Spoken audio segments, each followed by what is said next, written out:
The initial phase is all about understanding the landscape. We must diagnose your current level across all 4 skills: reading, writing, listening, and speaking. This isn't just a practice test, it's a blueprint of your strengths and weaknesses.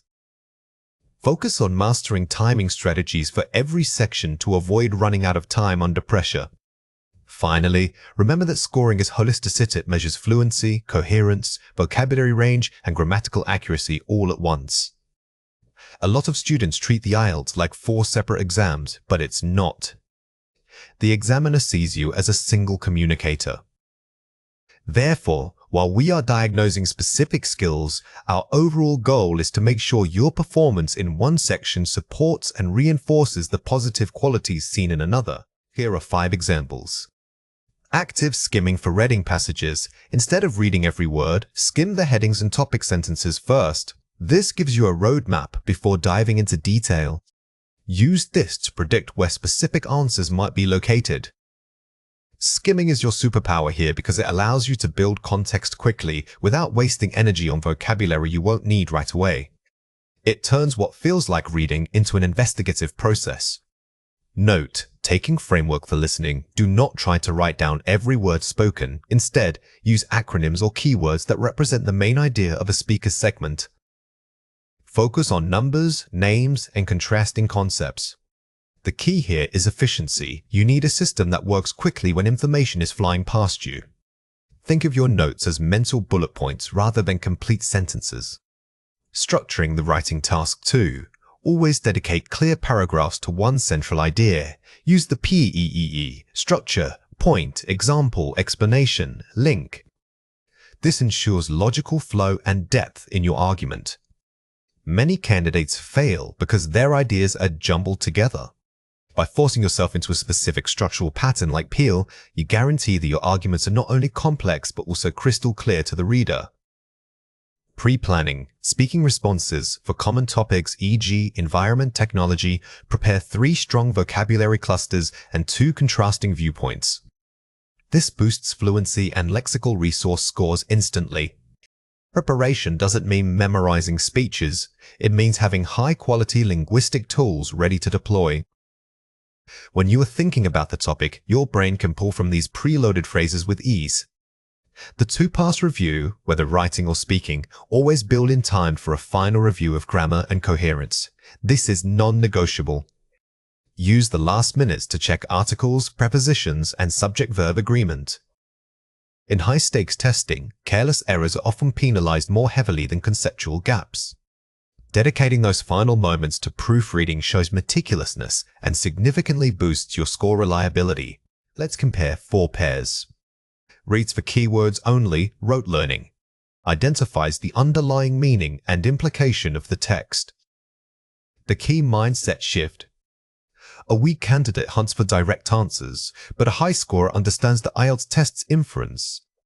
You must read with the goal of understanding the author's intent, not just locating a matching phrase. Uses simple linking words, e.g. and, but, in writing. Employs sophisticated cohesive devices like furthermore, conversely, or consequently. The difference between these two is the ability to show complex relationships between ideas. Using varied discourse markers signals a high level of academic fluency and structural control. Struggles to elaborate or give examples during speaking. Uses detailed anecdotes, personal experiences, and specific supporting details. Test takers often fail by keeping their answers too general. To elevate your score, you must show the examiner a real-life picture of your ability to think critically and articulate complex narratives. Focuses solely on finding correct grammar points. Balances grammatical complexity with natural rhythm and pronunciation. Fluency in speaking is not just about being grammatically perfect, it's about sounding effortless. A high scorer sounds like an educated, confident speaker who doesn't have to consciously construct every single sentence. Here are 3 reasons why this matters. Reduces test anxiety and boosts confidence. Preparation gives you predictable systems to fall back on when nerves hit. When you have a clear strategy, the test feels less like an unpredictable pressure cooker. Knowing exactly what step to take for every section allows your natural ability to shine through without being overshadowed by panic. Maximizes time management efficiency. You stop wasting minutes on tasks that yield minimal score returns. Time management isn't just about finishing, it's about allocating your limited energy where the points are most accessible. Strategic pacing ensures you don't lose crucial marks because you rushed a section. Shifts. Focus from knowledge to performance. You stop thinking, what is the answer? And start thinking, how do I prove my skill? This shift in mindset is critical. Instead of just knowing English, you are learning how to performs excellent English under pressure, which is exactly what the IELTS assesses. Here are 4 ways to practice. Timed diagnostic mock tests. Complete full time tests under real exam conditions at least twice a week. Do not just take practice tests, treat them as sacred rituals. You need to build deep muscle memory for the timing and pacing required in each section. The error log system. Keep a dedicated notebook of every grammar mistake or vocabulary weakness identified during mocks. This log is infinitely more valuable than simply reviewing old tests. By focusing only on your personal mistakes, you ensure that your study time is surgically precise and incredibly efficient. Topic-based speaking role plays.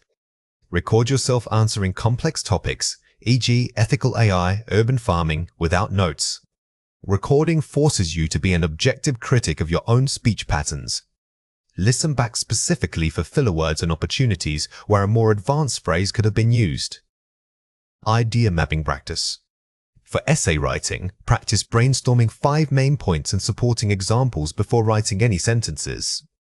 This technique trains your brain to organize complex thoughts quickly. When the time comes to write, you won't be scrambling for ideas. They will already be mapped out and ready to articulate. Band score mapping is essentially a translator that connects your raw IELTS scores to practical professional competencies. It moves beyond simply stating a number like band 6.5s and instead interprets what that means in real-world workplace tasks. This framework allows you to see exactly which business functions align with different proficiency levels across speaking, writing, reading, and listening. Knowing this mapping is crucial because employers rarely ask for a score, they require proof of competence. It's important to remember that the IELTS measures academic English ability, but when we map it to business use, we are focusing on applicability. Think of it as moving from theory test itself to practice your actual job role. This context shift is where most students struggle. Here are 5 examples. Job role alignment, matching scores to specific HR requirements. HR and recruitment. Industry benchmarking, understanding sector-specific linguistic needs. Sector goals. Performance reviews, quantifying communication weaknesses for CPD plans. Professional growth. Market positioning, using scores to define your career goals and promotion path. Career laddering. Networking credibility, confidently discussing language skills in professional settings. Personal brand. The deepest layer of this mapping is understanding the direct correlation between a band score and concrete business output. For example, in writing, Band 7 suggests you can draft detailed reports with structural integrity and appropriate tone for an executive audience. If your speaking shows strong coherence at Band 6, it means you can participate effectively in meetings, but maybe need to work on using advanced persuasive vocabulary. Mastery of all 4 skills indicates not just language ability, but high professional readiness. When we say coherence, we are talking about more than just grammar. We mean the organizational flow of ideas, which is vital for leading a successful presentation or writing a clear memo. Focus your study on function, how you will use the language in your job. Let's compare 4 pairs. A band score of 6.5. Being fully fluent in English. Competence versus fluency. It is a common mistake to equate achieving a high band score with native level fluency, but they are not the same thing. A Band 7 demonstrates competence and proficiency for professional settings. True fluency is an aspirational lifelong goal. Academic IELTS skills. General business communication needs. Scope of use.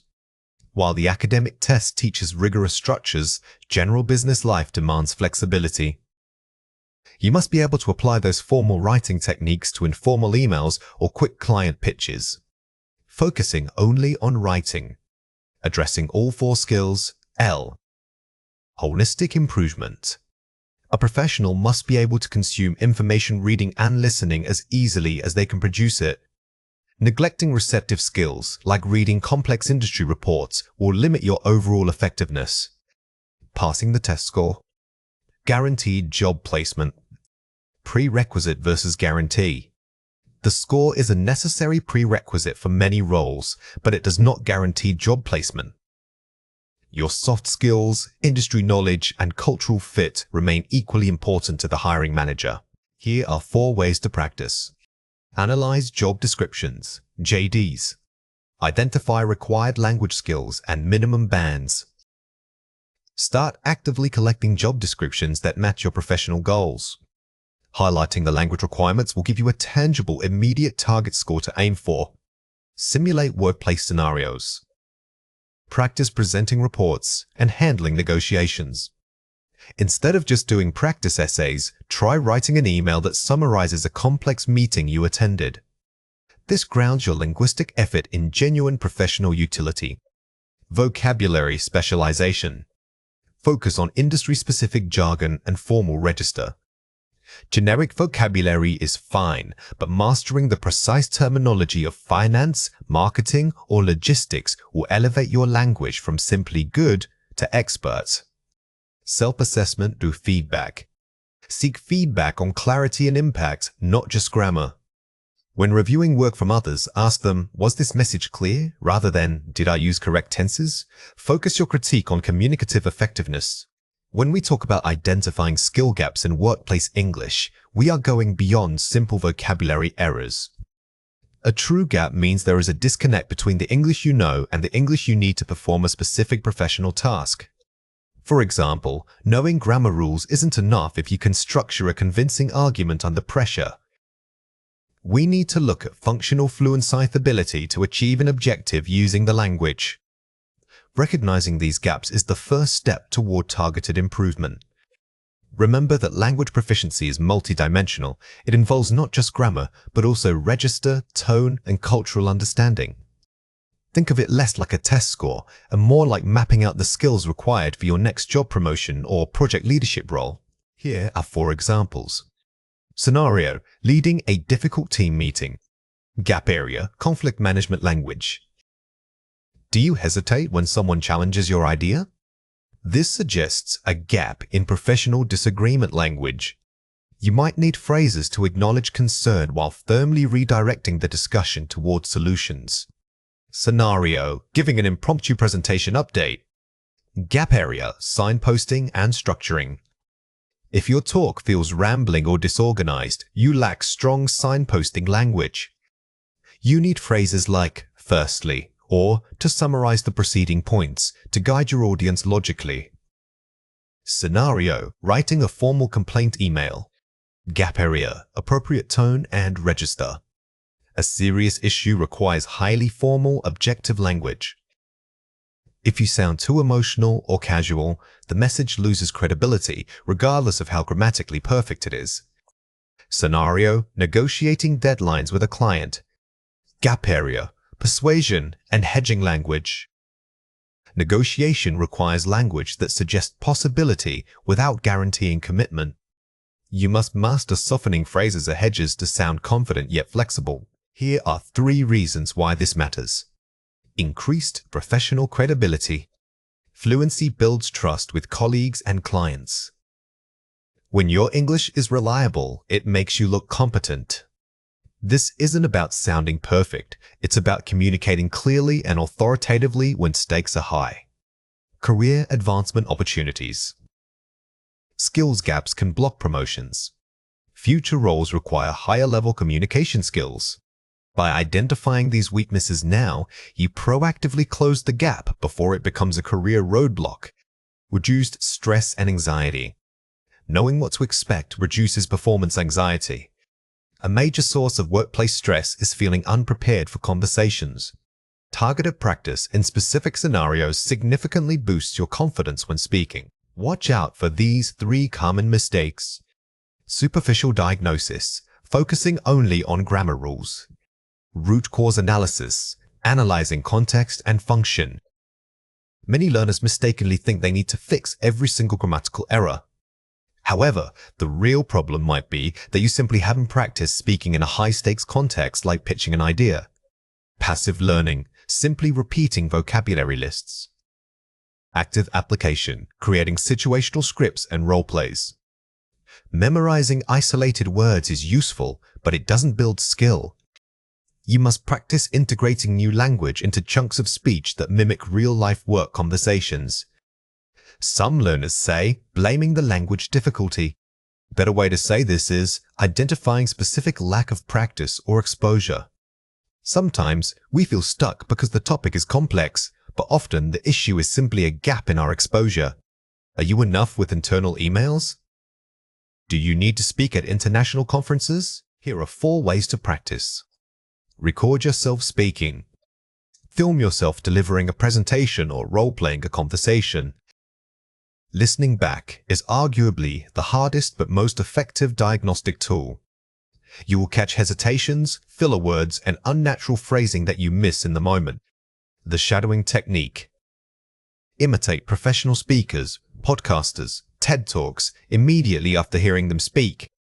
This technique helps your mouth muscles and brain process natural speech rhythm and intonation. It trains you to sound more fluent and less robotic under pressure. Scenario journaling.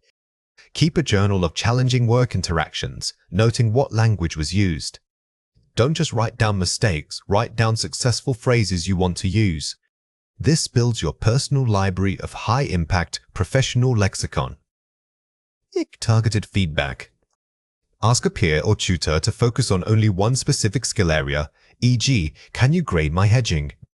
When seeking feedback, narrow the scope. If you ask, how was everything? You get vague advice. Instead, ask, was my transition between points clear enough for actionable results? Moving into academic or highly professional business context requires more than just knowing general vocabulary. It demands precision and a shift in register. This gap analysis focuses on elevating your language from conversational fluency to authoritative discourse. We are moving past simply describing things. We are now analyzing systems, predicting trends, and constructing complex arguments.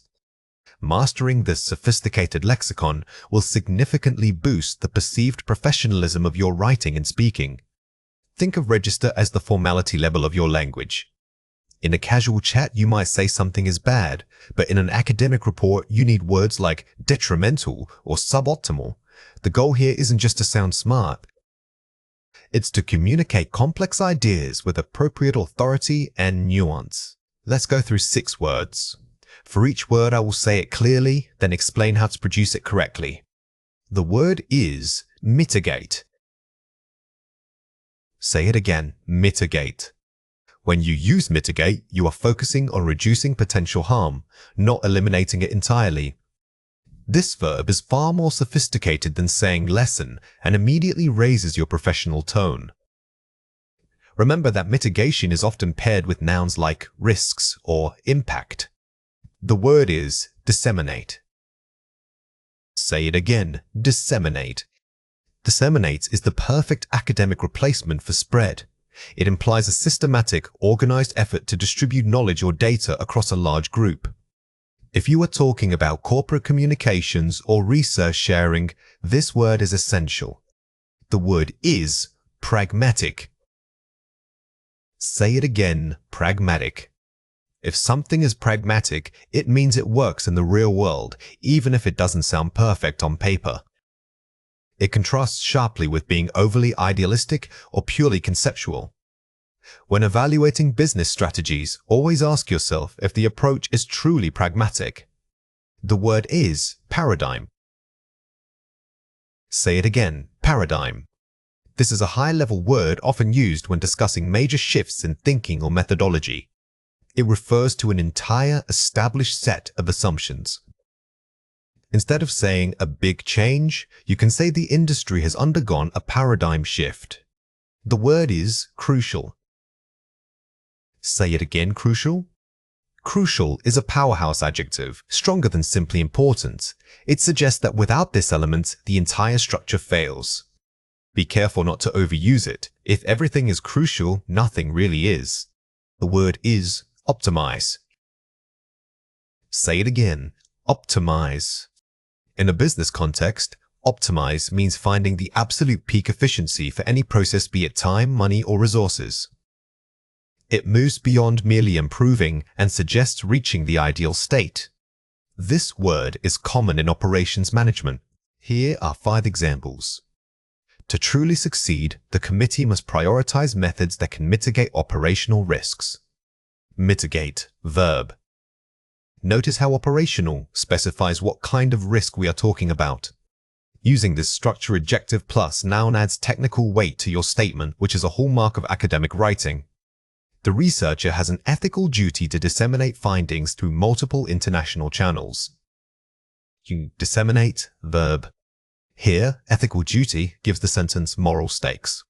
The verb choice indicates that spreading information isn't just a suggestion, it is a professional requirement. A pragmatic approach suggests adjusting our timeline rather than overhauling the entire project. Pragmatic ajay. By choosing pragmatic, the speaker signals that they are valuing immediate, achievable results over theoretical perfection. This shows a sophisticated understanding of real-world constraints. This new market entry represents a paradigm shift in how consumers perceive luxury goods. Paradigm, noun.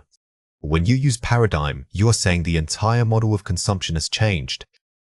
It's much stronger than simply stating that consumer tastes have shifted. It is crucial that we optimize our digital marketing efforts before the Q3 budget review. The structure, it is crucial that, immediately elevates the seriousness of the statement. It gives the reader or listener an undeniable sense of urgency and necessity. Let's compare 4 pairs. First, reduce. And mitigate, verb. Register and focus. While both mean to lessen, reduce is general. Mitigate, however, implies a specific action taken against a negative force, like risk or impact. It has a formal, controlled tone suitable for reports. First, important. Crucial adjective. Degree of necessity. Important is descriptive, it tells us something matters. Crucial, however, suggests that the thing mentioned is absolutely vital for survival or success. It's a tipping point word. Spread information. Coordinate, verb. Formality and scope. Spread is informal, used in daily conversation. Disseminate elevates the action to a formal process of structured knowledge transfer across multiple channels or audiences. Gust, idea. Paradigm, noun. Scope of change. An idea is just one thought. A paradigm, on the other hand, refers to the entire underlying framework or model that gives rise to many idea sets, a systemic change. Here are 4 ways to practice. Collocation mapping. Grouping words that naturally go together. Try mitigate risks instead of lessen dangers. Focusing on collocations is key to sounding natural, not just correct. Instead of memorizing one word, memorize the chunks of language like pragmatic solution or optimize efficiency. This makes your speech flow much better. Spaced repetition, SRS. Reviewing vocabulary at increasing intervals over time. Review today, then in 3 days, then in a week. Vocabulary retention is about memory science, not just effort. By reviewing material right before you are about to forget it, you force your brain into long-term storage. Use flashcards or digital apps for this consistency. Writing substitution drills. Take a simple paragraph and challenge yourself to replace 3 common words with our advanced vocabulary. This is the most practical drill. When you write, don't just use the new word, justify it. Ask, why is paradigm better here than idea? This deep processing solidifies your understanding of nuance. Reading for target words. Actively search for these words in high-quality material, journals, TED Talks. The best way to internalize advanced vocabulary is through constant exposure. When you read something highly professional, pause and underline any word that catches your attention. Then look up its precise definition. Now it is your turn to practice. Read or listen to the following passage carefully. Global supply chains are facing unusual volatility. To ensure stability, firms must first analyze all potential failure points. This requires a pragmatic approach to mitigate unexpected risks. Furthermore, any successful data gathered must be quickly disseminated across departments. We must also optimize our digital infrastructure, since this represents a fundamental paradigm shift in customer interaction. Question 1. Find a word in the passage that means to spread widely. Pause the video now and write your answer before we reveal it. The correct answer is disseminated. The text uses disseminated to emphasize that the sharing of data is not random, but must be organized and comprehensive. This implies accountability for the information being shared. Question 2. Use one of the target words in your own sentence describing a personal goal. Pause the video now and write your answer before we reveal it. The correct answer is, I plan to optimize my study time by using spaced repetition techniques. When creating your own sentences, try to link 2 or 3 advanced vocabulary words together. This builds complex mastery and helps you use the vocabulary dynamically rather than just defining it.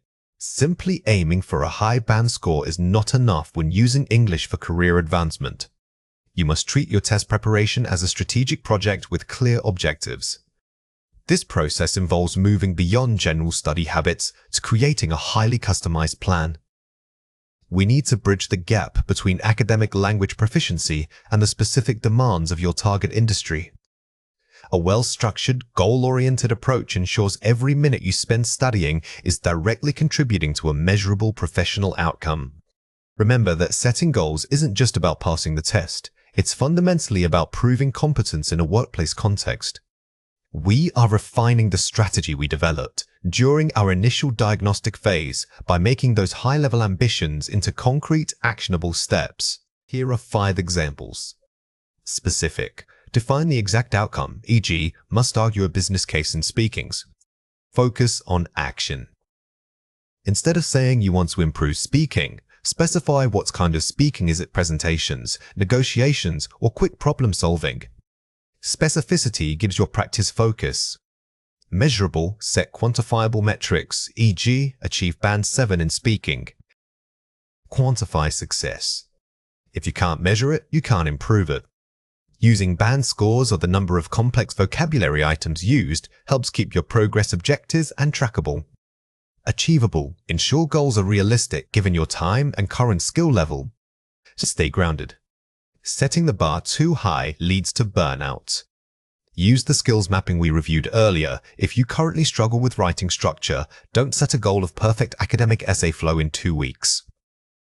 Relevant. Align goals directly with your professional career path. The why? This is the most important step.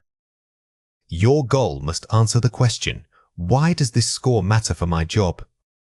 If you are applying to a marketing role, focus on persuasive language. Time-bound, assign a clear deadline and milestone schedule. Create urgency. A goal without a deadline is just a wish.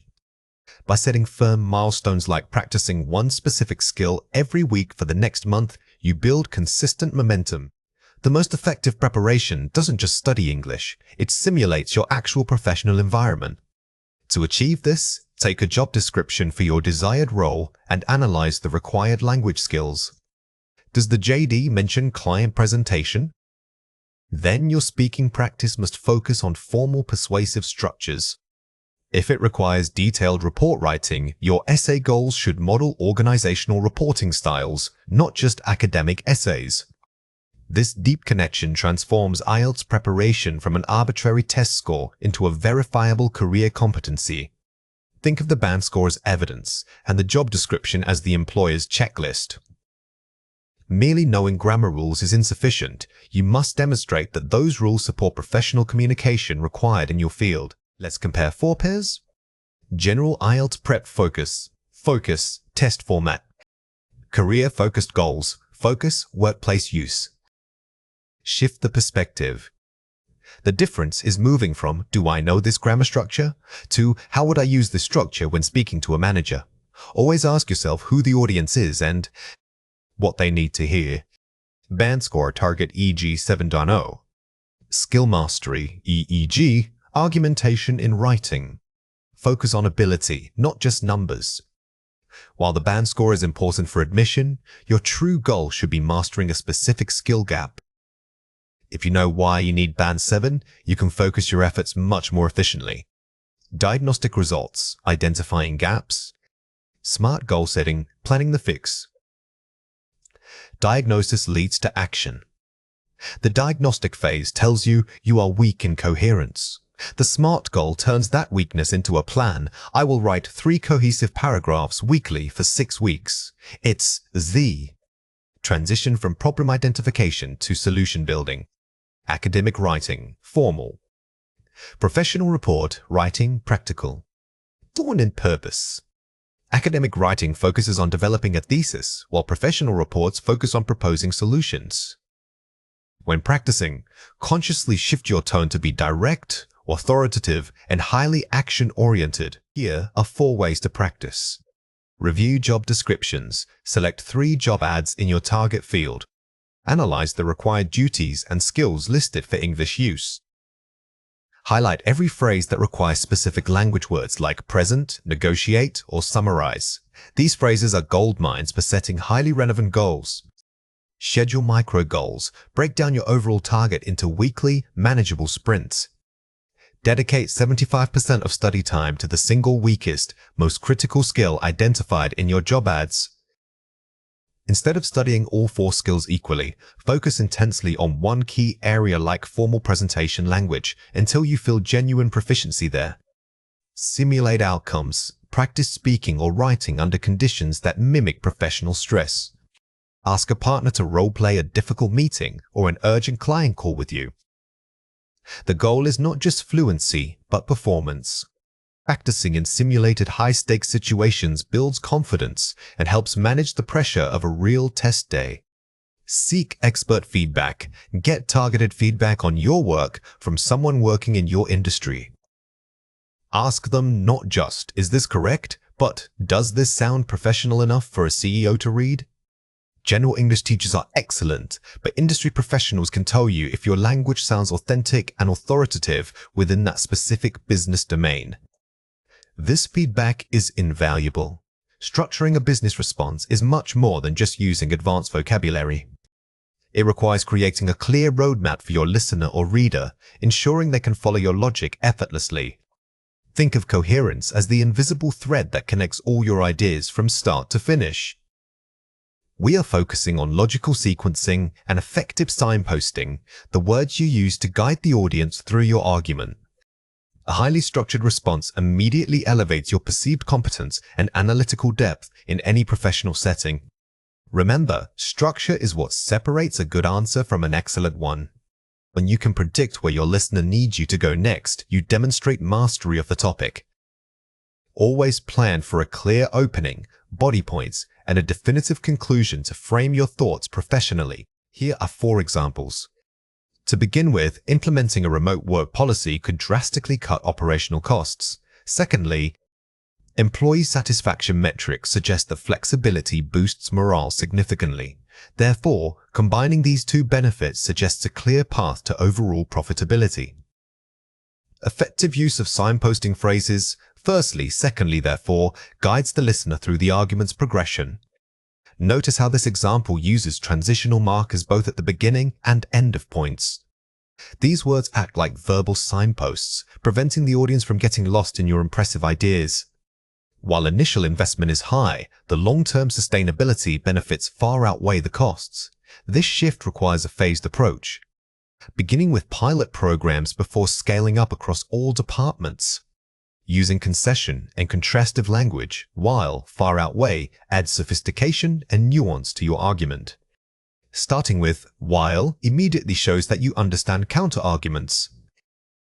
This technique proves critical thinking because you aren't just stating a point, you are weighing options.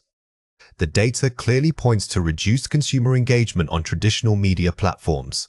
Consequently, businesses must pivot their marketing spend toward digital channels for optimal reach. The cause and effect structure data points to, consequently, creates an undeniable link between evidence and your recommendation.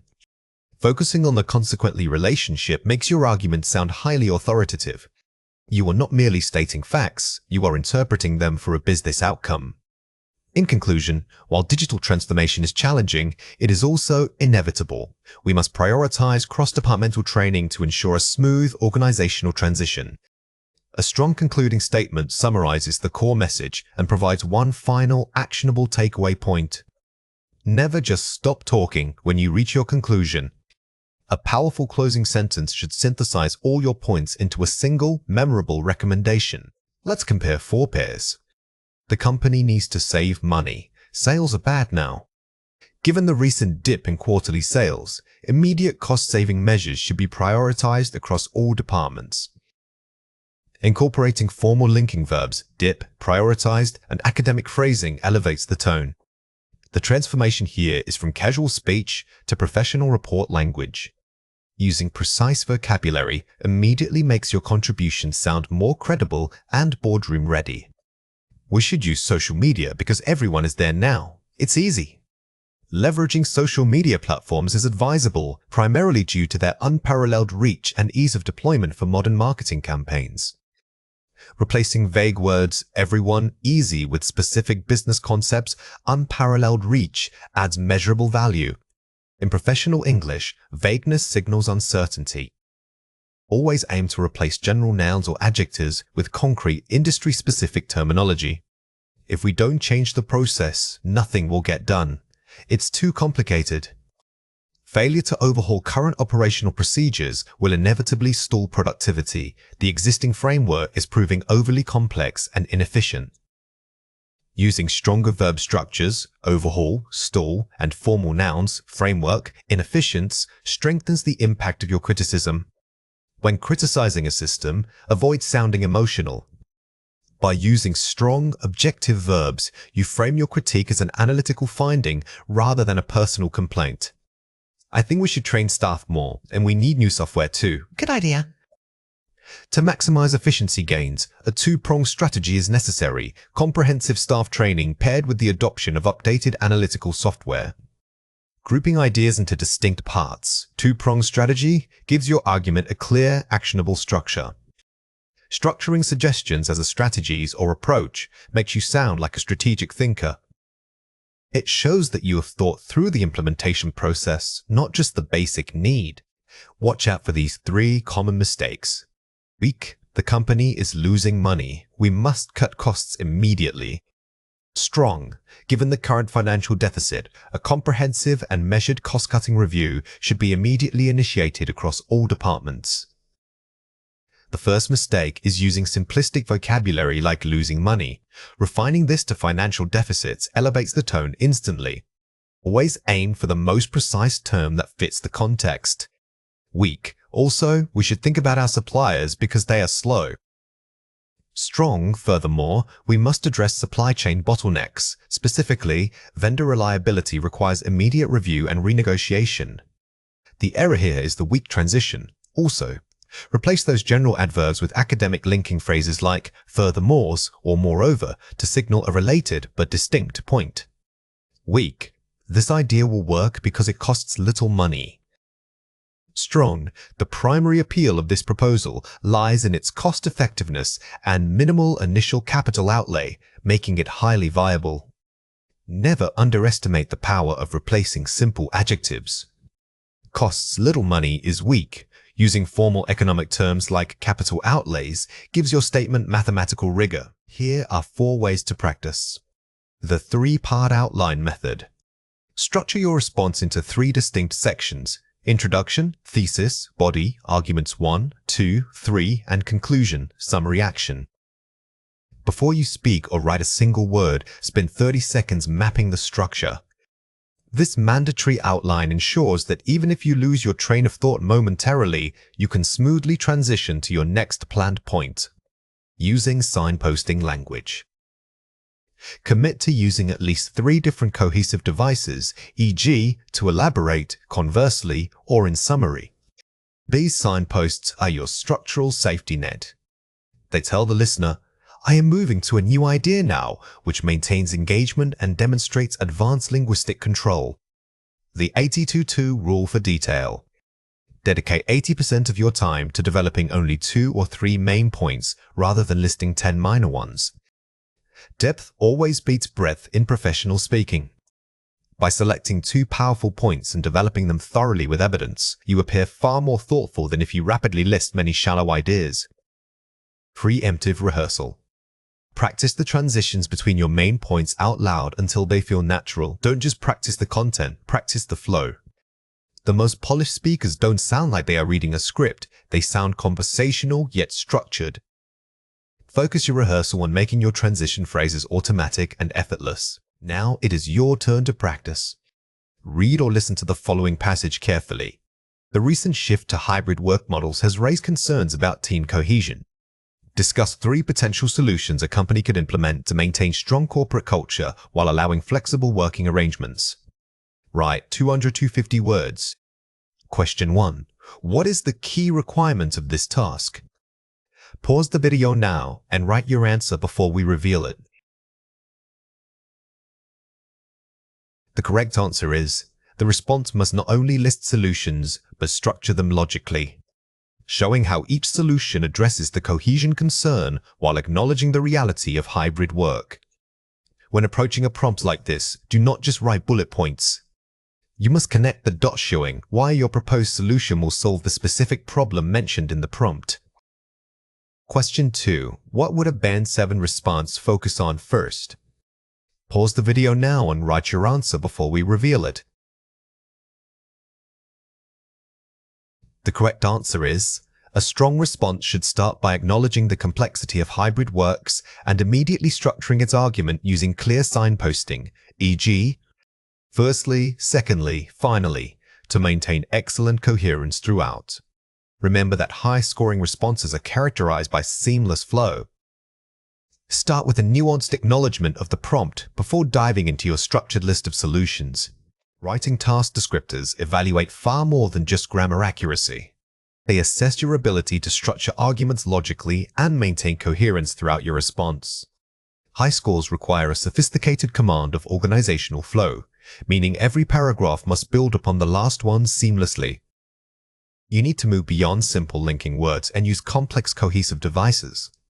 Understanding these criteria helps you tailor your writing specifically for the academic or professional context. Remember that coherence is the backbone of a high-scoring essay. It means your ideas flow naturally, like a well-rehearsed speech. To hit those higher bands, don't just write good sentences, you must write paragraphs where each sentence serves a clear logical function in supporting your main argument. Think of it as building an invisible scaffold of logic. Here are 4 examples. While the initial data suggests a correlation between remote work and productivity, it is imperative to consider that other variables, such as team communication quality, might be the true mitigating factor.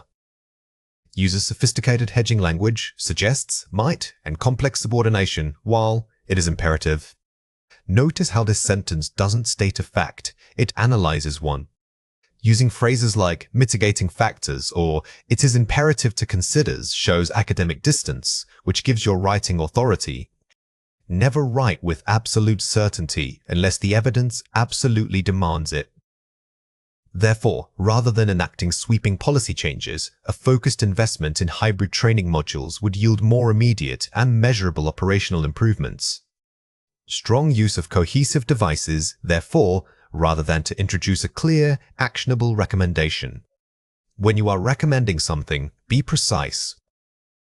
Instead of just saying, we should do X, try framing it as a focused investment in Y would yield. This phrasing is much more formal and analytical, instantly elevating your register. The primary challenge remains the resistance to change among long-term employees who are accustomed to established hierarchical structures. Identifies a focused, nuanced problem by specifying who is resistant and why. Excellent topical focus. A strong academic essay doesn't just list problems, it diagnoses them. By stating the resistance among long-term employees, you demonstrate that you have thought critically about the human element, which is key in organizational reporting. Furthermore, integrating AI tools into routine customer service interactions could significantly reduce overhead costs while simultaneously improving response speed. Uses parallel structure, reduce, while simultaneously improving for maximum impact and clarity. Parallelism is a structural tool that makes complex ideas sound balanced and authoritative. When you link two benefits or two actions, ensure they share the same grammatical form, for example, both gerunds or both infinitives. Let's compare four pairs. The company needs to change its training methods because they are old. It is evident that the existing training methodology requires significant revision to meet modern operational demands. Elevating tone and vocabulary from simple claims to formal analysis. The biggest difference here is turning a personal observation into an objective statement. Avoid "I think" or "they are old." Instead, use measured language like "it is evident that" and replace basic adjectives with more precise academic terms. Money matters because it helps people live better lives. Financial stability remains a critical determinant of overall quality of life, enabling access to essential resources. Using specialized vocabulary, jargon relevant to the topic while maintaining clarity. In an organizational context, money matters sounds too informal. We replace it with terms like financial stability, resource allocation, or economic viability. This shows that you are speaking the language of the field. Also, we should look at other departments and see what they do. Furthermore, an analysis of cross-departmental practices is warranted to identify potential areas for synergy. Replacing vague linking adverbs also with sophisticated transitional phrases that signal analytical movement. Never start a sentence like this, also, or in addition. These are too casual. Instead, use strong academic signposts such as furthermore, moreover, or consequently to guide the reader through your structured thought process. If we do X, then good things will happen for us. Implementation of Strategy X is projected to yield substantial benefits, thereby enhancing overall organizational efficiency. Replacing casual conditionals with formal cause and effect structures, e.g., is projected to thereby. The key difference here is the shift from predicting outcomes casually to formally projecting them. Using verbs like projected or anticipated frames your idea as a researched conclusion, not just a hopeful guess. Watch out for these three common mistakes. Weak, too emotional, accusatory. The company must change training because staff complain it is boring. Strong, objective evidence-based, employee feedback suggests that the current training module lacks engagement, potentially necessitating a revision of delivery methods. The biggest error here is attributing blame using emotion staff complain. In professional writing, sentiment must be replaced with objective data. Always refer to feedback, surveys suggest, or indicators point toward. Weak, simple conjunctions, vague terms. This means that the cost will go down and we can save money. Strong formal, causal link precise terminology. Consequently, a reduction in operational expenditures is anticipated, leading directly to significant resource savings. Avoid simple linking words like and or so. When describing a consequence, always use formal transitions such as consequently, thereby, or as a result. This shows sophisticated control over cause and effect reasoning. Weak overconfidence generalization. Everyone knows that digital marketing is better than print. Strong qualified claim using academic phrasing. The pervasive trend toward digitalization suggests that digital marketing channels currently offer superior reach and measurable ROI compared to traditional printed media. Never use phrases like everyone knows or it is clear that. Instead, qualify your statement. Use cautious phrasing such as the evidence suggests, it is argued that, or a growing consensus indicates. This makes you sound knowledgeable without sounding arrogant. Here are 4 ways to practice. The analytical outline method. Before writing a single sentence, map out your argument. Introduction, thesis, Marty. Thesis, body paragraph 1, topic sentence evidence analysis. Analysis, Marty. Body paragraph 2, conclusion restatement. Treat your essay like a presentation with clear signposting. By pre-mapping the transitions, the logical bridges between ideas, you ensure that your entire piece reads as one cohesive argument, which is what the descriptors are really testing. The so what test? After writing a point, ask yourself, so what?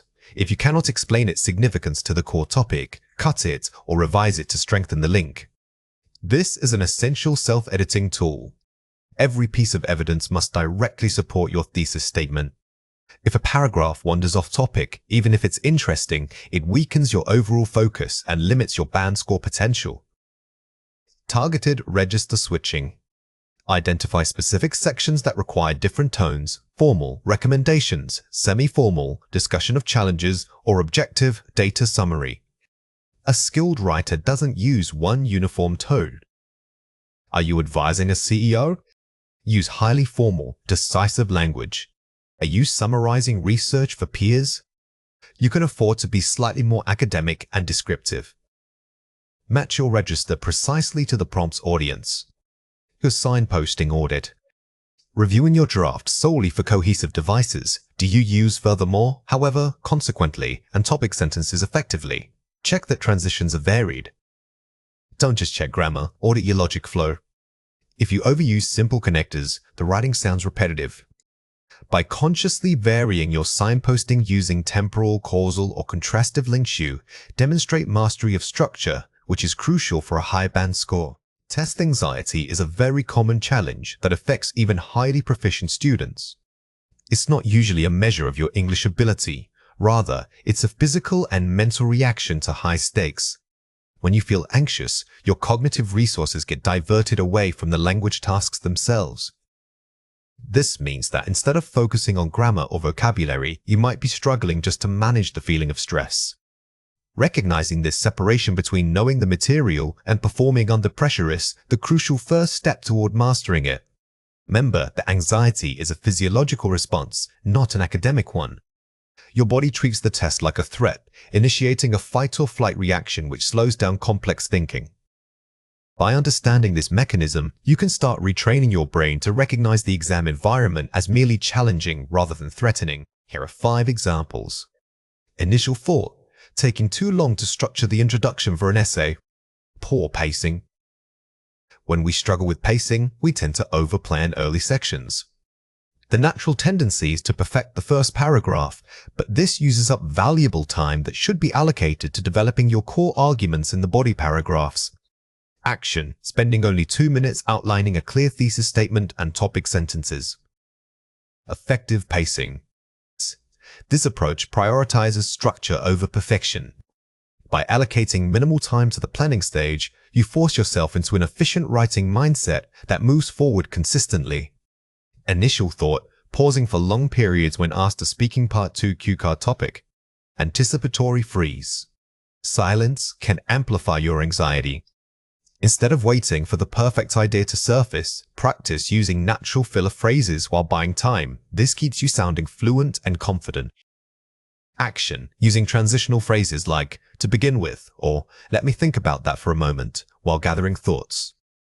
Controlled pausing. This technique is far more effective than absolute silence. It signals to the examiner and yourself that you are actively processing information, rather than having nothing to say. Initial thought, rereading every single question in a listening test transcript. Not time sync. In the actual exam setting, you must trust your initial understanding. Spending time reviewing questions after they've been answered is an inefficient use of precious minutes. Here are 3 reasons why this matters. Mindfulness and grounding techniques. Focusing on the present moment rather than past errors or future panic. When anxiety takes over, your mind tends to catastrophize it jumps to worst-case scenarios. Mindfulness helps you physically reconnect with your immediate environment, pulling your focus back to the task at hand. Reframing negative self-talk. Replacing "I'm going to fail" with "this is a challenging test, but I am prepared." Self-talk has an incredible impact on performance. By consciously identifying negative assumptions and replacing them with factual, gentle affirmations, you can lower your baseline stress level before the exam even begins. Physical preparation matters. Sleep, proper nutrition, and light exercise are non-negotiable parts of prep. Your brain needs physical resources to perform optimally. Skimping on sleep or skipping meals the night before is like asking a laptop to run demanding software while its battery is critically low. The results will suffer. The key to managing time pressure is not just speed, it is sustainable pacing. We need a system for monitoring your cognitive load throughout the test. Before you even take the official practice test, run through 3 timed mock sessions focusing only on stopping, and starting this trains the muscle of self-correction. Start by timing every answer segment, whether it's writing an introduction or answering a speaking prompt. Treat these times like hard limits. They are designed to push your comfort zone just enough to build resilience. When you practice pacing in a low-stakes environment, those time limits start feeling less arbitrary and more like helpful guardrails. This desensitization process is what truly changes the test day experience from panic into manageable challenge. Here are 4 ways to practice. The pre-test routine. Arrive early. Walk around the test center a few minutes before your session begins. This routine helps signal to your body that it's time to switch into exam mode. It allows you to settle down without rushing and calms any pre-test jitteriness. The breathing anchor. When feeling overwhelmed, stop writing or speaking for a count of 3, taking deep abdominal breaths. Deep breathing is the fastest way to activate your parasympathetic nervous system, which literally tells your body that it is safe. Use this technique strategically, not constantly, but when you feel the physical symptoms of panic. Embracing imperfection. Focus on completing tasks fully, even if some answers are flawed or incomplete. In IELTS, partial credit is always better than 0 credit. A finished, slightly imperfect response demonstrates endurance and adherence to the entire task, which examiners value highly. Post-test reflection. Immediately after finishing, write down 3 things you did well today. This is essential for cementing positive memories. Instead of spending time ruminating on mistakes, focus your mental energy immediately on the strengths and strategies that worked during the test. Advanced business listening requires you to read much more than just the words spoken. You must actively listen for implied meaning or inference. This means determining what the speaker suggests but doesn't explicitly state. Secondly, pay close attention to the speaker's tone and pace. These non-verbal cues often reveal true feelings about a topic, whether they are frustrated, optimistic, or cautious. Finally, practice chunking, which is breaking long speeches into smaller, manageable segments of information. When practicing inference in a professional setting, always ask yourself, what does the speaker want me to understand? If someone says, that deadline might be ambitious, they are probably not giving you positive feedback. Recognizing that subtle shift from fact to implication is what separates intermediate listening skills from advanced proficiency. You're about to hear a listening passage. Get ready to listen and take notes. Good morning, everyone. Regarding the Q3 rollout plan, we need to recalibrate our resource allocation immediately. Liam suggested that holding back on the European marketing push until next quarter would give us more breathing room. However, Sarah argues that delaying this segment risks losing key market momentum and puts us behind competitors like Innovate Tech. Andrew points out a potential synergy if we restructure the initial campaign to focus solely on high-impact digital channels for Europe. We can significantly reduce overhead costs while still maintaining visibility. We need buy-in from finance on this cost model by end of day. Let's reconvene tomorrow morning with revised budgetary figures and a clear plan that addresses both immediate revenue needs and long-term sustainability goals. Question 1. What is the primary conflict discussed regarding the Q3 rollout? Pause the video now and try to answer before we reveal it. The correct answer is, the conflict is between delaying the European marketing push, Liam's suggestion, versus maintaining market momentum to stay ahead of competitors, Sarah's concern. This question tests your ability not just to recall facts, but to identify the core tension points in a discussion. Advanced listening demands synthesizing opposing viewpoints into a single conflict statement. Question 2. What specific solution does Andrew propose to mitigate the risks? Pause the video now and try to answer before we reveal it. The correct answer is, Andrew suggests restructuring the European campaign to focus exclusively on high-impact digital channels. Pay attention to the limiting phrases like, if we restructure, solely on. These details are crucial because they define the precise nature of the compromise being offered. Question 3. What immediate action item must be completed before the next meeting? Pause the video now and try to answer before we reveal it. The correct answer is, finance needs to approve a revised cost model and budgetary figures by the end of the day. This tests your ability to quickly filter out background dialogue and zero in on concrete, time-sensitive deliverables. These are the critical action items that drive business decisions. Here are 5 examples. Recalibrate resource allocation. To adjust or fine-tune the distribution of available resources. This phrase is much stronger than simply change resources. It implies a systematic, technical adjustment. When you hear this in a meeting, it signals that simply moving a budget line item won't fix the problem. A deeper analysis is needed. Losing key market momentum. Being perceived as falling behind competitors or losing current industry interest. Momentum refers to continuous progress.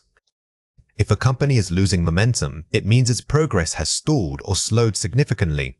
This is a common phrase used in sales and marketing contexts. Potential synergy. The combined effect of 2 or more elements being greater than the sum of their individual parts. Synergy is an academic business term. When a speaker mentions potential synergy, they are suggesting that combining 2 seemingly separate ideas will unlock massive value that neither idea could achieve alone. Formal agreement or support from key stakeholders necessary to proceed with a plan. Instead of asking for agreement, use the term buy-in. This suggests that departmental cooperation is required. You must secure buy-in from all parties involved. Finance, legal, and operations to make something official. Long-term sustainability goals. Objectives focused on ensuring the company can remain viable and profitable far into the future. This phrase elevates a discussion from quick fixes to strategic planning. It shows that the speaker is thinking about the next 5 to 10 years, not just the end of the current quarter.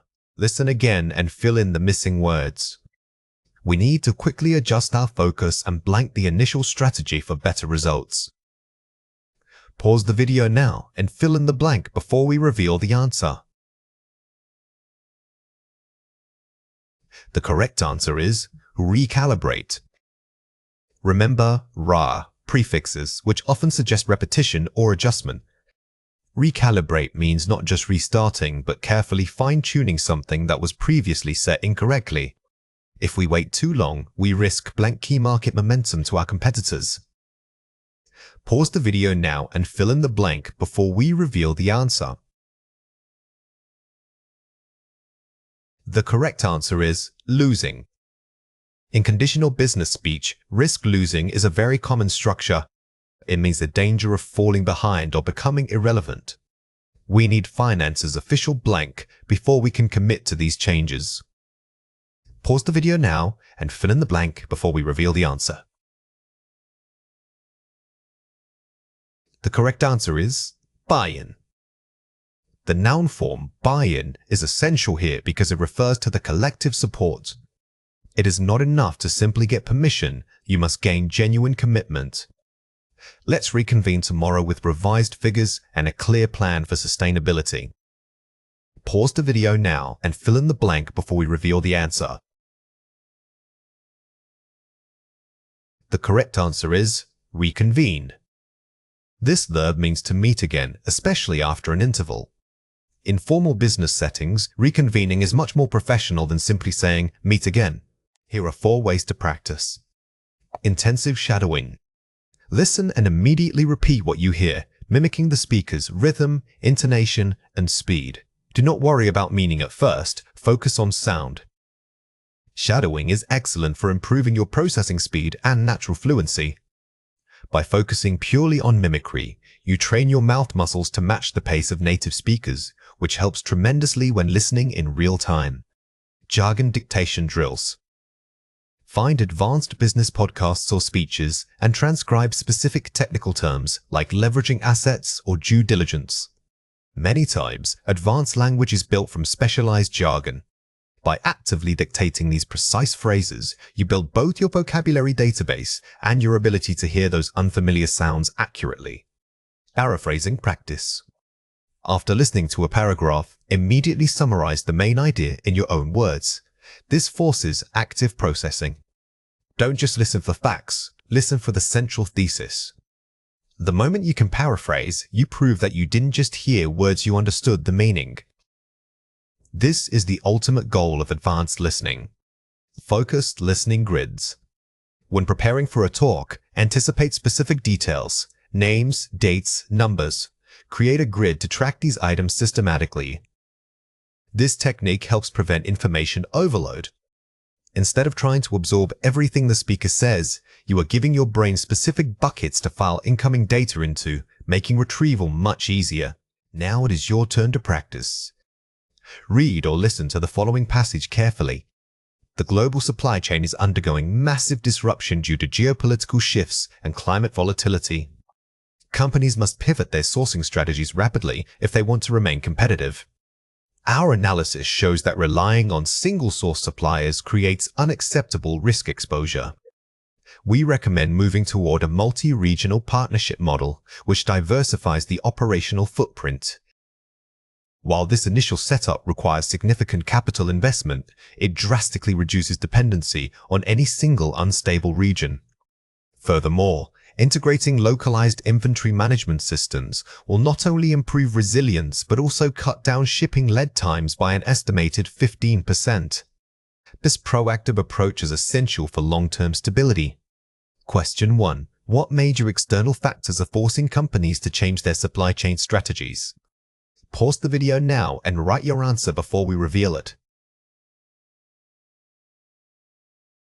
The correct answer is geopolitical shifts and climate volatility are the key forces causing disruption in global supply chains. Notice how the speaker lists multiple causes. In advanced listening, you must be prepared for a blend of issue cites, rarely just one problem.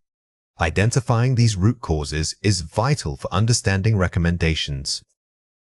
Question 2. What are the two main benefits of adopting a multi-regional partnership model? Pause the video now and write your answer before we reveal it. The correct answer is, it reduces risk exposure by diversifying the operational footprint, and it improves resilience while cutting down shipping lead times. Listen for connecting words like not only, but also. These structures signal multiple co-equal outcomes or benefits. They are critical linking devices that boost your comprehension of complex recommendations. Identifying key data points is one of the most challenging aspects of advanced business listening. It requires you to move beyond general comprehension and focus intensely on specifics, figures, percentages, dates, and specific names. The core strategy here is not just to listen for words, but to listen for structure. When listening to a financial report or presentation, remember that speakers often use signposting language like, however, on the other hand, or to summarize right before they deliver critical numbers. Before you even hear the audio, quickly scan the text or images for what types of data to expect. Are we looking at revenue growth? Operating costs? Market share percentages? Having these categories in your mind acts like a mental filter, helping you to stop reading irrelevant details and focus only on the crucial metrics. Remember that good listening is about being an active participant, not just a passive receiver. When we talk about mental filters, we're talking about pre-listening prediction skills. If I tell you I am going to discuss Q3 profits, your brain should automatically be ready for numbers and comparative language like up by 10% or a slight dip. This preparation saves valuable processing power during the actual recording. You're about to hear a listening passage. Get ready to listen and take notes. Good morning. I want to provide an overview of our fiscal year performance.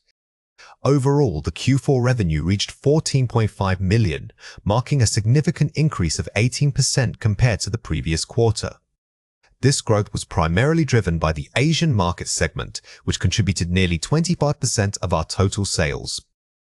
However, we must also address the rising operational expenditure. Specifically, utility costs rose by 7% due to increased manufacturing demands, impacting our overall profit margin slightly. Looking at the balance sheet, liquid assets remain strong at 32 million, providing a healthy cushion for future expansion. The primary investment area will be R&D, particularly in sustainable technology. Our projections indicate that if we maintain this 15% sales growth trajectory and keep supply chain overhead under 5%, we should surpass the 60 million revenue mark by year-end. Question 1. What was the primary driver of the Q4 revenue increase? Pause the video now and try to answer before we reveal it. The correct answer is the Asian market segment, which contributed nearly 25% of total sales. This question tests your ability to filter out general positive statements and pinpoint a specific causal relationship. Listen for linking phrases such as was primarily driven by, because that signals the precise piece of data you need. Question 2. What is the immediate financial concern mentioned regarding operational costs? Pause the video now and try to answer before we reveal it. The correct answer is the rise in utility costs, which increased by 7%. Here, we are looking for a contrast or a negative pivot. The speaker uses, however, to signal this shift. Focus on identifying the specific metric utility costs and the 7% increase rather than just hearing that there is a problem. Question 3. What key condition needs to be met to surpass 60 million in revenue? Pause the video now and try to answer before we reveal it. The correct answer is maintaining a 15% sales growth trajectory and keeping supply chain overhead under 5%. This requires you to listen for compound conditions. The speaker links multiple criteria using if and. When the numbers are presented in a list, it's helpful to pause briefly after each key number or percentage measurement. Here are 5 examples. Marking a significant increase of, used to quantify positive change in revenue or metrics, signals the exact percentage. When you hear marking, mentally prepare for a comparison. This phrase is highly formal and immediately signals the concrete data, especially percentages, are about to follow. Operational expenditure, OPEX. The total cost incurred by running the business day to day, usually contrasted with capital expenditure. Understanding these acronyms is crucial for speed listening. Instead of trying to write out operational expenditures, just hearing OPEX alerts you that the speaker is discussing routine, recurring costs. Ito assets. Cash or items easily converted into cash, like short-term investments, indicates immediate financial stability. Think of liquids in the common sense of something that flows easily. In finance, it means easily accessible funds. If a report mentions strong liquid assets, it's telling you the company can pay its bills right now. Contributed nearly 25% of, used to specify the proportional weight or market share of a particular segment. This structure is perfect for identifying weighted data points. It tells you that the following number represents a slice of a larger whole, requiring you to pay attention to both the part, the segment, and the percentage. Ooh, profit margin. The difference between revenue and costs, expressed as a percentage, shows efficiency. This phrase is critical because it's not just about making money, it's about how much of every dollar earned actually becomes profit. A low profit margin signals inefficiency or unexpected cost increases. Listen again and fill in the missing words. Simulate filling out a financial summary form. The board decided to blank their Q4 projections due to supply chain delays. Pause the video now and fill in the blank before we reveal the answer. The correct answer is revise. In professional settings, revise is much stronger than just saying change. It implies a formal, calculated adjustment based on new data. When you hear that something needs revision, it's an immediate flag for updated numbers. We must analyze the impact of inflation on our blank costs. Pause the video now and fill in the blank before we reveal the answer. The correct answer is overhead. Overhead refers to general operating expenses not tied to specific products, like rent or administrative salaries. If you hear over the head, it's a common mishearing. Remember that overhead is one word. Our current cash flow suggests we should blank our investments in Asia. Pause the video now and fill in the blank before we reveal the answer. The correct answer is expand. The verb associated with growth or increasing commitment is often expand. When the speaker advises to expand, they are signaling a strategic area for future spending and risk. Here are 3 ways to practice. Active note-taking. Don't transcribe everything. Instead, use symbols and abbreviations for numbers, percentages, and comparisons, e.g. 118% versus Q3s. The goal of note-taking and listening is not accuracy but speed and capture of key markers. Train yourself to hear the concept like year-over-year growth and jot down a quick symbol for it. Dictation practice, targeted. Don't dictate whole sentences. Dictate only complex data points like $75 million and 0.75%. This method builds muscle memory for difficult numerical phrasing common in finance. By isolating these hard phrases, you reduce the cognitive load of remembering grammar while focusing purely on sound recognition. Shadowing technique. Listen to short financial segments and immediately repeat what you hear, mimicking pace, tone, and emphasis. Shadowing is excellent for improving rhythm and intonation. Since financial reporting can be very monotone, practicing the natural cadence of professional speech helps your comprehension feel more intuitive. Now it is your turn to practice. Read or listen to the following passage carefully. The market analysis for Q2 shows a mixed picture. While the tech sector experienced robust growth, posting an average return of 9%, the energy industry lagged behind significantly. Fossil fuel stocks saw only a marginal increase of 1.2%. Conversely, renewable resources continue to show exceptional performance. Solar panel manufacturers reported a quarterly gain exceeding 22%. The key takeaway is the shift in investor capital. Analysts predict that this trend will accelerate, recommending that portfolios allocate at least 30% of their holdings towards sustainable energy infrastructure by year-end. Question 1. Which sector showed exceptional performance based on Q2 data? Pause the video now and write your answer before we reveal it. The correct answer is renewable resources, specifically solar panel manufacturers, which saw a gain exceeding 22%. This question requires you to differentiate between robust growth and exceptional performance.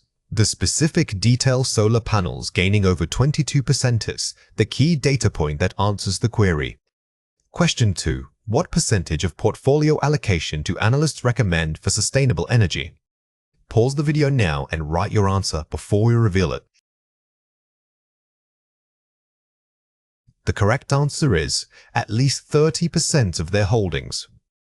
Listen carefully for directive language like recommending or allocate at least.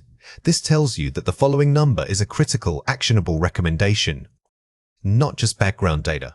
When analyzing an oral presentation for stakeholder needs, examiners aren't just assessing what was said. They are evaluating your ability to understand the underlying why. You need to move beyond simple summary and demonstrate deep analytical thinking. This means identifying unspoken assumptions, predicting future needs, and articulating potential conflicts between different parties involved. The goal is to show that you can read between the lines of professional communication. Remember that inferring intention requires careful qualifying language. You must use hedging phrases like "it appears" or "perhaps" because you are stating a conclusion based on limited evidence, not absolute fact. This shows nuance and prevents you from making overly assertive claims. Let's go through 5 words. For each word, I will say it clearly, then explain how to produce it correctly. The word is, it seems that the primary concern here is buzz. Say it again. It seems that the primary concern here is B. This phrase is excellent for signaling an inference. Instead of saying they want X, you are politely suggesting what the speaker's main focus must be. Remember to always follow this up by giving evidence from the talk that supports your observation. The word is, from a shareholder perspective, I would argue. Say it again. From a shareholder perspective, I would argue. When dealing with multiple stakeholders, you must adopt their point of view to analyze the conflict.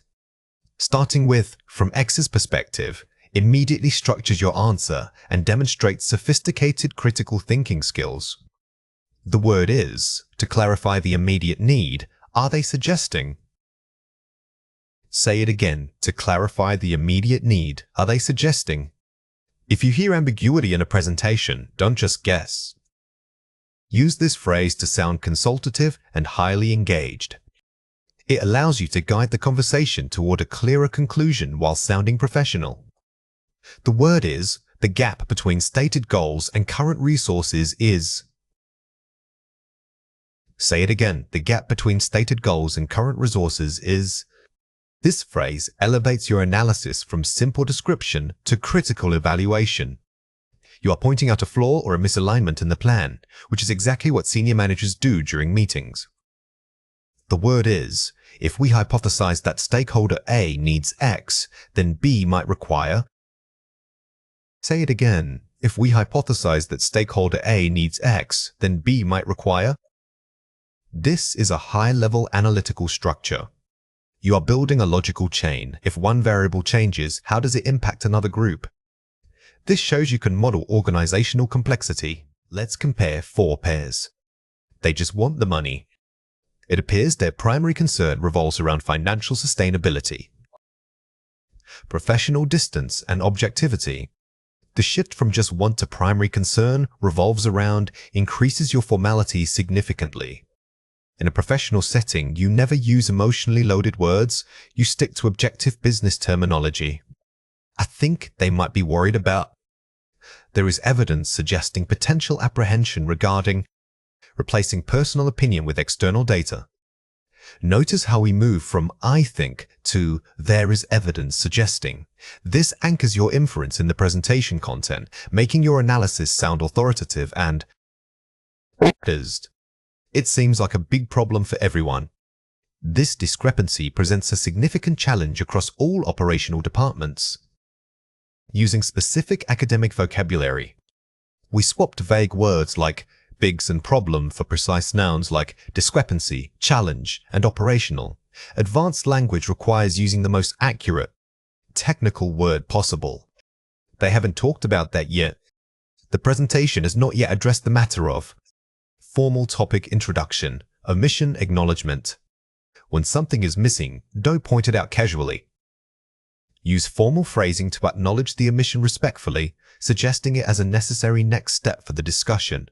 Watch out for these 3 common mistakes. Making direct commands. The company needs to change its marketing strategy because the sales are slow. Using polite recommendations. Given the current sales figures, it would be prudent for the company to reassess its marketing strategy. A key mistake is giving direct advice. Instead of commanding a change, always use softening language like it would be prudent or I recommend that. This maintains your professional tone. Informal verb choices. The speakers said that the costs are high and it's too hard to do. Academic technical vocabulary. The presenters indicated significant expenditure and logistical complexities associated with implementation. Watch out for overly simple verbs like say or do. Elevate your vocabulary by using stronger, more precise synonyms suitable for a business report. Oversimplification colloquialism. So basically, they just want us to agree on the budget. Formal summarization and precise nouns. In essence, it appears their main objective is securing consensus regarding the allocated financial resources. Avoid phrases like so basically or just. These are extremely casual fillers that undermine your authority. Use formal summarizing conjunctions to elevate the register immediately. Here are 4 ways to practice. Self-recording analysis. Record yourself summarizing a presentation and specifically timing how long you spent qualifying your inferences. Use self-recording not just for grammar, but to analyze pacing. When making an inference, slow down slightly. This pause allows the listener's brain to absorb the complexity of your thought process.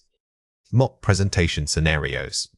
Practice responding to a full 3-minute talk by focusing only on inferring stakeholder needs and conflicts. When practicing, imagine you are presenting the findings to a senior executive. Keep your tone highly objective, almost like delivering a formal audit report rather than having a supportive chat. Targeted shadowing. Find professional TED Talks or business podcasts and shadow speakers who use sophisticated linking words and hedging statements. Shadowing helps you internalize the rhythm of formal, analytical speech. Focus specifically on the intonation used when delivering a qualification. It should sound measured and thoughtful. Role-play conflict resolution. Have a partner present 2 conflicting viewpoints, e.g., budget versus speed, and practice mediating by inferring mutual ground. Conflict is the perfect opportunity to shine. When you mediate, your goal isn't to pick a side, it's to propose a third, synthesized solution that addresses both underlying needs. Now it is your turn to practice. Read or listen to the following passage carefully. A new energy drink concept has been presented. The presenter focuses heavily on the science and taste, but fails to mention the necessary infrastructure changes or the local tax implications for retailers. You have 2 minutes to respond. Question 1. What is the most important thing to include in your answer? Pause the video now and write your answer before we reveal it. The correct answer is, highlighting the gaps, identify which crucial stakeholder needs, e.g. retail, government, were left unaddressed by focusing only on product attributes. Your response must demonstrate that you are thinking about the entire supply chain, not just the shiny new product itself. Point out these missing pieces of information to show comprehensive strategic oversight. Question 2. What language feature should you demonstrate? Pause the video now and write your answer before we reveal it. The correct answer is using speculative and conditional language, e.g., if this were implemented, it may necessitate. Since you are inferring what should be discussed, use conditionals to frame your suggestions. This approach makes your analysis sound highly thoughtful and academically grounded. When listening to specialized lectures such as market analysis, the challenge isn't simply understanding words, it's tracking complex relationships between ideas. Speakers often don't present facts in a straight line, they build arguments using qualifiers and counter-evidence. To follow this structure, you must become an argument detector. Focus less on memorizing every detail and more on identifying the core claim, the supporting evidence, and any stated limitations or caveats. The key skill here is not passive listening, but active mapping of ideas. Think of yourself as a structural architect. Your job is to map out the blueprint the speaker is giving you. Always listen for transition words like however, consequently, or therefore, because those are the signposts that tell you how one idea relates to the next. You are about to hear a listening passage. Get ready to listen and take notes. The global shift toward renewable energy is undeniable, but investment isn't uniform.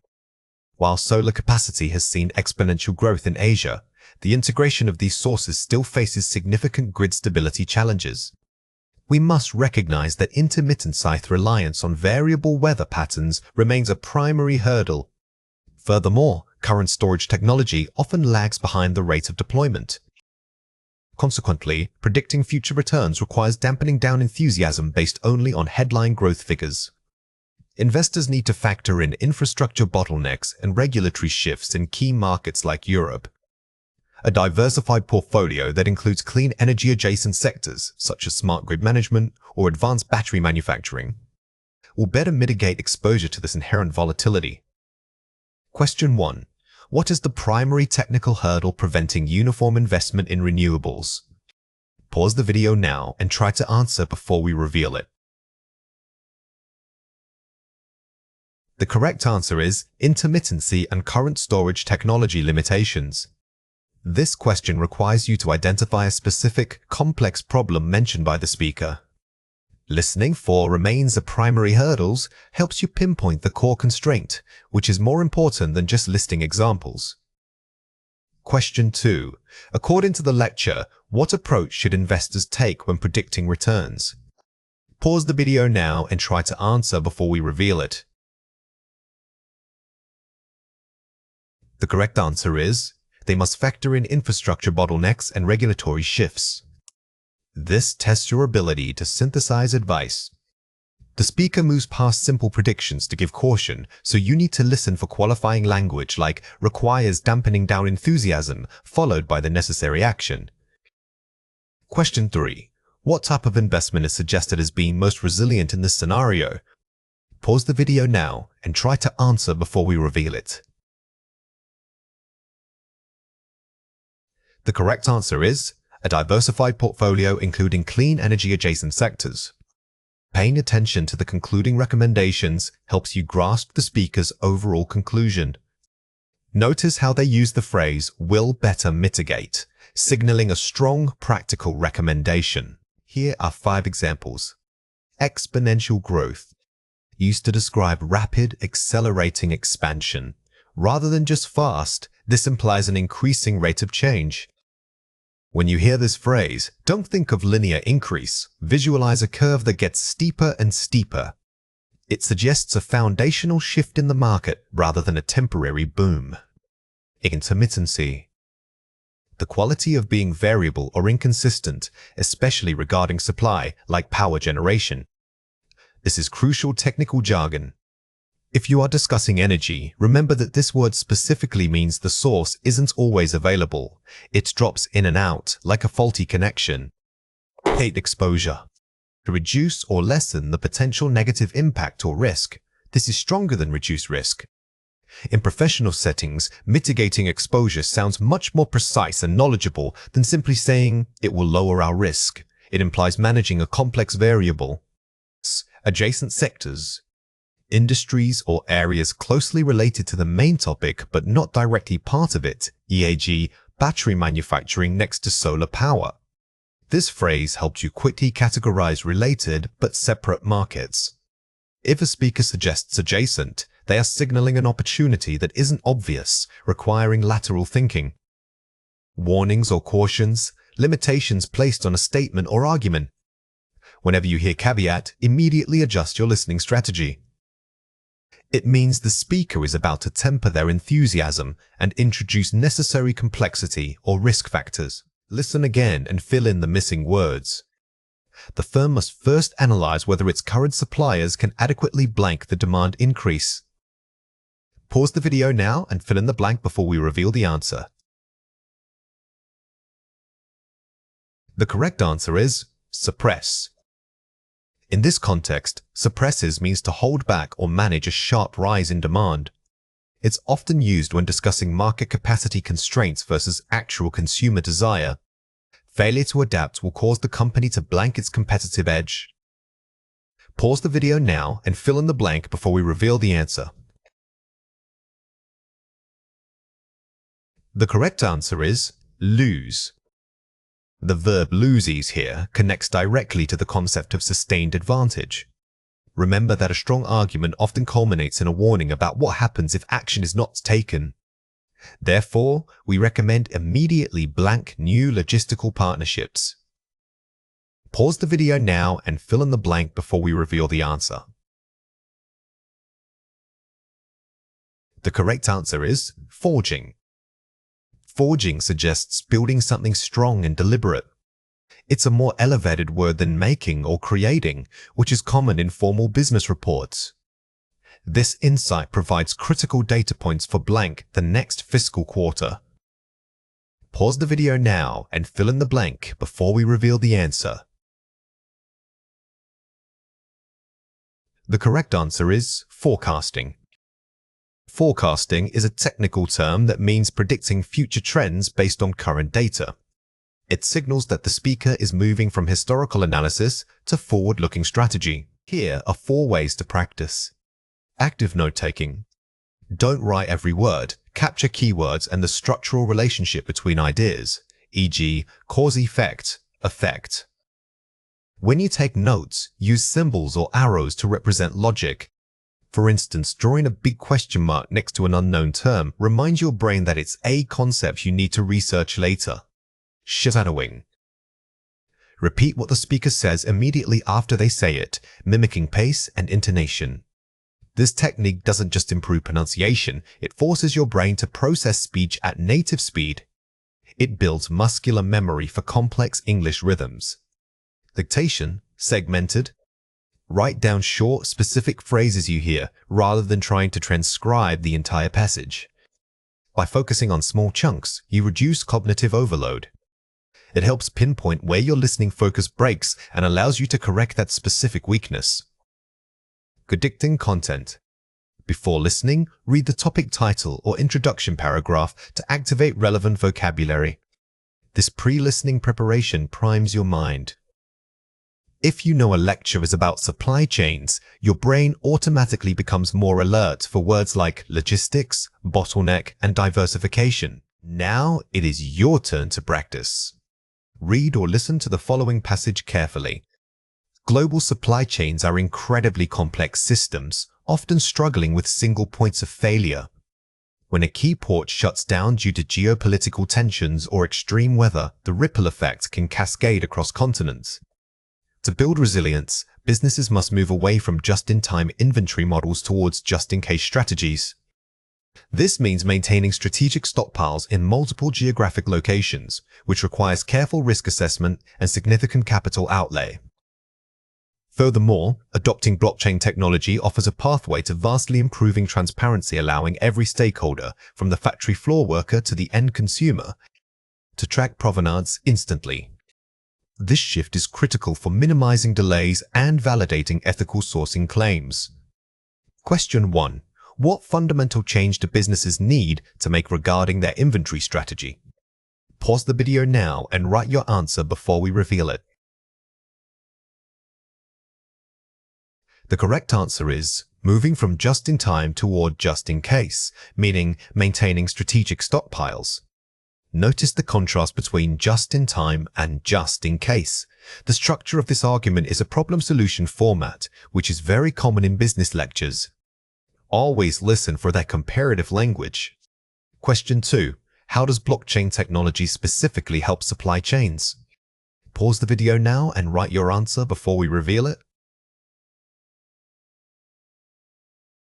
The correct answer is, it improves transparency by allowing all stakeholders to track product provenance instantly.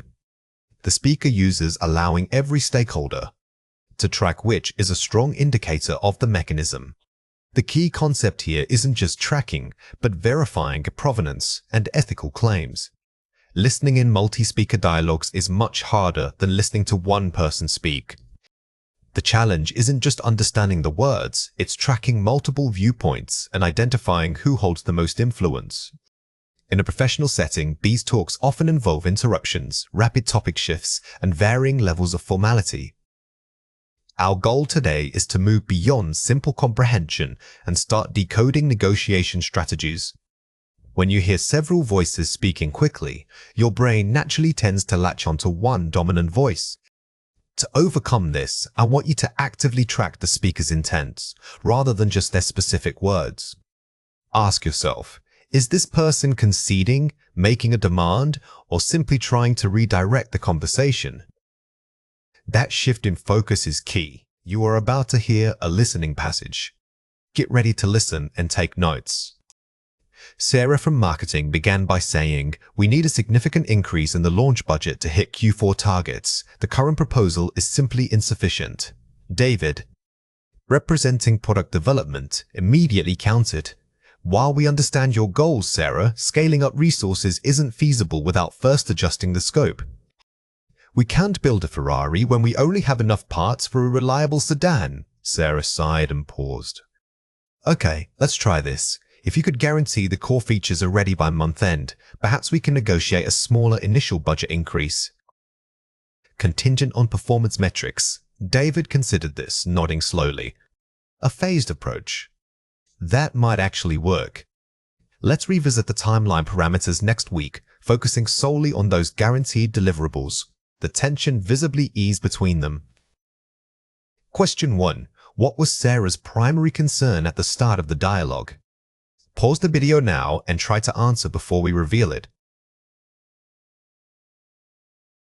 The correct answer is the insufficient launch budget to meet Q4 targets. This question tests your ability to identify a core conflict point early on. Don't get distracted by David's reply. Focus only on the initial statement to grasp the main problem driving the negotiation. Question 2. What does David suggest as an alternative to increasing the budget? Pause the video now and try to answer before we reveal it. The correct answer is adjusting the scope of the product development. Here, we are testing your ability to follow a logical counter-argument. He doesn't just say no, he proposes a condition A adjusting the scope, which is the core strategy being communicated.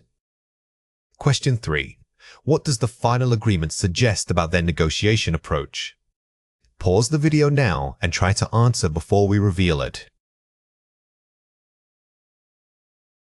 The correct answer is a phased and performance contingent approach. This question requires you to synthesize the entire conversation. The key takeaway is that they moved from a complete conflict to a structured, measurable compromise, which is the ultimate goal of these dialogues. Here are 5 examples. Insufficient, meaning not enough, inadequate, when to use it, to firmly state that a current proposal falls short of needs. Using words like insufficient is much stronger than simply saying not enough.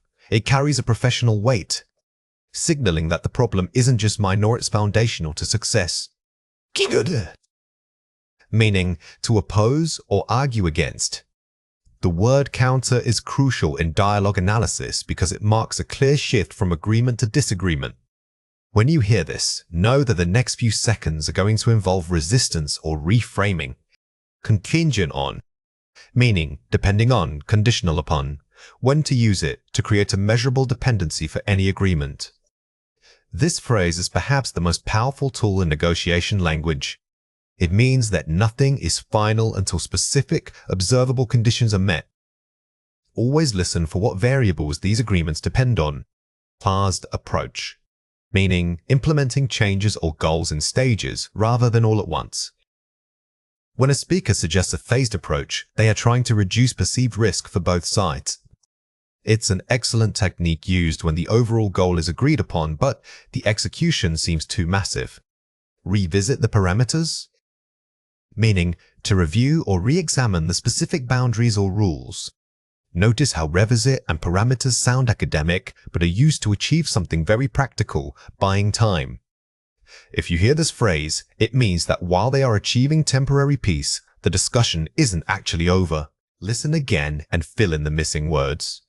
The team leader asked us to blank our initial proposal based on feedback. Pause the video now and fill in the blank before we reveal the answer. The correct answer is refine. Refining means making small, careful improvements. In a professional context, it suggests that the original idea was good but needed polish rather than a complete overhaul. We need to blank 2 departments' goals into one cohesive strategy. Pause the video now and fill in the blank before we reveal the answer. The correct answer is synergize. To synergize is a high-level business term meaning that combining elements will create an outcome greater than the sum of their individual parts. It's about multiplicative value. Our priority must be to blank conflict and find common ground. Pause the video now and fill in the blank before we reveal the answer. The correct answer is mitigate. Mitigation means reducing the severity or seriousness of something, like a disagreement. Instead of solving the problem entirely, you are working to lessen its impact on the project. Let's ensure all stakeholders blank the revised timeline before proceeding. Pause the video now and fill in the blank before we reveal the answer. The correct answer is approve. The verb approve is formal and definitive. It confirms that everyone involved has given their official consent, which is a critical step in any major organizational decision. Here are 4 ways to practice. active note-taking. Don't write down every word. Instead, focus on keywords, emotional cues, and transitional phrases like however or on the other hand. When you take notes during dialogue, structure them using speaker names and action verbs. This forces your brain to categorize information immediately: who said it and what was their motive. Dictation practice. Listen for short segments and write down exactly what you hear, including filler words or pauses. Then check against the transcript. This seems basic, but dictation is fantastic because it trains your ear to distinguish between similar-sounding phonemes, the subtle difference between schedule and scandal, for instance. You're shadowing. Or repeat the passage aloud immediately after the speaker. This improves rhythm, intonation, and speed. Shadowing is a physical practice that links listening to speaking. By forcing your mouth to keep up with native speech patterns, you improve your ability to process complex auditory information in real time. Pre-listening prediction. Before playing the audio, read the topic and predict 3 possible outcomes or points of conflict. Listen specifically for those predictions. Never listen passively. By setting a specific prediction goal like, I am listening for details about budget cuts, you give your brain a focused filter, which dramatically improves retention in complex dialogue. Now, it is your turn to practice. Read or listen to the following passage carefully. Legal counsel advised the team that the contract revisions were essential before any operational deployment could begin. We cannot sign off on this until we see ironclad guarantees regarding data compliance, she stated firmly. The operations manager countered, explaining that waiting for every single clause to be perfected would delay the entire product launch by at least 6 months. The market window is closing quickly. We need a provisional agreement based on our existing protocols. Legal counsel paused, considering the urgency. Perhaps we can issue a limited letter of intent now, with clear stipulations that full legal sign-off will follow within 90 days. This allows you to start while keeping us accountable to defined checkpoints. Operations agreed that this conditional path was manageable. Question 1. What is the primary concern raised by legal counsel? Pause the video now and write your answer before we reveal it. The correct answer is data compliance and ironclad guarantees in the contract revisions. This passage shifts focus to legal risk. The key skill here is recognizing that the conflict isn't about money, but about contractual safety and regulatory adherence, which changes the negotiation dynamic entirely. Question 2. What solution did legal counsel propose to balance speed and security? Pause the video now and write your answer before we reveal it. The correct answer is issuing a limited letter of intent with defined checkpoints. The letter of intent is a crucial piece of legal vocabulary. It shows the students how specialized language acts as a bridge, allowing parties to move forward while explicitly retaining future conditional requirements. Listening for detail is about much more than just hearing words. It's about processing information quickly and accurately. When we move to virtual meetings, the challenge increases because of visual distractions from multiple screens or background noise. The key strategy here is active filtering. You must consciously separate the primary speaking points from secondary conversational filler. Always prepare a systematic note-taking framework before the meeting starts. This helps guide your brain on what critical details to prioritize capturing. Remember that active listening isn't just paying attention, it's engaging with the material intentionally. Think of your mind as having multiple filters. You need to filter out the non-essential background chatter and hone in only on actionable insights or concrete data points. Establishing a simple outline beforehand is the best way to train this focus. You are about to hear a listening passage. Get ready to listen and take notes. All right, everyone, let's summarize our key takeaways from this quarter's planning session. First, the marketing team needs to adjust their social media calendar. We agreed that focusing on video content will significantly boost engagement rates next month. Second, regarding the budget reallocation, Sarah mentioned that if we delay the software upgrade until Q3, we can save approximately $15,000 in immediate costs. John added a crucial point. We must confirm the vendor's commitment to cloud security compliance before signing any new contract. Finally, Remember that all meeting decisions must be logged and distributed via email within 24 hours to ensure everyone is on the same page. These details are vital for our follow-through. Question 1. According to the marketing team's summary, what type of content should they prioritize next month? Pause the video now and try to answer before we reveal it. The correct answer is video content. This question tests your ability to filter specific facts from a general overview. When listening for detail, don't just hear marketing team, listen specifically for the action item or the object of their focus. Question 2. What condition must be met regarding the vendor before signing any new contract? Pause the video now and try to answer before we reveal it. The correct answer is, the vendor must confirm commitment to cloud security compliance. This requires listening for a specific prerequisite or if-then clause. Pay close attention to qualifying words like must, only if, or provided that. These signal critical details. Question 3. What is the required time frame for distributing meeting decisions? Pause the video now and try to answer before we reveal it.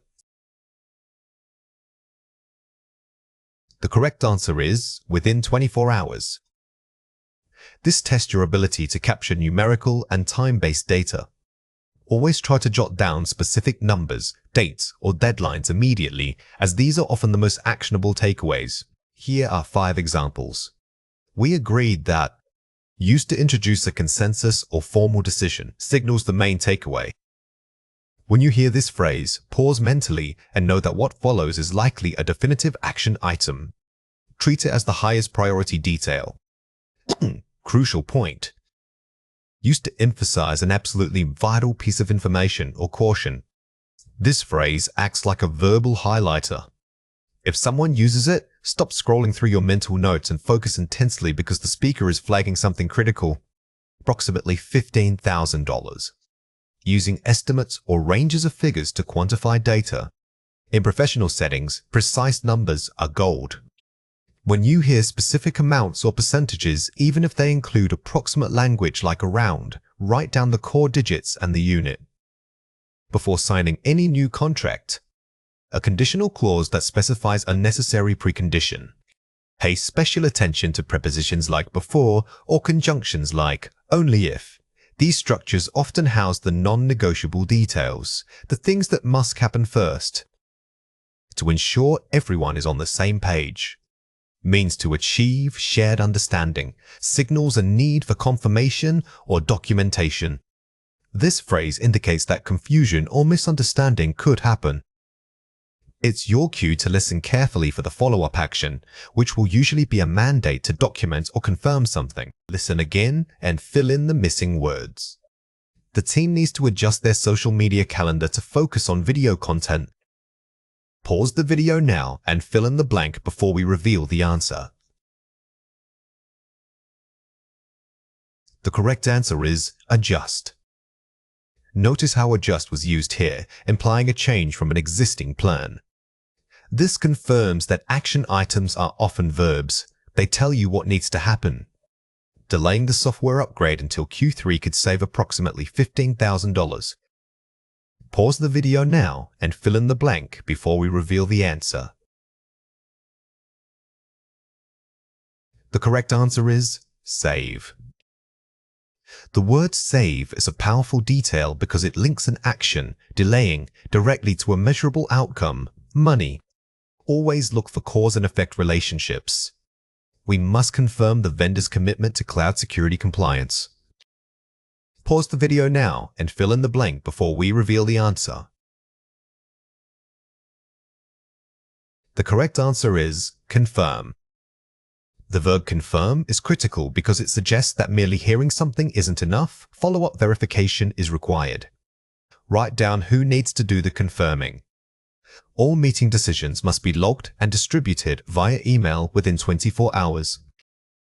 Pause the video now and fill in the blank before we reveal the answer.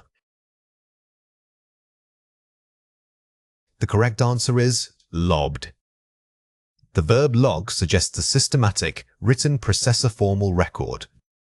This reminds us that good note-taking isn't just writing, it's about creating an organized, permanent record. Here are 4 ways to practice. Active pre-listening setup. Before the meeting begins, quickly review any pre-read materials or set up your note template with section headings. This primes your brain to listen for specific types of information. This is preparation work that happens before you even hear a word. By structuring your notes first, you give your focus a job to do, preventing your mind from wandering into distractions. The what's a who when rule. For every decision or point raised, force yourself to record the who is responsible, what needs to be done, and when, by when. This turns vague chatter into concrete action items.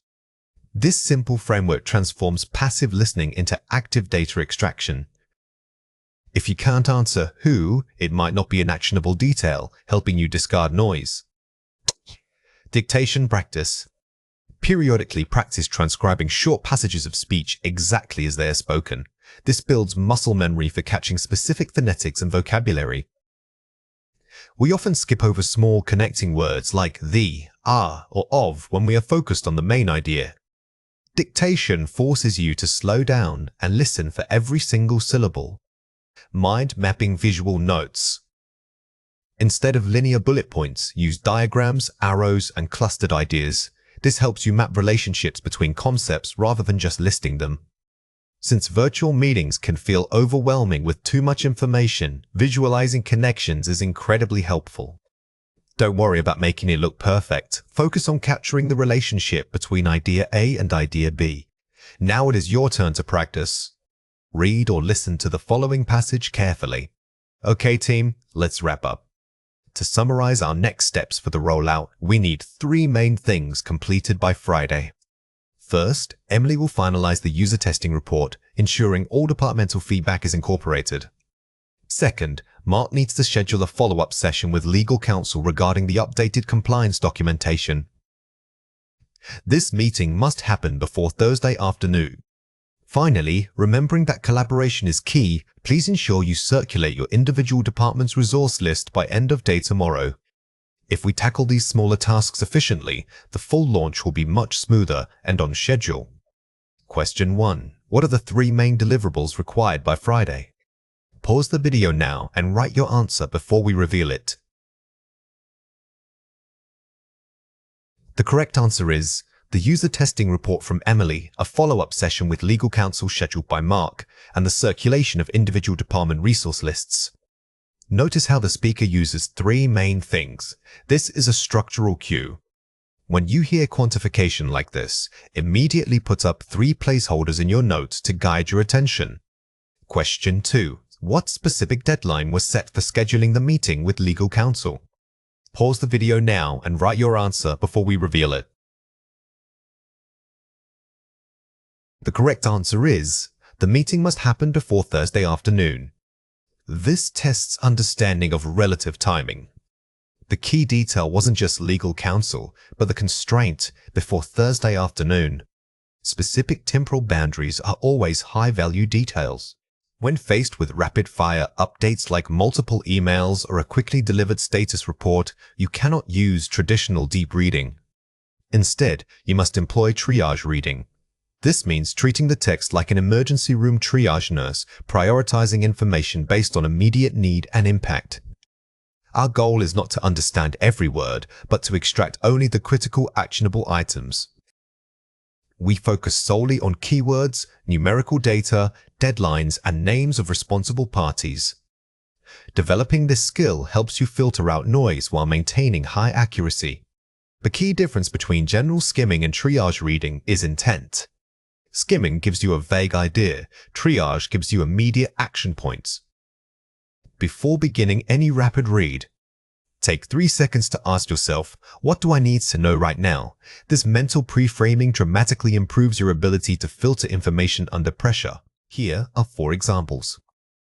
Notice how this sentence immediately provides 3 pieces of crucial information: what changed, budget allocation, who was responsible, finance, and when it's due, end of day. When reading for speed, look for these distinct clusters of data: the WHO, what, and when. Rapid updates often focus on problems. When you see phrases like potential delays or system challenge, immediately flag that section. These phrases signal an issue that requires follow-up and attention, regardless of what else is being said. Always look for confirmations. A name followed by an action and a date is gold. If you are managing multiple projects, these little confirmation points save you from having to reread entire paragraphs just to verify who is doing what. Numbers and dates are high-value targets in these drills. Don't let surrounding filler text distract you from the core metric. When reading quickly, your eyes should be trained to zero in only on the numbers that represent a difference or a timeline shift. Let's compare 4 pairs. Reading an official memo, formal. Reading a Teams chat transcript, informal. Tone and structure. Memos use structured language and complete ideas, forcing you to read for logic. Chats are highly fragmented. They rely on implied context and abbreviations. When switching between these two modes, remember to translate the informal chat shorthand back into full professional sentences in your mind.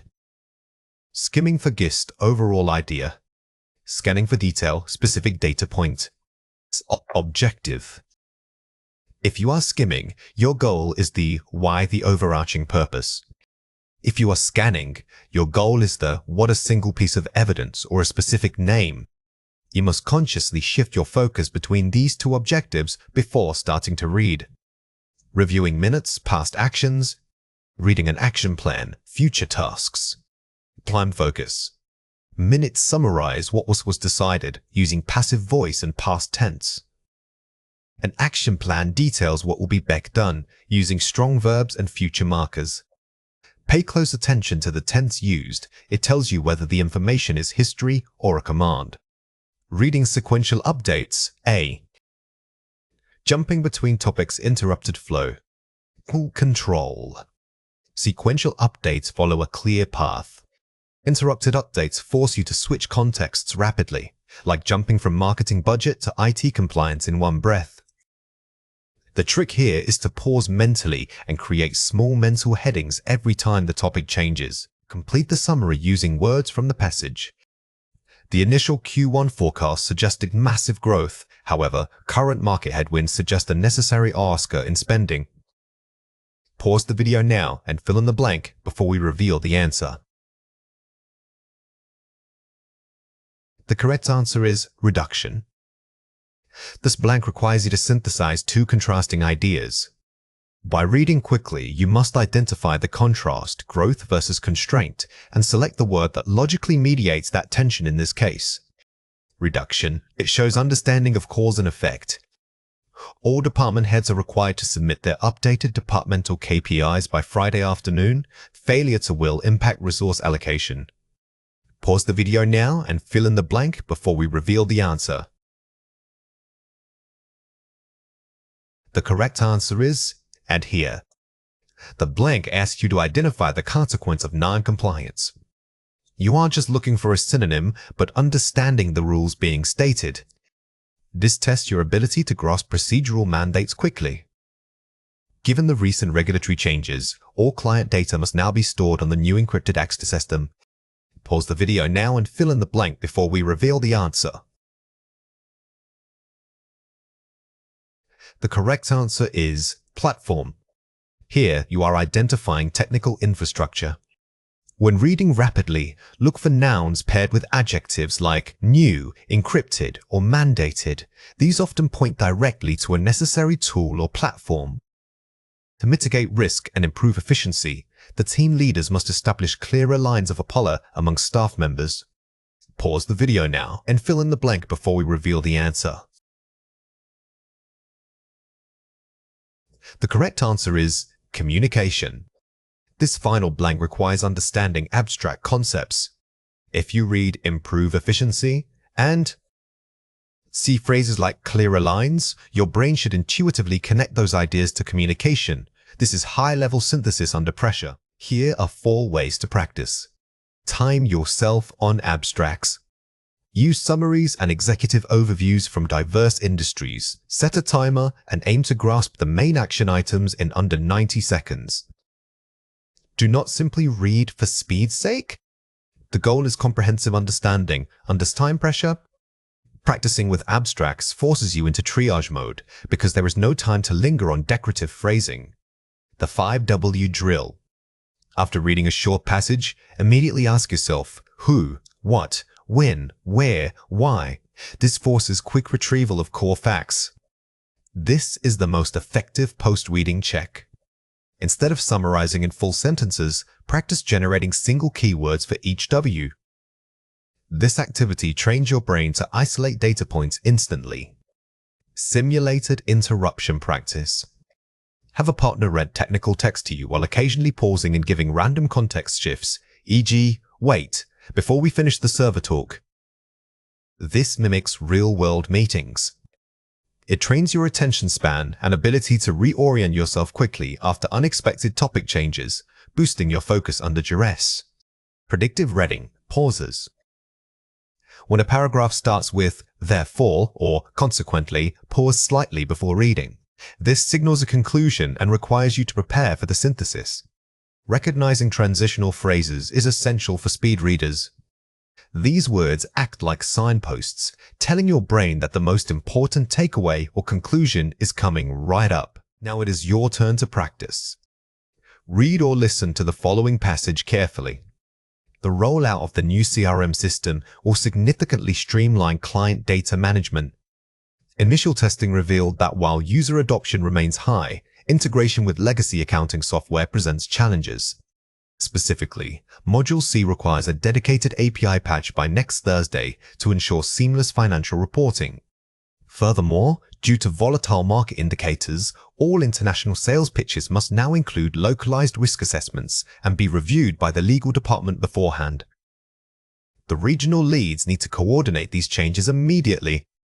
Question 1. What is the main idea primary directive of this passage? Pause the video now and write your answer before we reveal it. The correct answer is, the primary directive is for immediate coordination across departments to manage system integrations and new regulatory requirements. When answering a main ideas question under time pressure, do not summarize the details. Instead, synthesize the overall required action. Notice that every sentence points back to an urgent need for coordination or revision. Question 2. Find a word in the passage that means required by law or policy. Pause the video now and write your answer before we reveal it. The correct answer is regulatory. This tests your ability to locate high-value vocabulary instantly. If you see an unfamiliar term like regulatory, think of its root meaning, which often helps you infer the definition even if you haven't seen it before.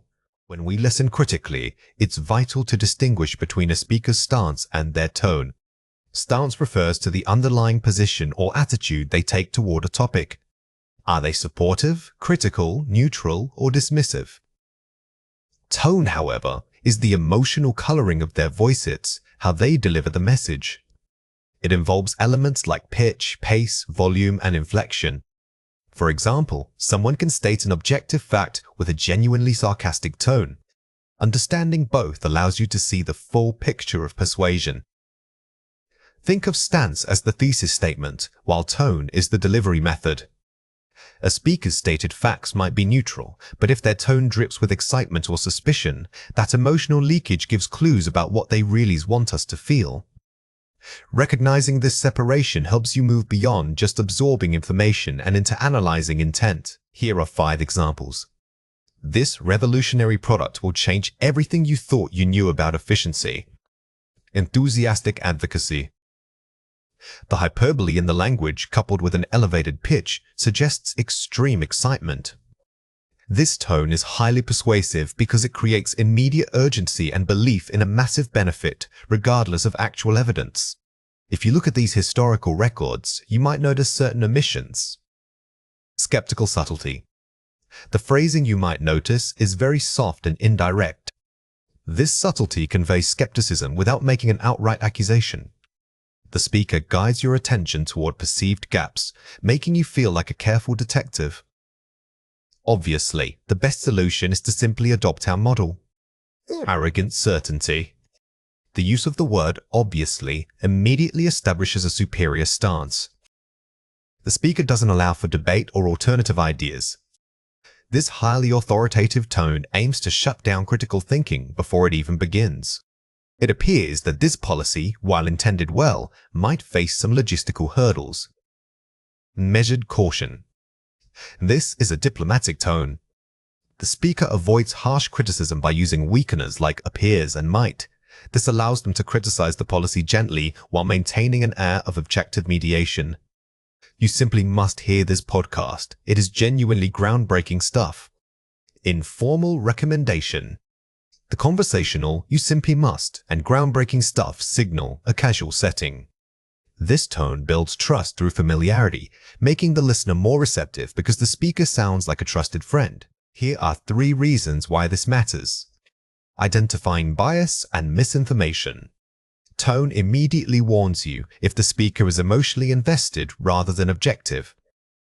When tone matches language essay, using overly dramatic language for a minor point is often a sign of bias.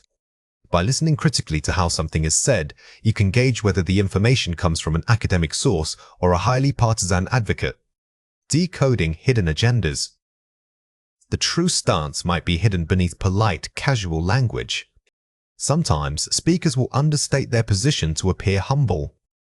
Recognizing this requires you to listen for the gap between what is said and the energy or emphasis used in the delivery. This helps reveal unspoken motives. Enhancing emotional comprehension. Understanding tone allows us to predict emotional arcs within a narrative. In audiobooks, for instance, changes in pace or vocal quality are key storytelling tools. Being aware of these shifts deepens your reading experience and helps you empathize with the character's true feelings. Watch out for these 3 common mistakes. Focusing only on the literal words, the report suggests that the market is unstable. Reading for implied consequence, the report warns that the market instability poses a risk to investment. When you stop at the surface meaning, you miss the danger. Good listeners don't just repeat what is said, they process the warning. The speaker isn't just giving data, they are implying that action must be taken to avoid loss. Over-relying on minimizing language, he stated he was fine with any option. Prioritizing vocal cues over diction, his tone indicated disinterest despite his words. Watch out for vague phrases like any options or we can see. If the speaker uses these general terms but their voice is suddenly flat or clipped, that contrast usually signals dissatisfaction. Accepting a balanced presentation, the policy was implemented to solve X and Y. Detecting selective focus, it seems the primary goal of the policy was to address X while ignoring Y. A common trap is accepting equal weighting when all parts are mentioned. If the speaker spends 90% of their time discussing X and barely touches Y, their true stance is likely focused entirely on X. Here are 4 ways to practice. The 3-pass approach. Listen once for general understanding. Listen a second time specifically for tone shifts and emotional cues. Finally, listen a third time to identify the speaker's ultimate objective. This structured approach prevents you from getting lost in the details on the first pass. By segmenting your listening into 3 distinct goals, you force yourself to analyze different layers of communication. Mapping key phrases. Keep a running list of emotionally charged words or phrases that seem disproportionate to the topic at hand. If the speaker uses absolutely devastating when discussing a minor change in regulations, write it down. These exaggerated words are often the most reliable flags for emotional stance and underlying bias. Paralanguage, note, taking. Don't just take notes on content. Jot down observations like sigh, rapid pace, or volume drop alongside key points. This is the most advanced technique, forcing you to treat sound as data. A sudden dramatic pause, for instance, is often a verbal placeholder that signals something importanter, something they don't want you to realize. Asking who benefits. After hearing the argument, immediately ask yourself who benefits most from this information being presented. This final question shifts your focus entirely away from the speaker's words and onto the source of the message. It is a powerful tool for critical thinking, helping you navigate persuasive rhetoric with detachment. The short answer section requires you to be a precise information interceptor. Unlike academic lectures where arguments build systematically, workplace conversations are often fragmented, fast-paced, and highly contextual. Your goal is not understanding the whole chat, but pinpointing specific facts, names, dates, numbers, or required actions. These answers must be concise, direct quotes, or very short paraphrases. Think of this section as an information salvage operation. You are filtering out all the filler small talk and tangents though, grab only the essential who, what, when, and how. Success here shows highly focused attention and immediate comprehension, which examiners value greatly. Here are 5 examples. Listen for keywords and noun phrases. Pre-identify the type of answer needed, e.g., a location or a name, before listening. When you know you are looking for a specific geographical place, train your ear to register prepositions like near, across from, or in relation to. These words act as signposts guiding you directly to the required factual noun. Track numerical data, dates and quantities. Pay close attention to numbers, currencies, percentages, and times. Repeat them mentally when they are spoken. Don't let the surrounding conversation distract you from concrete data points. If someone says, it needs to be done by Tuesday, around 3, isolate both the day and the time for accuracy. Identify ownership and responsibility. Listen for phrases like John needs to or Sarah handles, pass. In a professional setting, knowing who is responsible for the next step is critical. Focus on verbs of action paired with proper nouns. This tells you exactly which person owns that piece of information. Filter out filler language and discourse markers. Ignore sort of, or long pauses. They are distractions.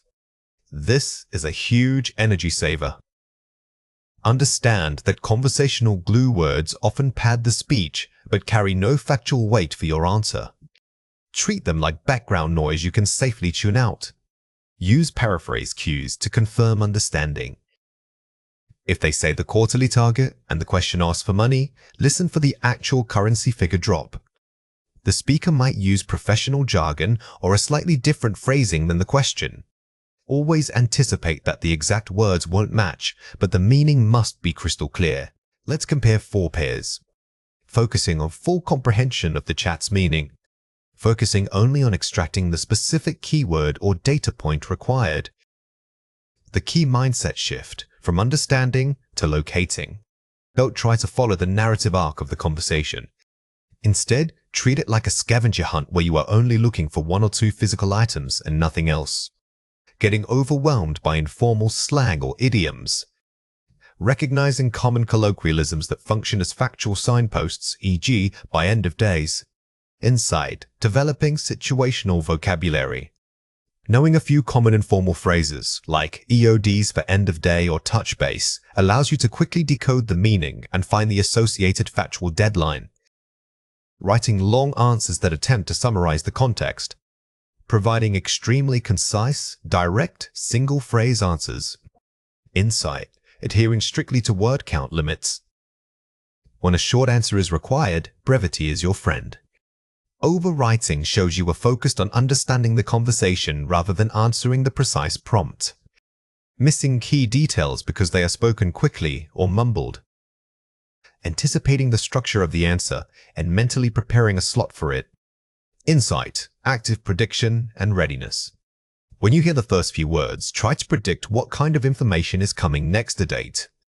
This mental preparation lets you grab the detail even if the speech is rushed. Here are 3 reasons why this matters.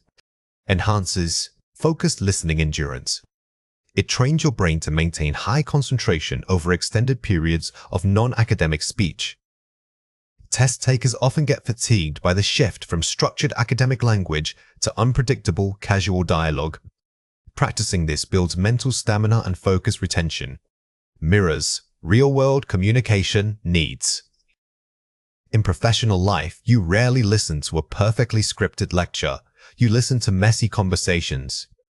High scores in this area translate directly into confidence regarding real-world English use. It confirms that your listening skills are practical and transferable. Boosts. Note: taking efficiency, mental indexing. It forces you to immediately categorize information as this: a date, or is it an action item? This skill improves how you process information under pressure. Instead of just hearing words, you are actively filing them into mental categories like person, time, or location. Here are 4 ways to practice. Listen to workplace podcasts vlogs. Choose content that simulates informal discussions, e.g., tech news or career advice. Write down 5 facts after listening once. Don't just listen for fun. Actively take notes on the types of information being discussed. Did they discussing budgets, timelines, or personnel? This makes your practice targeted. Practice gap. Fill summaries. Find short audio clips and pause them immediately before a key piece of data. Fill in the blank quickly. This is excellent for building anticipation. The momentary gap forces your brain to predict and latch onto the specific word or number that follows. Use role-play scripts with a friend. Have a partner act as the speaker, giving you rapid, informal instructions about an imaginary project. The benefit of human interaction is the unpredictable element. Asking a friend to speak quickly and informally will mimic the pressure and natural flow of the actual test environment. Timed fact, spotting drills. Play short, 30-second audio clips back to back. Immediately write down 3 distinct pieces of factual information from each clip. Speed is crucial here. The goal isn't perfection, it's rapid retrieval and recording. This trains your mind to process detail under intense time constraints. Dealing with accents and background noise is one of the toughest parts of modern remote work. When you are listening to a call where multiple people speak, or when there's constant chatter, your brain has to work much harder just to filter out the irrelevance. The key strategy isn't always about hearing everything. It's about confirming what little information you can pull through the noise. Always try to listen for keywords or actionable items rather than trying to catch every single word spoken. Remember that effective listening in this environment is less about raw comprehension and more about strategic filtering.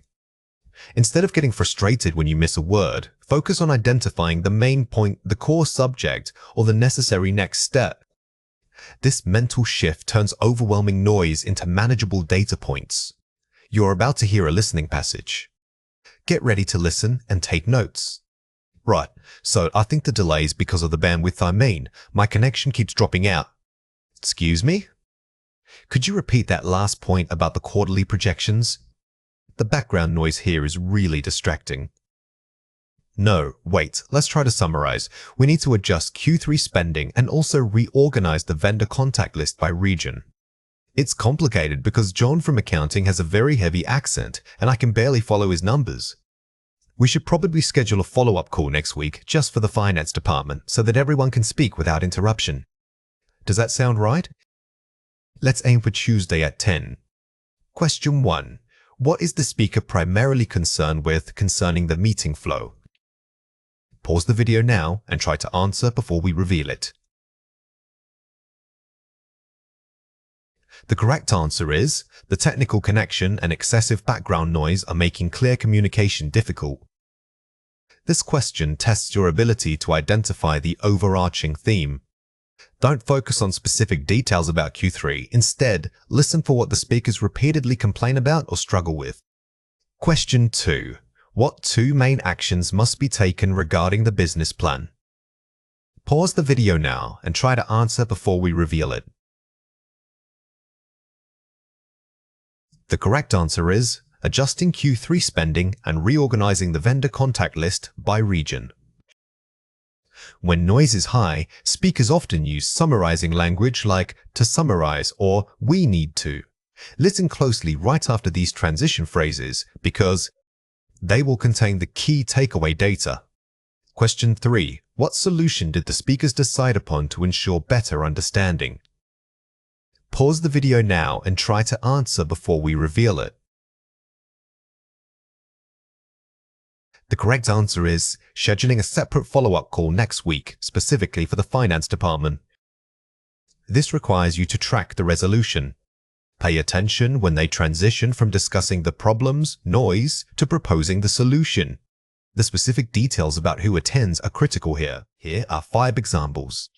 Could you repeat that? Use this when the background noise or accent makes comprehension impossible. It's polite but firm. This is your first line of defense against communication breakdown. When using it, don't sound accusatory. Instead, frame it as a problem with the transmission, not the speaker.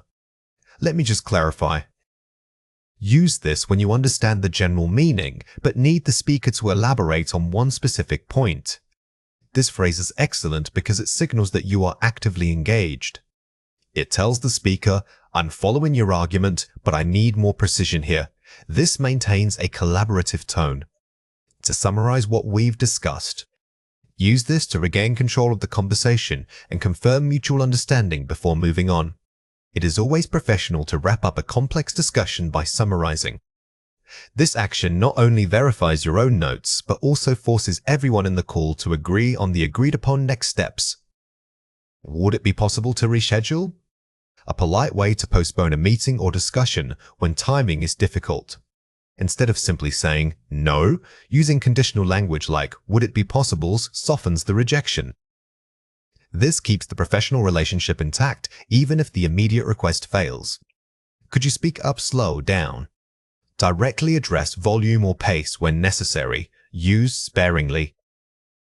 This is a direct intervention and should be used only as a last resort. When you do use it, always follow up immediately with an apology, like, "Sorry to interrupt, but could we slow down just a moment?" This minimizes potential conflict. Listen again and fill in the missing words. The team needs to blank their expectations before launching the new product line. Pause the video now and fill in the blank before we reveal the answer. The correct answer is align. When hearing a word like align, remember that it means bringing things into agreement or proper position. In a business context, aligning expectations prevents costly misunderstandings later on. They decided to blank the meeting until next week due to conflicting schedules. Pause the video now and fill in the blank before we reveal the answer. The correct answer is postpone. The word postpones is similar to reschedule, but it focuses more on the action of delaying.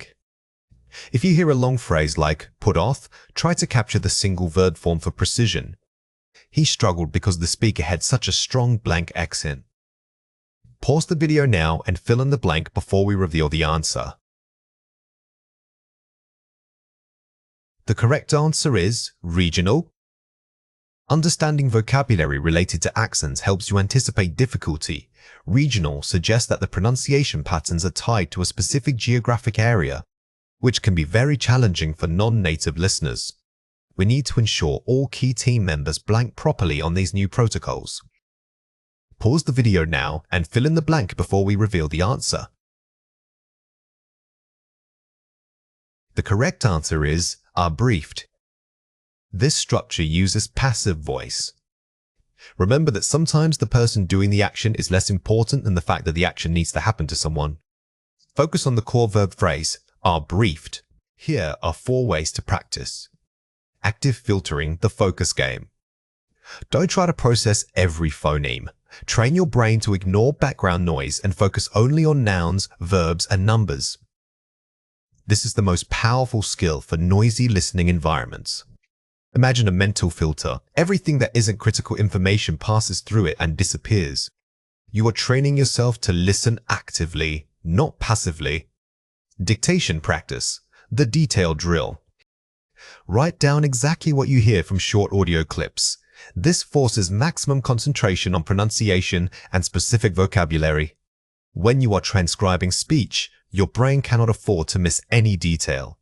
Use this method specifically with difficult accents or rapidly spoken segments to improve the accuracy of your ear. Shadowing, the fluency coach. Immediately repeat what you hear from a native speaker after they say it, mimicking their rhythm and intonation. While shadowing is great for pronunciation, when using it to practice listening, focus on repeating the structurist of clarity. Try mirroring the calm, professional cadence used by expert communicators. Pre-listening prediction, the context setter. Before listening, read the topic or goal so that your brain knows what keywords to listen for.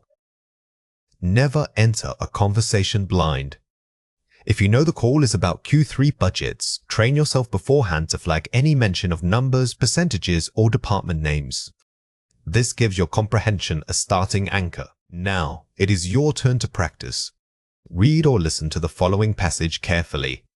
I understand the project needs to launch by month end, but am struggling a bit with the technical requirements for phase 2, specifically those integration points. Could you perhaps rephrase that? When I try to visualize it, I get mixed up. So, if I hear synergy, are they talking about combined effort or just resources pooling together? Basically, what is the core objective we need to achieve by Friday? If someone speaks too quickly, don't assume, prompt them gently. You could say, could you elaborate on that point? It prompts them to slow down and provide more context. Question 1. What does the speaker suggest when they cannot understand a specific term like synergy? Pause the video now and write your answer before we reveal it. The correct answer is, they ask for clarification by asking if it means combined effort or resources pooling together. This passage focuses on metacognition thinking about your own thinking process. When you don't know a word, the best skill is to use context clues and ask for alternatives, forcing the speaker to redefine the term for you. Question 2. What gentle technique is suggested when someone speaks too quickly? Pause the video now and write your answer before we reveal it. The correct answer is saying, could you elaborate on that point? Notice how this phrase works. It doesn't accuse the speaker of speaking fast. Rather, it requests more depth or detail. That subtle difference in phrasing makes all the difference in maintaining a positive working relationship. Advanced reading in a business context requires more than just comprehension. It demands synthesis. This means taking information from multiple parts of the text and combining those ideas into a single, cohesive understanding. It's about seeing the big picture by linking specific details together. Instead of summarizing section by section, you are building an integrated narrative that captures the core argument. Mastering this skill ensures you can quickly distill complex reports into actionable insights. When we talk about synthesis, think of yourself as a corporate analyst. You aren't just reading facts, you're finding relationships between them, cause and effect, or correlation between departments. The goal isn't remembering details, it's understanding the underlying mechanism that drives the business message. Here are 4 examples. Initial market projections showed slow growth in the APAC region, paragraph 2. Identifying a weak foundational statement. Notice how this segment establishes a baseline expectation. The author presents data about underperformance, which sets the stage for what comes next and flags an area of concern you need to track. However, recent internal pilot studies demonstrated significant consumer uptake in niche tech sectors, paragraph 4. Introducing a counter-argument or unexpected positive shift. This is the turning point. The text shifts away from the initial problem by introducing concrete evidence of success. Your job is to connect this success directly back to the underperformance mentioned earlier.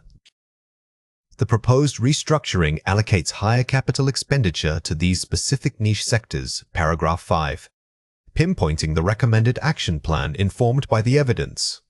This sentence provides the solution. It directly references the positive findings from the pilot studies, confirming that the recommendation is based on the data you just identified.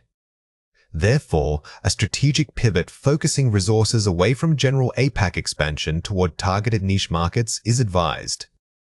The synthesized conclusion combining all previous points. This final sentence is the perfect example of synthesis. It doesn't just restate facts, it merges the initial weakness, low growth, with the successful evidence, niche uptake, to deliver a single, powerful recommendation. Let's compare 4 pairs. Detailed technical report, source data. Executive summary, high-level overview. Focus, depth versus breadth. A technical report dives deep into methodology and raw data, which is necessary for rigor but overwhelming for quick reading. The executive summary strips away the jargon to give you only the what and so what, making it perfect for busy decision makers. Skimming, getting the gist. Synthesizing, building connections. Goal, overview versus insight. While skimming helps you know what a document is about, its general topic synthesis forces you to understand how different parts of that document relate to each other. Synthesis requires deeper critical thought than just rapid reading. Argumentative text, opinion pieces, informational text, fact sheets. Tone, persuasion versus neutrality. When reading argumentative text, always look for loaded language and emotional appeals. The writer wants you to feel something. Informational texts aim for objectivity, so your job is simply to accurately record the facts presented. Identifying stance from previous lessons. Synthesizing data, current focus. Action, interpreting versus combining. Remember identifying stance, which is about determining the author's feeling toward a topic. Synthesis goes a step further. You must combine that determined stance with specific data points to predict a probable business outcome. Complete the summary using words from the passage. Sustainable business models require analyzing both short-term gains and long-term blank. Pause the video now and fill in the blank before we reveal the answer. The correct answer is viability. The word viability means the ability to work or exist successfully. In a business context, asking about viability signals that you need to look beyond quarterly profits and consider the company's long-term survival potential. Effective risk mitigation involves creating redundancies across different blank chains. Pause the video now and fill in the blank before we reveal the answer. The correct answer is supply. Since we are in a business context, supply immediately makes us think of the supply chain. The blanks require you to synthesize the concept of risk management with the logistical realities of getting goods from start to finish. Stakeholder engagement must be proactive, ensuring that all affected parties feel included in the initial blank. Pause the video now and fill in the blank before we reveal the answer. The correct answer is design. When you see stakeholders and engagement, always consider who has a vested interest. The blank requires you to understand that inclusion isn't just about consultation, it must happen at the very start of the planning process. A comprehensive market assessment combines quantitative metrics with qualitative blank insights. Pause the video now and fill in the blank before we reveal the answer. The correct answer is consumer. This sentence is key because it forces you to synthesize two different types of data, numbers, quantitative, and human experience, qualitative. The missing word specifies the source of those valuable human insights. Here are 4 ways to practice. Pre-reading questioning. Before reading the passage, write down 3 questions you expect the text to answer. This primes your brain for specific information. Treating yourself like an active detective is crucial here. By formulating questions beforehand, you guide your attention and significantly improve both speed and retention when tackling dense academic material. Mapping relationships. When reading multiple paragraphs, draw arrows or use transition words to physically map the connections between ideas. A leads to B. This technique helps you visually see the argumentative structure.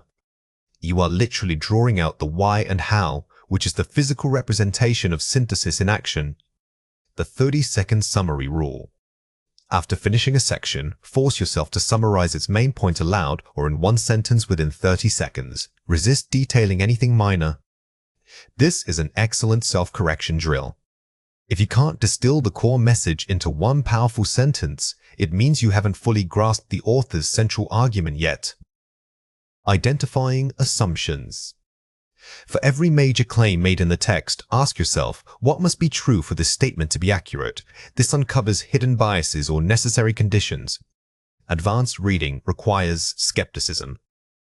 Don't just accept a fact, challenge it by finding its foundational assumptions. This critical step elevates your reading from comprehension to expert analysis. Now it is your turn to practice. Read or listen to the following passage carefully. The shift toward decentralized manufacturing presents both unique opportunities and considerable logistical hurdles. While some corporations view this as a reduction in centralized control, others see it as vital for mitigating global supply chain shocks. For instance, the recent geopolitical instability highlighted the vulnerability of single-source suppliers. To capitalize on this trend, firms must invest heavily in localizing their production bases. Furthermore, adopting advanced digital tracking systems is no longer optional. It is mandatory for maintaining transparency and optimizing resource allocation across disparate sites. Question 1. What is the core argument regarding decentralized manufacturing? Pause the video now and write your answer before we reveal it. The correct answer is, it is a necessary strategy to mitigate global supply chain shocks by localizing production bases. The main idea here synthesizes two parts: the trend, decentralization, and its purpose, mitigation. A strong answer must combine both elements, proving you understood the author's ultimate recommendation. Question 2. Find a word in the passage that means essential or required. Pause the video now and write your answer before we reveal it. The correct answer is mandatory.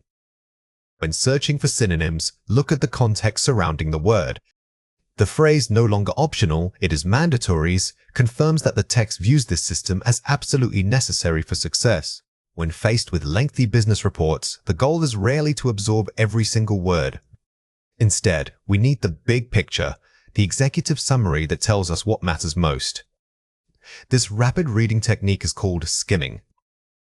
Skimming means quickly reading material to grasp its general idea or main points. We are not looking for specific facts, we are hunting for overall themes and conclusions. Remember, the difference between skimming and scanning is crucial here. Skimming gives you the forest, the overall mood or theme of the report. Scanning lets you find one specific tree, like a dollar figure or a date. For executive summaries, always prioritize reading the introduction, conclusion, and any section headings first. Here are 4 examples.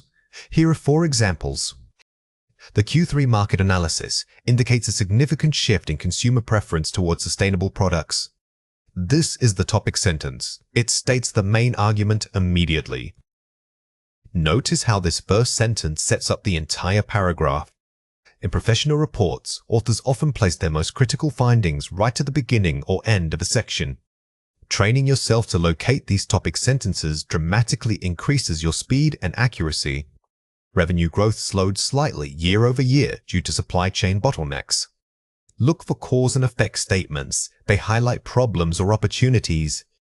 When you skim, don't get bogged down in the numbers or the specific details of the bottleneck. Instead, focus on the core message: slowed revenue growth due to supply issues. This keeps your brain focused on the conclusion, not the data. The recommendation is a strategic pivot toward localized sourcing to mitigate future risks. Recommendations are usually bolded or appear in the final summary section. Anytime you see words like recommendation, suggest, or pivot, stop and pay attention. These phrases signal the author's ultimate takeaway, which is exactly what an executive needs to know immediately. Further research into emerging demographic patterns is advised.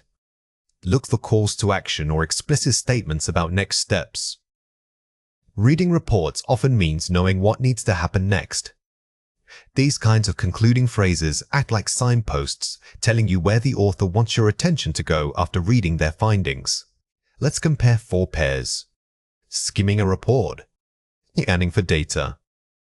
Goal: overall understanding versus specific fact. If you are skimming, think like a CEO needing a quick overview. If you are scanning, think like an auditor who needs to verify one specific number or name. They require entirely different mental setups and physical reading patterns. Reading an executive summary. Reading the full methodology section.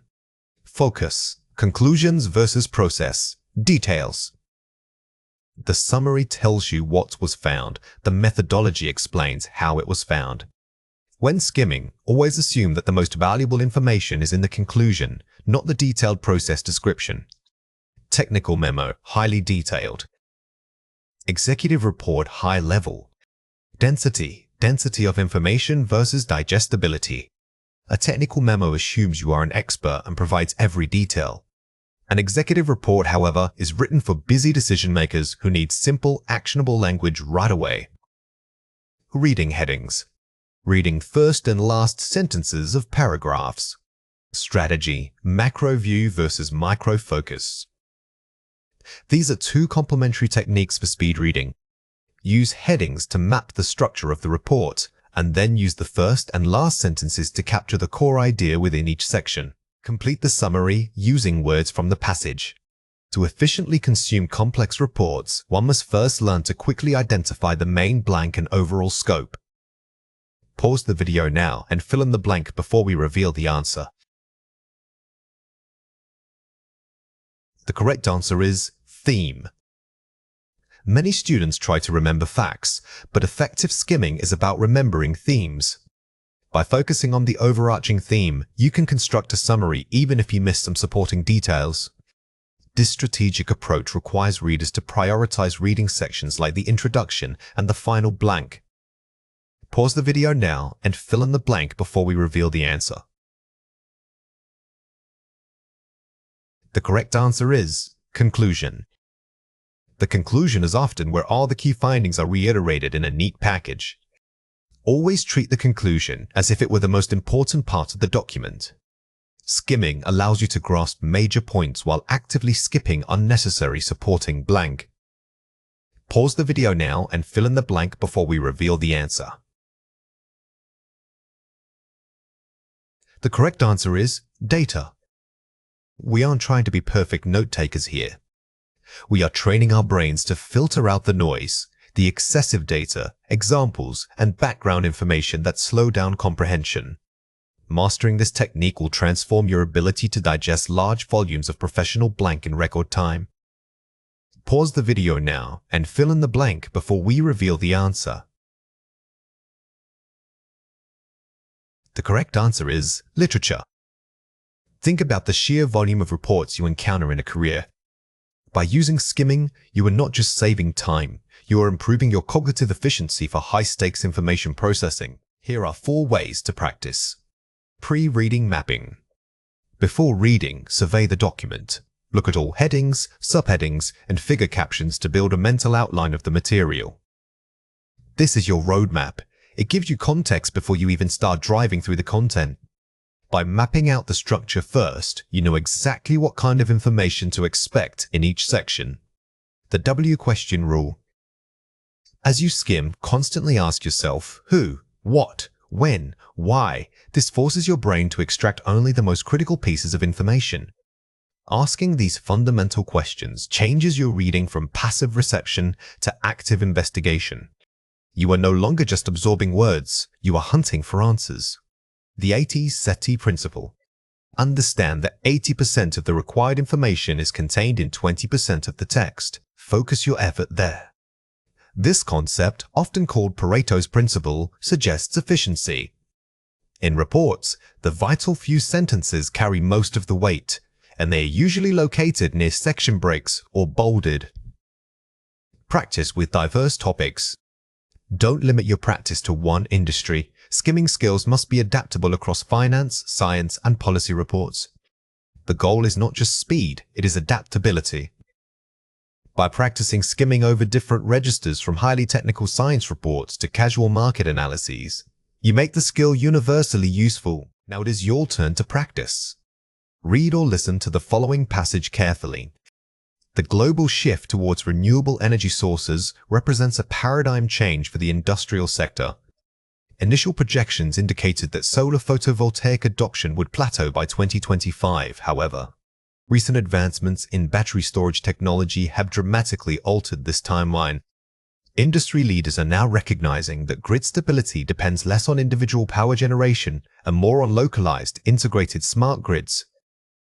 Therefore, key stakeholders must immediately allocate resources toward piloting decentralized energy networks rather than waiting for large-scale governmental mandates to take effect.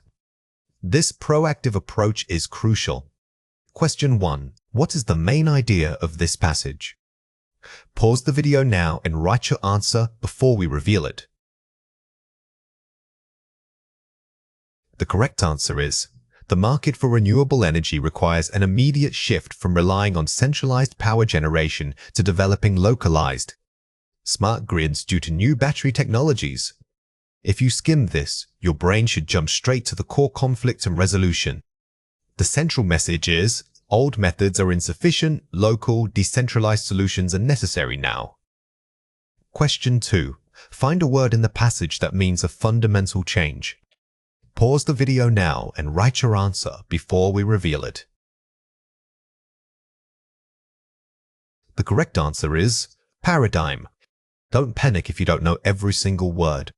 When you see an unfamiliar but important sounding term like paradigm, your goal is to infer its meaning from the context around it. It signals a major turning point. A white paper is an authoritative report or guide that informs readers about a complex issue and presents the issuing company's philosophy or solution. Unlike a simple article, it needs to build a strong, cohesive argument throughout its length. The core of this argument is the main idea, often crystallized in what we call the thesis statement. This single sentence encapsulates the entire purpose and scope of the document. Identifying this early allows you to determine if the paper is relevant to your research goals. Remember that a white paper isn't just informational, it's persuasive. The writer wants you to adopt their viewpoint or consider their solution. Therefore, when we look for the main idea, we are actually looking for the central claim they want us to believe. Here are 4 examples. The rapid shift toward remote work requires companies to overhaul their security infrastructure and training protocols. Abstract example, thesis in miniature. Notice how this sentence immediately sets the stage. It tells you the topic remote work and the main problem it poses. This is a highly condensed version of the entire paper's argument, making it incredibly useful for quick assessment. This report argues that integrating AI into customer service platforms significantly improves first call resolution rates. Introduction. Example, explicit claim. When the thesis is stated, this clearly using this report argues, it leaves no doubt. The writer is directly telling you what they intend to prove with the evidence that follows. Consequently, governments must prioritize updated broadband access to ensure all citizens can participate in the modern digital economy. Conclusion. Example, restatements. Often, the best place to find the main idea is not where it's stated first. The conclusion will summarize and restate the thesis using different language, giving you a final confirmation of the argument. While many solutions exist, transitioning to a subscription-based model offers the greatest long-term value for small businesses. Hypothesis. Example, focusing on comparison. Sometimes the main idea isn't a hard statement, but rather a comparative claim. This sentence signals that the paper will evaluate several options before recommending one specific path. Here are 3 reasons why this matters. Time efficiency. It prevents you from getting lost in supporting details and filler material. As professional readers, our time is valuable. By identifying the main idea up front, we create a mental roadmap that allows us to filter out unnecessary background information immediately. Critical analysis. It helps you evaluate whether the evidence provided actually supports the core claim. This is where deep reading happens. Once you know the main idea, every subsequent piece of data, every graph or statistic must be measured against that central claim. If it doesn't support it, you mark it as secondary. Academic credibility. It allows you to summarize complex texts accurately and concisely for reports. If your goal is to report on the white paper later, knowing the core thesis ensures your summary is accurate. You move beyond summarizing what was written to synthesizing what was argued. Let's explore the topic of locating main ideas, identifying thesis statements in white papers. This is an important concept to understand for learning English effectively. This is a foundational concept when learning English. Understanding, locating main ideas, identifying thesis statements in white papers deeply will unlock many other areas of the language. Think about how often you encounter this in real life and try to notice it in the English you hear every day. The more you engage with this idea, the more natural it will feel. Here are 4 ways to practice. Use the Seek 3R method. Survey skim headings, question predict content, read for answers, recite, and review. This foundational reading strategy is perfectly suited for white papers. Before diving in, quickly reviewing the table of contents helps you form initial questions that guide your focus on the main ideas. Annotate with the claim markers. When reading, physically write or type brackets around what appears to be the core argument. This active process forces you to slow down and justify your suspicions about the main idea. It moves you from passive consumption of text to active engagement with it. The elevator pitch test. After reading, summarize the entire document's thesis in 30 seconds or less. If you cannot distill the entire white paper's main argument into a brief, compelling pitch, it means your understanding of its core idea is incomplete. Practice this technique after every major industry report. Verify cross-references. Check if the conclusion directly speaks to and resolves the problem introduced in the introduction. A well-structured professional paper will show a clear line from problem intro, right arrow, right. Solution argument, body, right arrow, molars, final recommendation, conclusion. Verify that chain of logic. Today's focus is on moving beyond simple vocabulary memorization. We are learning how to identify synonyms for core concepts like growth, strategy, and investments when you encounter them in professional text. Paraphrasing mastery means understanding the meaning behind the words, not just replacing them with a single dictionary definition. Recognizing these key synonym groups allows you to interpret complex reports and academic papers accurately, even if the author uses highly specialized terminology. When we talk about recognizing synonyms in text, remember that context is everything. A word might be a perfect technical synonym, but it might not fit the tone or register of the surrounding writing. Always ask yourself, does this word carry the same weight and formality as the original concept? This critical step separates basic vocabulary knowledge from true mastery. Let's go through 6 words. For each word, I will say it clearly, then explain how to produce it correctly. The word is expansion. Say it again, expansion. Think of expansion as a physical growth, but it applies to ideas and business too. It suggests measurable outward movement like increasing market share or opening new branches. If the text talks about expanding operations, they mean more resources are being spread out. The word is blueprint. Say it again, blueprint. Blueprint is fantastic because it immediately evokes the image of an architectural drawing, suggesting precision and thoroughness. When used figuratively, it means the foundational, step-by-step guide, the master plan that everyone must follow. The word is capital. Say it again, capital.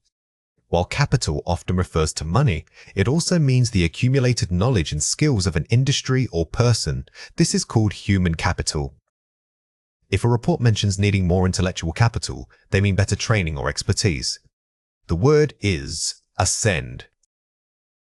Say it again, ascend. Ascend is a more sophisticated verb than simply increase.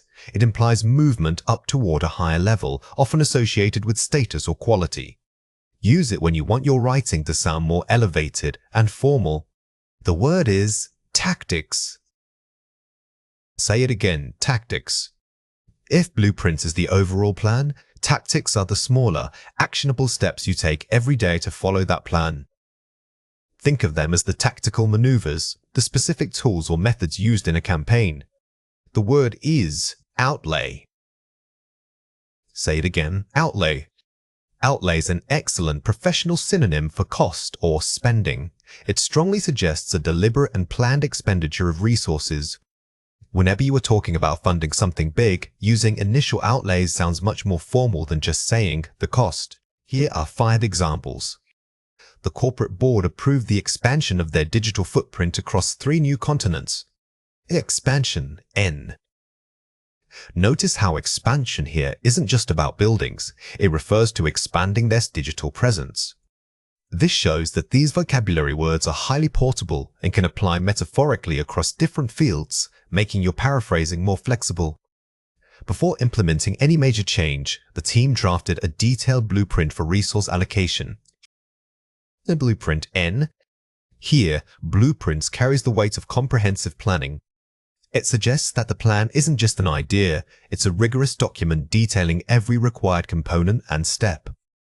We must leverage our human capital to ascend to the next level of industrial efficiency.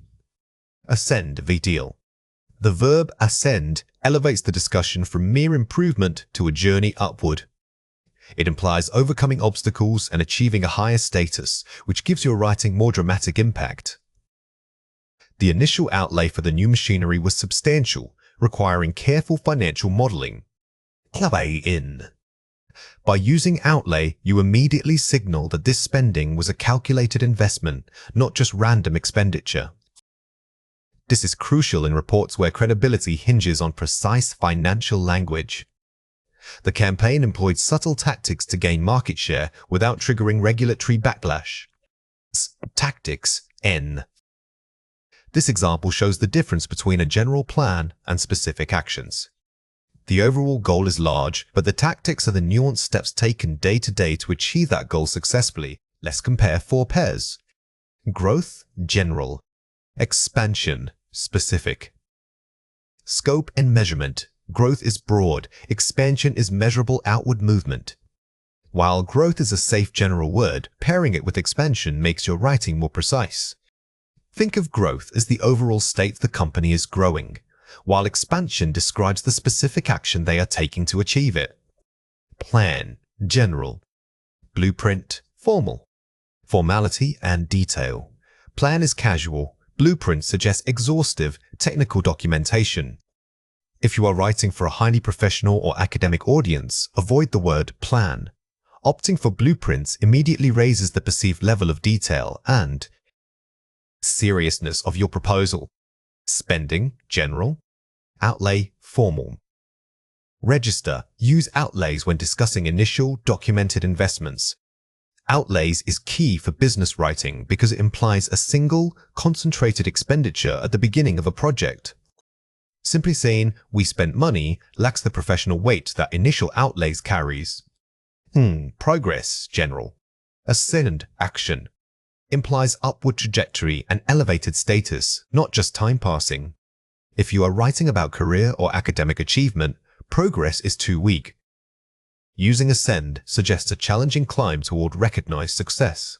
It's much more dynamic than simply saying, "we progressed." Here are 4 ways to practice. Word mapping, concept groups.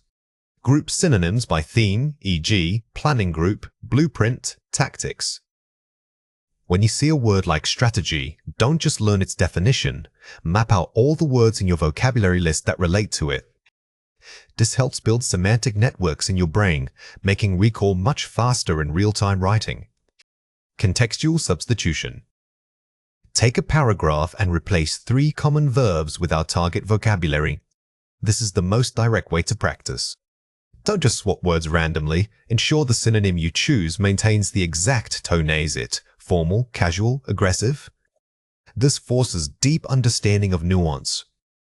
Collocation practice. Practice mandatory word pairings, e.g. initial outlay, digital footprint. Some words are almost always paired with specific nouns.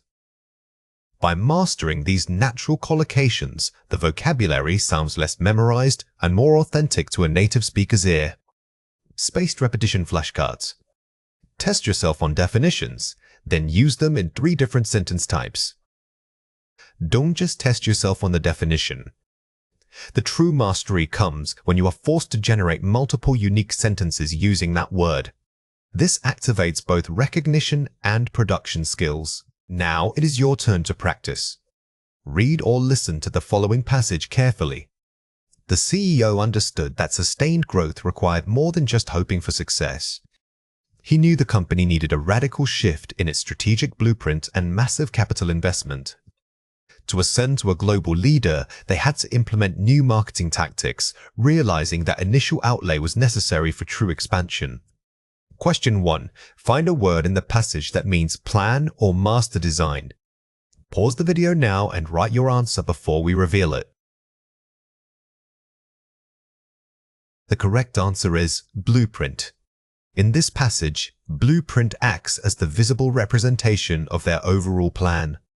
When the text mentions needing a radical shift in its blueprint, it suggests the entire foundational approach needed overhaul, not just minor adjustments. Question 2. Use one of the target words in your own sentence. Pause the video now and write your answer before we reveal it. The correct answer is, the company's calculated financial outlay paid for a much larger expansion than originally planned. Excellent! Notice how I combined outlays and expansion. This demonstrates that you aren't just using vocabulary in isolation, you are creating complex, interconnected ideas that sound highly professional. Analyzing argument structure means going beyond simply summarizing an opinion. It requires identifying the core claim and mapping out the supporting evidence the premises. A strong editorial builds its case using a clear sequence, a thesis, followed by specific points of support and often acknowledging counter-arguments. For IELTS writing, this skill elevates your response from descriptive to analytical. This rigorous approach helps you structure sophisticated Task 2 essays that not only state an opinion, but actively defend it. Remember that analyzing is not the same as agreeing. Your job in the essay is to dissect how the author built their case, identifying where they relied on data versus mere emotional appeal. This critical distance is what separates a Band 6 response from a Band 8 performance. Here are 4 examples. While proponents often point to increased consumer choice as a benefit of free trade, they overlook the structural dependency created between developing and industrialized economies. Effective use of concessive language, while immediately pivoting to a deeper critique. Notice how this sentence doesn't just list pros and cons, it uses concession the while clausetto, acknowledge the opposition before dismantling their point. This sophisticated structure shows nuanced understanding. The notion that global supply chains inherently promote equality fails to account for labor arbitrage, where wages are systematically suppressed in favor of lower-cost production centers. Highly specific terminology and academic rigor, labor arbitrage. Using precise vocabulary like arbitrage immediately signals expertise. Don't just say low wages, use the technical term that describes why high those low wages exist in a global market context. To suggest that tariffs are merely protectionist is reductive. They can function as necessary fiscal tools to stabilize nascent domestic industries during periods of rapid technological transition. Challenging a simple premise is reductive and offering an alternative theoretical framework. This example doesn't just state that tariffs are good or bad. It actively challenges the definitions people give them. When you challenge definitions, you demonstrate mastery of the topic. Therefore, any policy advocating for unrestricted trade must first address mechanisms to ensure equitable wealth distribution across all participating member states. Strong concluding statement that synthesizes multiple ideas into a clear, actionable recommendation, the therefore. This sentence acts like an argumentative punchline. It doesn't just restate the problem, it demands a specific solution or policy change based on the preceding analysis. Always aim for this level of synthesizing conclusion. Let's compare 4 pairs. Global trade is good because it gives people more things to buy. While global trade increases consumer choice, this benefit often masks the structural dependency that disadvantages local producers. Moves from simple assertion to analytical complexity using concession. The weakness here is simplistic. The strong version elevates the discussion by introducing a nuance, the concept of masking, which suggests there is an underlying unstated problem. Countries need tariffs because they want to protect their jobs. Tariffs can function as more than mere protectionism. They are critical fiscal mechanisms that stabilize nascent domestic industries during technological shifts. Replaces emotional language, want to protects, with measured academic terminology and scope, fiscal mechanisms. Notice how the strong version changes, protecting jobs into a theoretical function, stabilizing industries. It forces the reader to think about the system rather than just the immediate benefit. If we trade too much, small farms will fail and become poor. Unrestricted globalization necessitates robust safety nets for marginalized sectors. Less small-scale agricultural operations are completely rendered untenable by international market forces. Elevates tone using formal vocabulary necessitates untenable and abstract nouns. The shift here is from an emotional prediction, become poor, to a structural requirement, robust safety nets. You must argue for systemic solutions, not just predict negative outcomes. Poor countries should be able to trade freely with rich countries. True free trade requires mutual accountability. Wealthy nations must invest in infrastructure and governance within developing economies to ensure equitable participation. Just the burden of responsibility. It's not just about allowing trade, but defining what fairness means in that exchange. This is a key argumentative move, shifting blame or responsibility. Instead of simply advocating for something, you define the conditions under which it can happen fairly. Watch out for these 3 common mistakes. Weak global trade is bad because rich countries take advantage of poor ones. Strong, while instances of market exploitation exist, attributing global trade failures solely to malice overlooks the complex interplay of geopolitical and economic structures. The weak version uses generalization. The strong version acknowledges the premise exploitation exists, but then immediately qualifies it with complexity, forcing a more sophisticated discussion. Weak, if we stop all trade agreements, everything will be better for local people.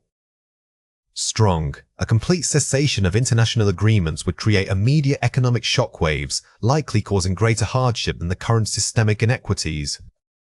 The mistake here is presenting an extreme all-or-nothing scenario.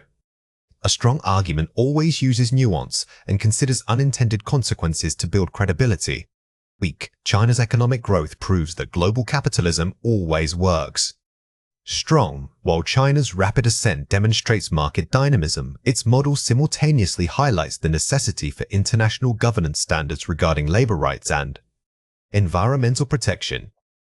This corrects the fallacy of overgeneralization. You cannot use one example, no matter how impressive, to prove a sweeping universal law about economics. Here are 4 ways to practice. Identify the hidden assumption. Ask what must be true for this author's argument to stand. Challenge that prerequisite. This is perhaps the most powerful analytical tool. Don't just critique the conclusion, question the foundation upon which the entire structure rests. If you can find a faulty assumption, you win the argument. Map concessions and rebuttals. Is the author acknowledging opposing views? If so, do they treat them fairly or dismiss them immediately? A sophisticated writer concedes points only to dismantle them later. Pay close attention to transition phrases like although or it is true that, as these signal where the real argument begins. Structure your own counter-argument. Pre-plan a full counter-argument, not just one sentence. This gives your essay balance and depth. When planning, dedicate a paragraph solely to the opposition's view before refuting it. By doing this, you prove that you have considered the issue from all angles, which is what examiners look for. Use modal verbs for speculation. Instead of will, use mights, could, mights. This signals cautious academic prediction rather than certainty.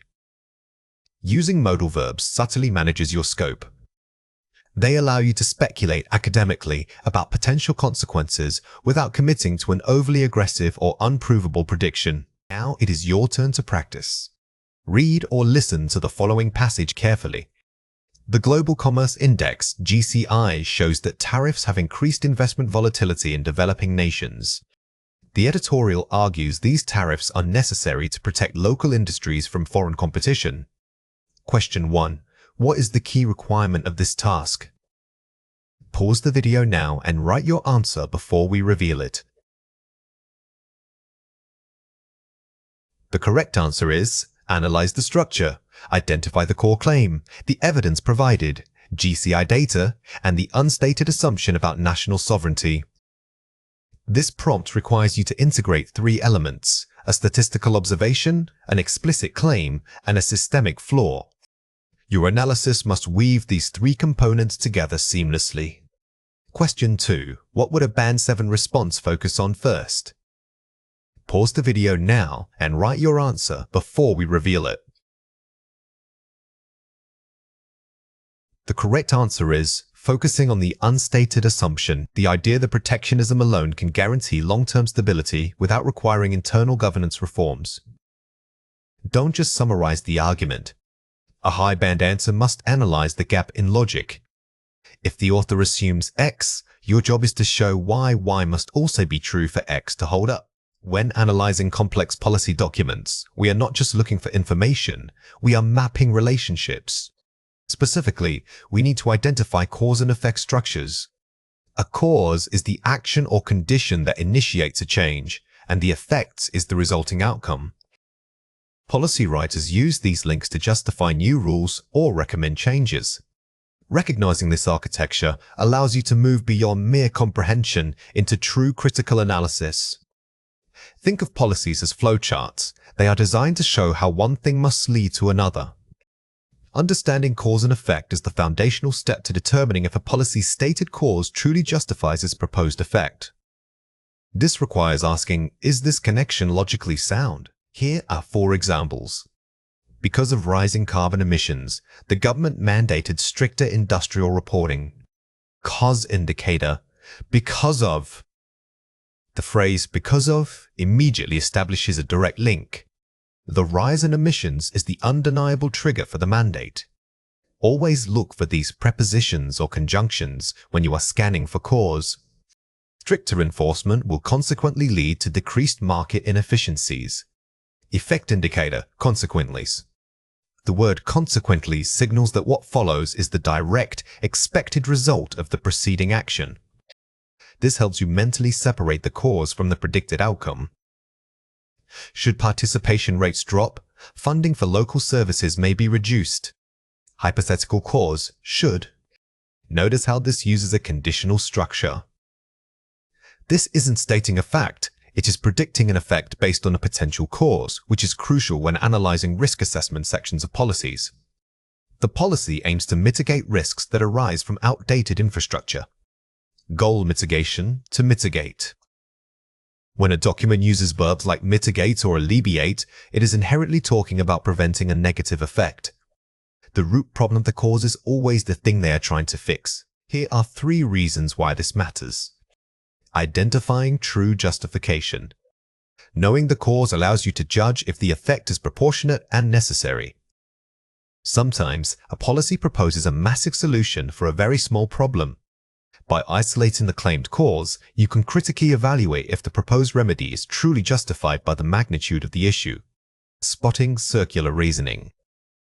Some policies argue that A causes B and B then causes AR circular loop. Be wary of circular reasoning, where the conclusion is used as evidence for the premise. This weakens the entire argument because it fails to introduce an external, verifiable cause. Distinguishing correlation from causation. Just because 2 things happen together does not mean one caused the other. This is perhaps the most important critical thinking skill here.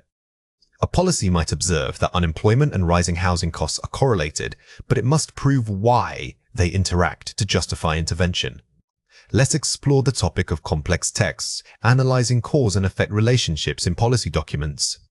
This is an important concept to understand for learning English effectively. This is a foundational concept when learning English. Understanding complex texts, analyzing cause and effect relationships in policy documents deeply will unlock many other areas of the language. Think about how often you encounter this in real life and try to notice it in the English you hear every day. The more you engage with this idea, the more natural it will feel. Here are 4 ways to practice. Highlight causal signposts. Physically highlight every word that indicates cause or effect due to, therefore resulted from. Don't just read these words. Stop and mentally label the relationship. Ask yourself, does the document provide evidence for this specific link? This forces you to slow down your reading pace. Build a 2-column grid. Create 2 columns, cause and effect. List every pair you find. Physical grid or diagram is fantastic for visual learners. By forcing yourself to list the pairs, you create an immediate analytical framework that prevents you from losing track of supporting details. Question the assumption. For every cause-effects pair, ask, what if this wasn't true? What is the alternative? This technique, called counterfactual thinking, is essential for advanced analysis.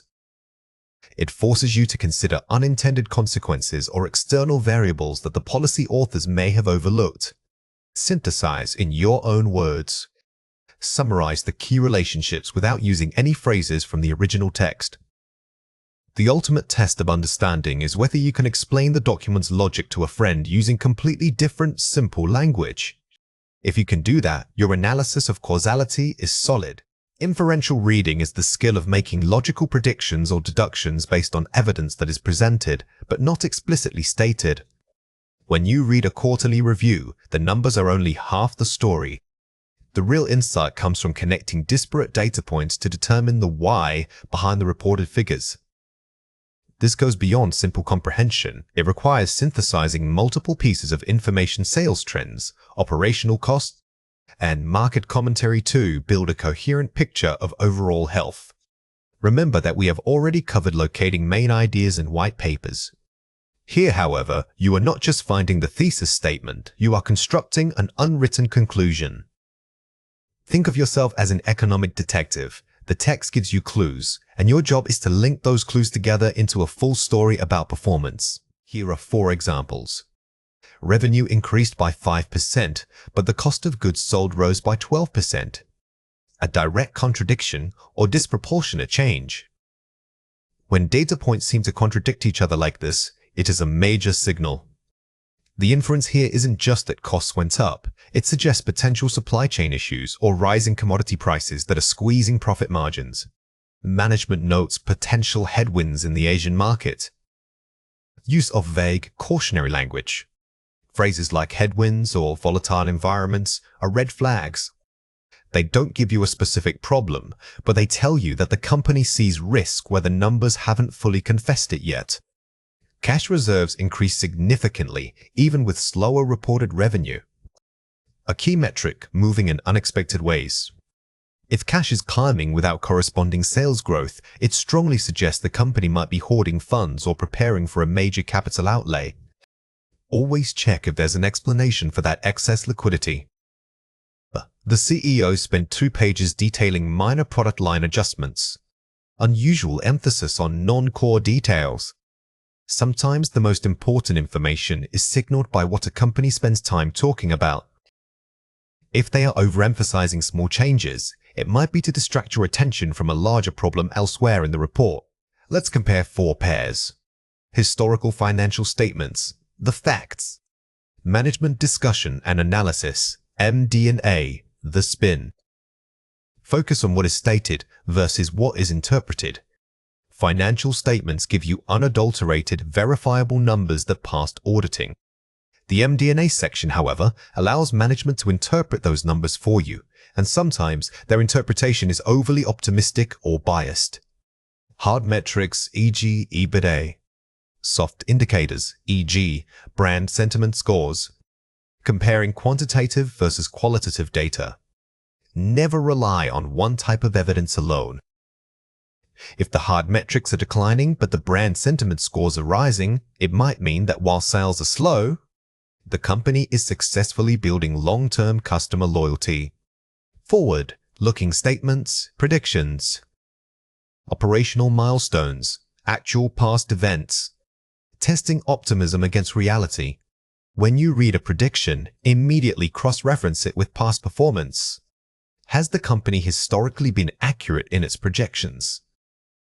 A history of missed deadlines should make you skeptical of their future claims. Cost reduction initiatives, a stated goal. Increased R&D spending, a reported expenditure. Identifying conflicting priorities. These 2 actions can be contradictory. If a company claims it is cutting costs, but simultaneously increases spending on research and development, you must infer that their definition of cost does not include innovation. Complete the summary using words from the passage. Despite a slight dip in Q2 revenues, the company's strong cash reserves suggest it can weather short-term market instability and continue its aggressive word expansion. Pause the video now and fill in the blank before we reveal the answer. The correct answer is expansion. The passage mentions revenue slowing down, which typically signals caution. However, the presence of high cash reserves acts as a counterbalance, leading you to infer that management is prioritizing long-term growth over immediate stability. Investors should note that the increased inventory levels are likely due to anticipating future material shortages and thus suggest preemptive word hedging. Pause the video now and fill in the blank before we reveal the answer. The correct answer is hedging. The text simply states high inventory. Your job is to infer why they bought so much. They must be preparing for something, like a supply chain disruption or rising costs. That act of preparation is called hedging. While the report praises efficiency gains, it fails to address the critical issue of workforce. Pause the video now and fill in the blank before we reveal the answer. The correct answer is retention. This requires detecting what is missing. The article focuses heavily on profits and equipment. By omitting any mention of worker turnover or talent drain, the writer is failing to analyze a key risk factor. The CEO's statement about market opportunity was highly positive, but the lack of quantifiable data made the claim largely a word unsubstantiated. Pause the video now and fill in the blank before we reveal the answer. The correct answer is unsubstantiated. If a corporate leader speaks with great confidence using only vague adjectives rather than concrete percentages or dates, you can infer that their claims are currently unsupported by hard evidence. That is an unsubstantiated claim. Here are 4 ways to practice. Triangulation of sources. Never accept a single report as truth. Cross-reference the company's claims with industry news, competitor reports, and macroeconomic indicators. Don't treat the quarterly review as an isolated document. By comparing what this company says about the market to what economists are reporting generally, you can deduce if their outlook is overly optimistic or dangerously underestimating risk. Identifying assumption chains.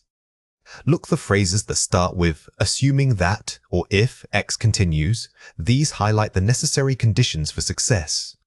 Every successful business plan is built on assumptions. When you find these assumption chains, ask yourself, what happens if this one thing fails? That failure point is where your deepest insight lies. Analyzing tone shifts. Pay close attention to shifts in language, from confident and aggressive to suddenly cautious or defensive.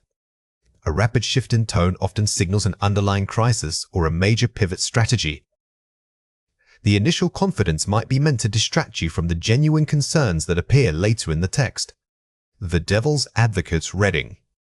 After reading the report, actively try to argue the opposite conclusion. What evidence is being ignored? This metacognitive skill forces you out of passive acceptance. Instead of asking, is this true?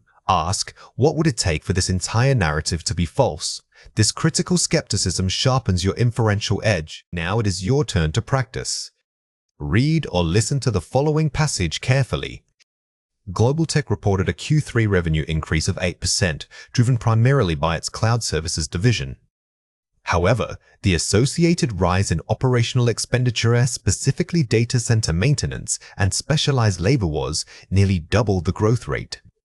Furthermore, while customer retention remained strong, management did not provide any quantifiable projections for staffing needs or expected wage inflation over the next fiscal year. The company repeatedly stressed its commitment to market leadership, yet several key competitors are also showing aggressive investment in similar cloud infrastructure. Analysts suggest that without clearer budgetary guidelines and a proactive strategy regarding human capital costs, Global Tech's current growth may be unsustainable. Question 1. What is the most likely underlying risk facing Global Tech? Pause the video now and write your answer before we reveal it. The correct answer is over-reliance on rapid spending growth in critical areas without addressing crucial cost controls and potential competition. Focus on connecting three elements: high cost increases, lack of staffing plans, and intense competition. The inference here is that their current model spending heavily to keep HUPIS unsustainable if they cannot control labor costs or match competitors' pace. Question 2. In the passage, what does quantifiable projections imply? Pause the video now and write your answer before we reveal it. The correct answer is measurable, numerical forecasts backed by data. The word quantifiables tells you that vague statements are insufficient. When a report uses this phrase, it is demanding specific numbers, percentages, dollars, or timeline esto back up any claim about the future. Today we are mastering two essential reading techniques: skimming and scanning. Skimming is your rapid overview. It's how you quickly grasp the general meaning or gist of an entire article without getting caught up in details. Think of it like browsing a magazine. You look at headlines and images to decide if the content is relevant. Scanning, on the other hand, is targeted. You are looking for one specific piece of information, such as a name, a date, or a particular statistic. It requires intense focus, but only over a very small section of text. It's crucial to understand that these two skills are opposites. If you try to skim when you need a phone number, you will waste time because your brain is looking for the general idea instead of specific characters. When in doubt, ask yourself, am I trying to get the what, or am I trying to find the when? Here are 4 examples. The Q3 revenue jump of 18% signals strong market penetration. Key phrase data point for skimming, identifying the core finding. Notice how this sentence summarizes a complex performance trend in just one clause. When you skim, your eyes are drawn to these quantitative statements because they contain high-value information about the business's status. Sources confirm that major competitor Alpha Corp filed for bankruptcy on September 15. Targeted search, finding a specific date and company name, scanning. If your goal was only to know which competitors faced financial trouble last month, you wouldn't read the whole story. You would scan specifically for names followed by words like bankruptcies or insolvency. This makes scanning incredibly efficient. Experts are predicting a shift towards sustainable energy solutions in the coming decade. Identifying the general trend prediction, skimming. This sentence gives you the overall direction of the industry without needing any numbers. Skimmers look for buzzwords and broad statements like shift, predicting, or future to understand the macro narrative. The CEO stated that the merger agreement is contingent upon regulatory review by month end. Searching for specific conditions actions, scanning. Here, you are looking for a condition, the word contingent, and a timeline. You can skip all the background context and zero in on that precise clause to answer a simple yes or no question about the deal status. Let's compare 4 pairs. Executive summary, overall gist. Financial report appendix, specific data. Strategy focus, skimming versus scanning. When reading a summary, you use skimming to grasp the main takeaway immediately. However, if that same information is tucked away in an appendix table, you must scan aggressively for the relevant row and column. First, headline. Compare it with footnotes. Information type, big picture versus proof points. Headlines provide the narrative hook, designed for a quick skim to generate interest. Footnotes are dense and detailed. They require focused scanning if you need to verify a specific source or statistic cited in the main text. Press release, broad announcement. Legal contract clause, specific obligation. Purpose, inform versus detail. A press release is written to be broadly understood, making it ideal for a quick skim of the impact. A contract clause, however, uses highly precise language that absolutely demands careful scanning to ensure no single word or condition is missed. Survey results, general trends. Individual testimonial, personal experience. Scope, macro versus micro. The survey results ask you to skim for overarching patterns across many people. The testimonial, conversely, is a microtext that requires scanning to locate the exact key phrase or emotional descriptor the author used. Complete the summary using words from the passage. The market reacted strongly to the announcement, causing immediate worse. Pause the video now and fill in the blank before we reveal the answer. The correct answer is volatility.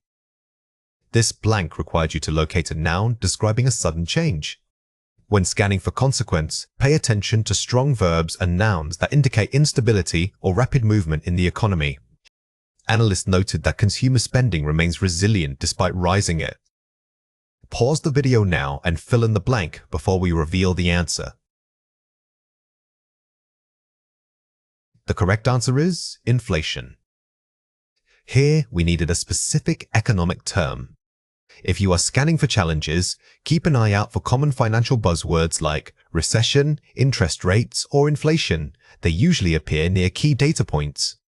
The company must adjust its supply chain to mitigate future. Pause the video now and fill in the blank before we reveal the answer. The correct answer is disruptions. This blank tests your ability to find a solution-oriented word. After reading about a problem, the text usually pivots to suggest solutions or areas needing improvement, which is often signaled by words like mitigate or adjust. A key focus for investors now is assessing long-term JEPA-CU. Pause the video now and fill in the blank before we reveal the answer. The correct answer is sustainability. This final blank requires you to grasp the overarching theme. When looking at multiple articles, if a concept like sustainabilities or ESGs keeps coming up, it's likely the central focus that connects seemingly disparate pieces of information. Here are 4 ways to practice. Read questioning. Before starting, ask, what specific information am I looking for? This immediately dictates whether you skim or scan. Developing pre-reading questions is the single best way to focus your mind. If you know you need a date, you only look for dates. If you need the general idea, you read freely until the main point emerges. The highlighter trick. When skimming, mentally highlight topic sentences and conclusion paragraphs. These usually hold the core message. Remember that most well-written articles follow a standard pattern: introduction, main points, and conclusive summary. Focusing on these 3 structural elements drastically improves your ability to grasp the general meaning quickly. Chunking your focus. Break long sections into smaller chunks, 3-4 sentences. Read one chunk, pause, summarize it for yourself, and then move on. Instead of reading the passage like a continuous stream, treat it like individual data points. This gives your brain regular opportunities to process the information, which is especially useful when dealing with dense financial jargon. Practice with variety. Don't just practice on one type of news. Switch between tech articles, political reports, and market updates. The goal isn't mastering the skill for one topic, it's making your reading process flexible. By varying the source material, you build reading muscles that can adapt to any text format thrown at you. Now it is your turn to practice. Read or listen to the following passage carefully. Global supply chains faced considerable pressure last year due to geopolitical tensions and climate-related disruptions. However, new strategies are emerging. Many multinational corporations are now prioritizing regionalization, shifting production closer to consumer hubs. This move aims to reduce transit time and mitigate the risks associated with long-distance shipping lanes. For instance, key semiconductor manufacturing facilities traditionally located in Asia are seeing investments flow into North America and Europe. Experts predict that by 2025, this shift could reorganize trade patterns entirely, favoring resilient local networks over massive centralized production centers. Question 1. What is the main idea of this passage? Pause the video now and write your answer before we reveal it.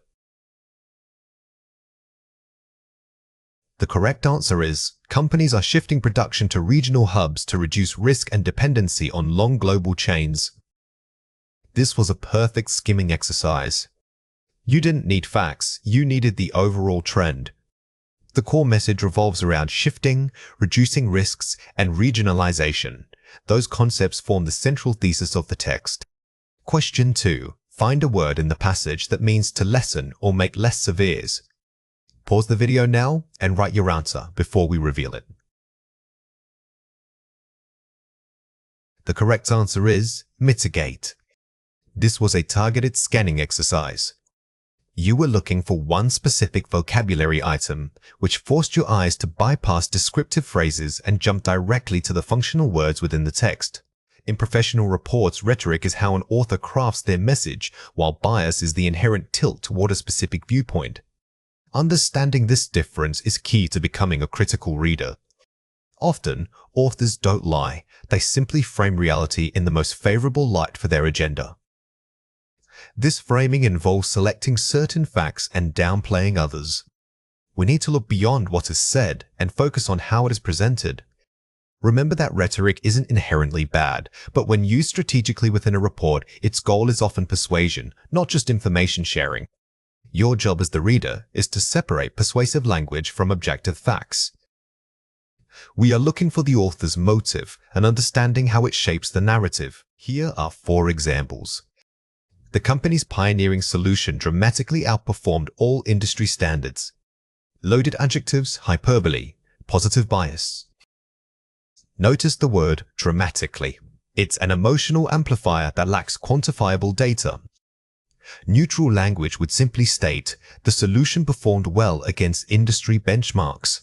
Strong words are often used to bypass critical thinking. While minor hiccups were noted in Q3, overall market resilience remained strong. Minimization, euphemism, downplaying risk.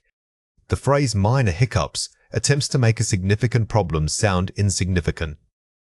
Critical reading requires us to translate those soft terms back into their actual, measurable impact on the business. Stakeholders must recognize that adopting this technology is an ethical imperative. Appeal to emotion, ethical pressure.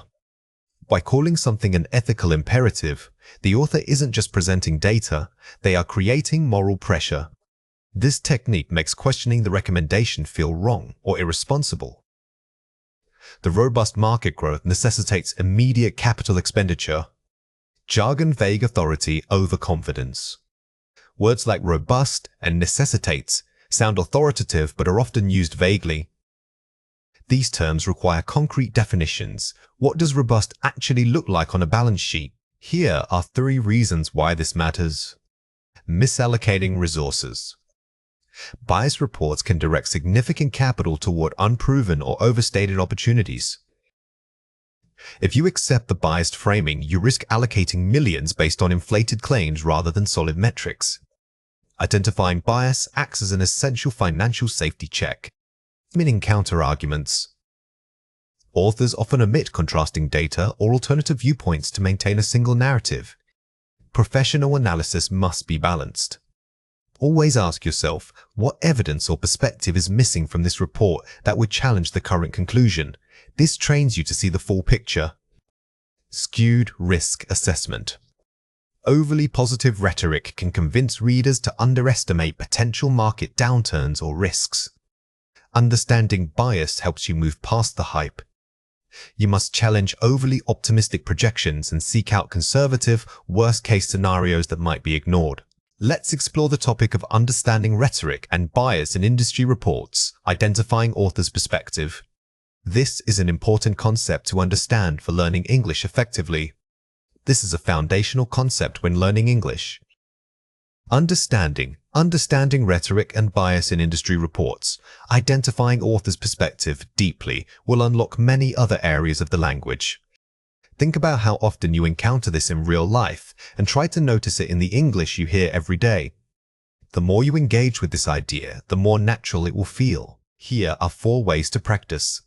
Identify the ask. Before reading, determine what action or decision the author wants you to take.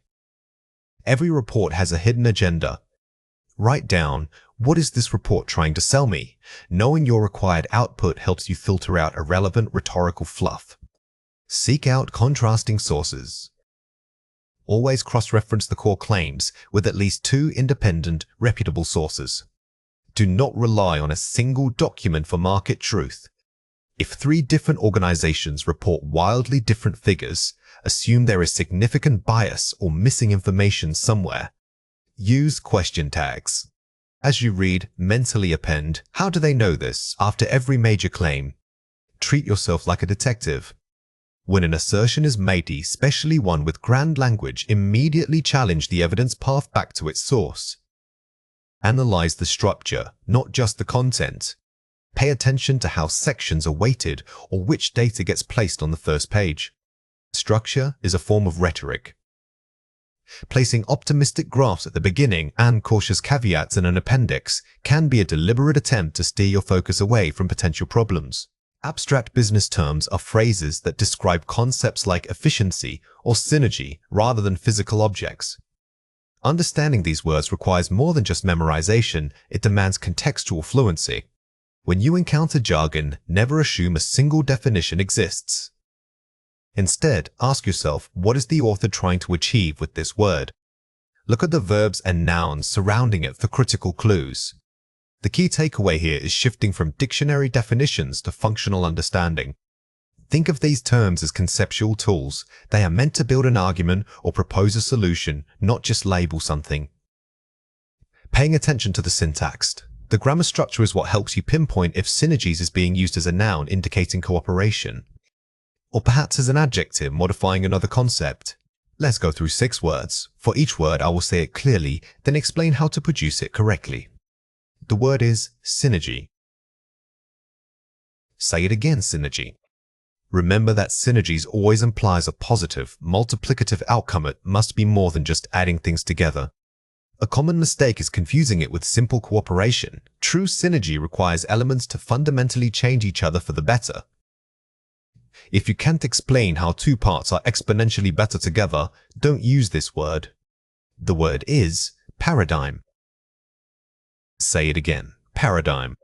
Paradigm refers to an entire framework, not just a single idea. When you say something is a paradigm shift, you are suggesting that the fundamental assumptions people held about a topic have completely overturned.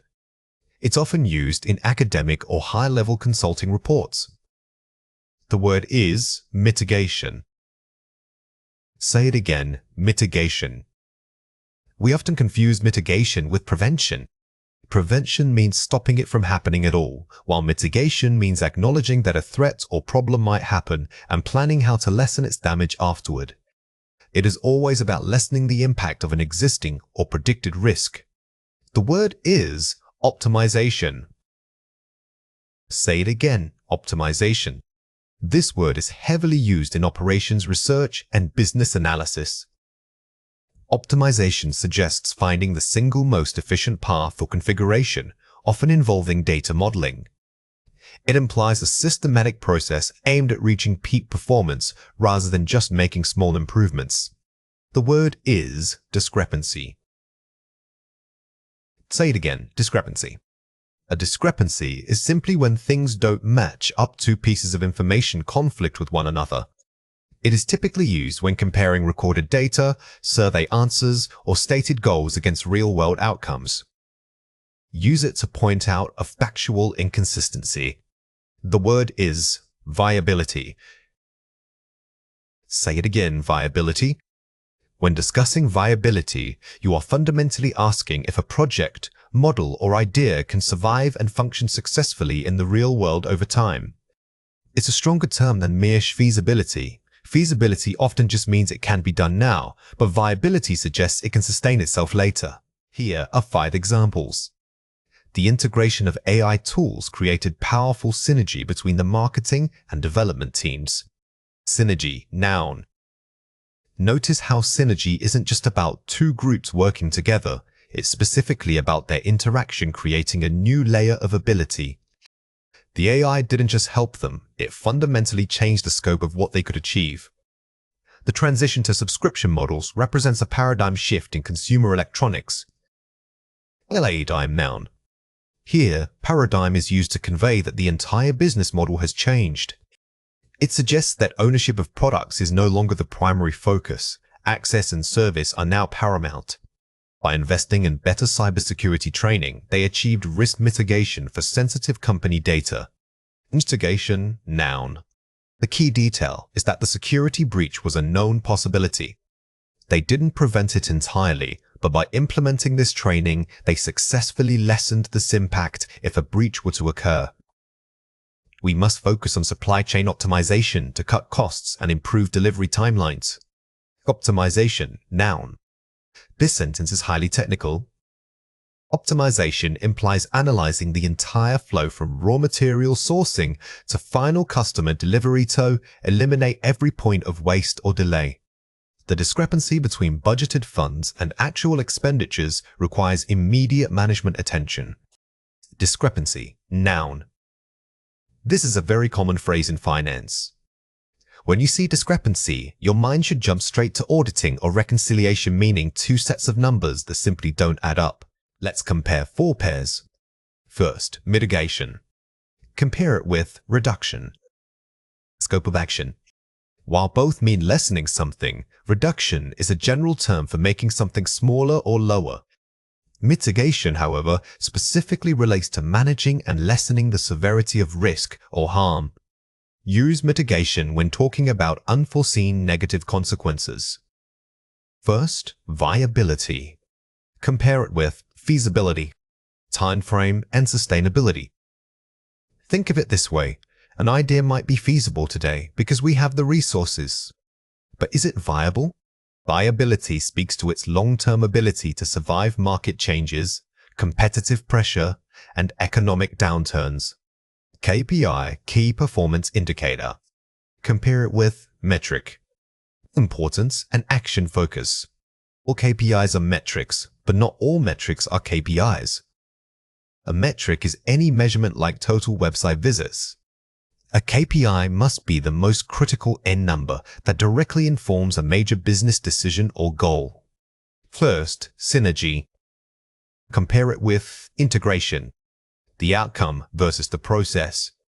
If integration is the act of physically merging two systems, then synergy is the positive result that happens because they merged. Integration is the action, synergy is the benefit. Here are 4 ways to practice. Contextual word maps. Don't just write a definition, map the word to associated concepts. When you create a word map, try linking paradigms not only to model but also to things like shift, assumption, and framework. This forces your brain to recall the entire conceptual web surrounding the vocabulary item. Collocation pairing. Practice using the word with high-frequency adjacent nouns, verbs, or adjectives. Vocabulary rarely stands alone. For instance, instead of just knowing mitigation, practice phrases like risk mitigation strategies or environmental mitigation efforts. This makes your speech sound much more natural and professional.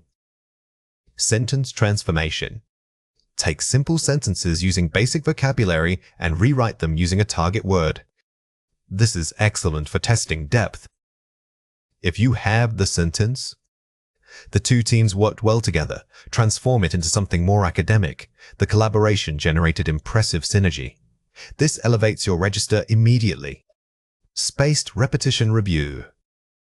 Review the words at increasing time intervals, e.g. 1 hour, 4 hours, 1 day. The brain forgets things over time, which is normal. To build long-term retention for complex terms, you must force spaced recall. This means reviewing the word not immediately after learning it, but strategically later to solidify memory pathways. Now it is your turn to practice. Read or listen to the following passage carefully. The increasing disparity between projected sales and actual quarterly profits revealed a major discrepancy. The board demanded immediate action to ensure the continued viability of the product line. A paradigm shift in consumer spending was required, necessitating deep optimization of their current marketing channels. Failing to implement effective risk mitigation strategies would undermine any synergy they had built. Question 1. Find a word in the passage that means a significant lack of agreement or compatibility. Pause the video now and write your answer before we reveal it. The correct answer is discrepancy. The passage highlights financial numbers, so you should immediately look for a noun that signals a mismatch. The word discrepancy is perfect here because it specifically points out an inconsistency between two reported sets of data. Question 2. Use the target word synergies in your own sentence. Pause the video now and write your answer before we reveal it. The correct answer is, the combination of our design expertise and engineering skill created powerful synergy for the new product. Remember to structure your answer by showing how two things generate a benefit. By saying combination, you are setting up the expectation that the result will be greater than just adding those two skills together. When you encounter multiple texts on complex global topics, your goal shifts from deep analysis to rapid synthesis. This means quickly identifying the core claim and the supporting evidence in each piece without getting lost in tangential detail. We are moving beyond simply reading. We are actively cross-referencing, comparing data points, and building a cohesive mental model of the topic. Think of it as assembling a puzzle where every source provides one crucial interlocking piece. The key skill here is not speed alone, but focused efficiency. Instead of trying to understand everything in depth, your brain must categorize information instantly. Is this a fact? Is this an opinion? Does this contradict source A? Developing this categorization ability allows you to process text rapidly while maintaining critical engagement. Here are 4 examples. Source A: inflationary pressures are primarily driven by supply chain bottlenecks. Identifies single cause, high certainty. Notice how Source A makes a definitive claim about the source of inflation. When you see this, immediately prepare to check if other sources agree or offer an alternative explanation. Source B: demand surges in emerging markets outpacing supply capacity. Identifies different cause demand driven. This example provides a clear counterpoint. A strong reader doesn't just read these 2 statements, they instantly recognize the tension between supply and demand as a central theme. Source C: the OECD projects sustained growth rates of 2.5% through 2028. Quantitative prediction: verifiable single metric. This is a data point that must be extracted and recorded separately. A single percentage like this needs to be noted because it represents an actionable forecast you can compare against other predictions. Source D: policymakers should prioritize carbon taxing mechanisms. Policy recommendation: call to action. Finally, this source gives you the solution or the recommended path forward. In timed practice, always look for these recommendations because they summarize the author's desired conclusion. Here are 2 reasons why this matters. Essential for communication. Understanding timed practice, reading multiple texts on diverse global economic topics helps you communicate more effectively. When you master timed practice, reading multiple texts on diverse global economic topics, you will notice your conversations flow much more naturally. Commonly used in daily life. You will encounter timed practice, reading multiple texts on diverse global economic topics frequently in everyday conversations. Pay attention to how native speakers use timed practice, reading multiple texts on diverse global economic topics. You will start hearing it everywhere once you are aware of it. Watch out for these 2 common mistakes. Some learners say, "I am confused about timed practice, reading multiple texts on diverse global economic topics." The better way to say this is, "I am confused about timed practice, reading multiple texts on diverse global economic topics." The adjective needs the EED ending here because it describes how you feel, not what you are. Some learners say, "She don't know timed practice, reading multiple texts on diverse global economic topics." The better way to say this is, "She doesn't know timed practice, reading multiple texts on diverse global economic topics." With she, we must use doesn't instead of don't. This is one of the most common errors in English. Here are 4 ways to practice. The pacing mindset. Do not read every word. Train yourself to treat the first sentence of a paragraph as the primary summary. When you start timing yourself, resist the urge to reread sections simply because they seem complex. Force yourself to extract the core idea from that opening statement and move on immediately. Grouping information. Mentally group related facts or arguments into buckets, causes, effects, solutions. Don't let the information flow randomly through your mind. As you read, create these mental categories. When a new fact appears, ask which existing buckets it belongs in. This structure aids retention. Active annotation, mental or physical. As you process the texts, actively write down opposing viewpoints right next to each other. The highest level of reading skill is not accepting a single truth. You must constantly look for the buts or the however in the text, as these conjunctions signal where conflicting ideas are presented. Time allocation strategy. Allocate time based on source type, spend less time on introductions and more time on data conclusions. In a timed exam setting, do not treat every section equally. If you know the conclusion is where the crucial findings are located, skim the introduction rapidly just to understand the scope. Then, focus your deep reading only on the final paragraphs. Writing Task 1 requires you to summarize and report information presented in visual data like graphs, charts, or diagrams. For business graphs specifically, your goal is not to list figures, but to spot significant trends, comparisons, and main features. You must identify the overall pattern first before detailing the supporting evidence. Remember that successful analysis demonstrates clear selection, organization, and reporting skills. When dealing with business data, think like an analyst presenting findings to a manager. Your language needs to be objective, precise, and highly academic. We are looking for sophisticated ways to describe movement like fluctuated dramatically, rather than just saying went up and down. Always structure your answer by starting with the overview. Here are 4 examples. Overall, it is clear that while sales of smartphones increased steadily from 2010 to 2018, the market share for tablets displayed a consistent decline over the same period.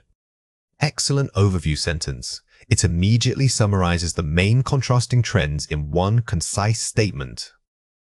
A powerful opening line like this acts as a roadmap for your reader. By using contrast words such as while and displayed, you demonstrate high-level grammatical control while summarizing 2 separate key ideas at once. By the peak year of 2015, electric vehicles had surpassed internal combustion engine models by a considerable margin, indicating a major industry shift. Strong vocabulary and focus on causation, indicating it doesn't just state data, it interprets its meaning. Notice how the writer uses surpassed. By a considerable margin. This phrase is much more academic than saying was bigger than. Always aim to use language that implies analysis, not just recitation. Conversely, spending on renewable energy saw gradual but steady growth throughout the decade, suggesting a long-term commitment from consumers. Effective use of transition words, conversely, and inference to explain the data's implication. The word conversely is perfect for structuring comparisons between 2 distinct categories. Furthermore, interpreting that steady growth as a long-term commitment elevates your writing from descriptive reporting to analytical commentary. Although the initial sales figures for product X were modest, its rapid acceleration in the final quarter suggests future market viability. Excellent use of contrast, although, and predictive language suggests. Remember that, although allows you to present a counter-argument or unexpected result. Combining this with words like acceleration shows precision, painting a clear picture of the data's trajectory. Let's compare 4 pairs. Overall, mobile phone sales went up from 2010 to 2020, but laptop sales went down. In summary, while the market for mobile phones experienced a steep rise between 2010 and 2020, laptop sales recorded a noticeable decline over the same period. Using linking phrases, while, improving vocabulary. The key difference here is moving from simple statements to complex sentence structures. Using while allows you to link 2 contrasting ideas smoothly and academically. Secondly, swapping basic verbs for more sophisticated synonyms boosts your lexical resource score. The graph shows that oil use was highest in 2019, but solar power increased a lot. In contrast to the peak in oil usage observed in 2019, solar power experienced substantial growth throughout the entire timeline. Using comparative phrases, in contrast to precision in vocabulary. Instead of saying was highest, use formal phrasing like peak in usage. Also, remember that data analysis requires strong linking words. Phrases like "in contrast to" are essential for signaling a shift or comparison. Sales for cars and trucks were similar until 2021, then they diverged. Automobile and truck sales remained remarkably stable until 2021, after which they began to diverge sharply. Using adverbs, remarkably, stronger verbs. We are always looking for the most precise word. Remained remarkably stable is much more descriptive than were similar. Furthermore, using a strong verb like diverge instantly shows your ability to analyze patterns rather than just listing them. The diagram illustrates that manufacturing moved from country A to country B. The diagram clearly indicates a geographical shift in manufacturing output, moving predominantly from country A towards country B. Adding specific adverbs, predominantly using structural nouns. This example shows the importance of being specific. Simply saying moved is weak, describing how it moved, predominantly or shifting geographically is far stronger. This level of detail proves you have thoroughly analyzed the visual evidence. Watch out for these 3 common mistakes. Weak, the data shows that the sales rose a lot in Q3. Strong, the data indicates that sales saw a significant surge during the third quarter. Firstly, avoid vague intensifiers like a lot. Instead, use strong adjectives or adverbs such as significant, dramatically, or steeply. Secondly, replacing the simple verb roses with surged boosts your academic tone instantly. Weak, people spent less money on gas because of the new tax. Strong, the reduction in gasoline spending can be attributed to the implementation of the recent tax. This is a crucial shift from informal English to formal academic reporting.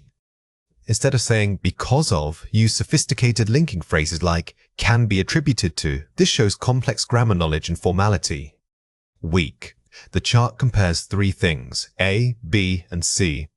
Strong. The chart provides a comparative analysis of 3 distinct variables, A, B, and C. Do not simply state what the visual does. Tell the reader what kinds of information the visual contains.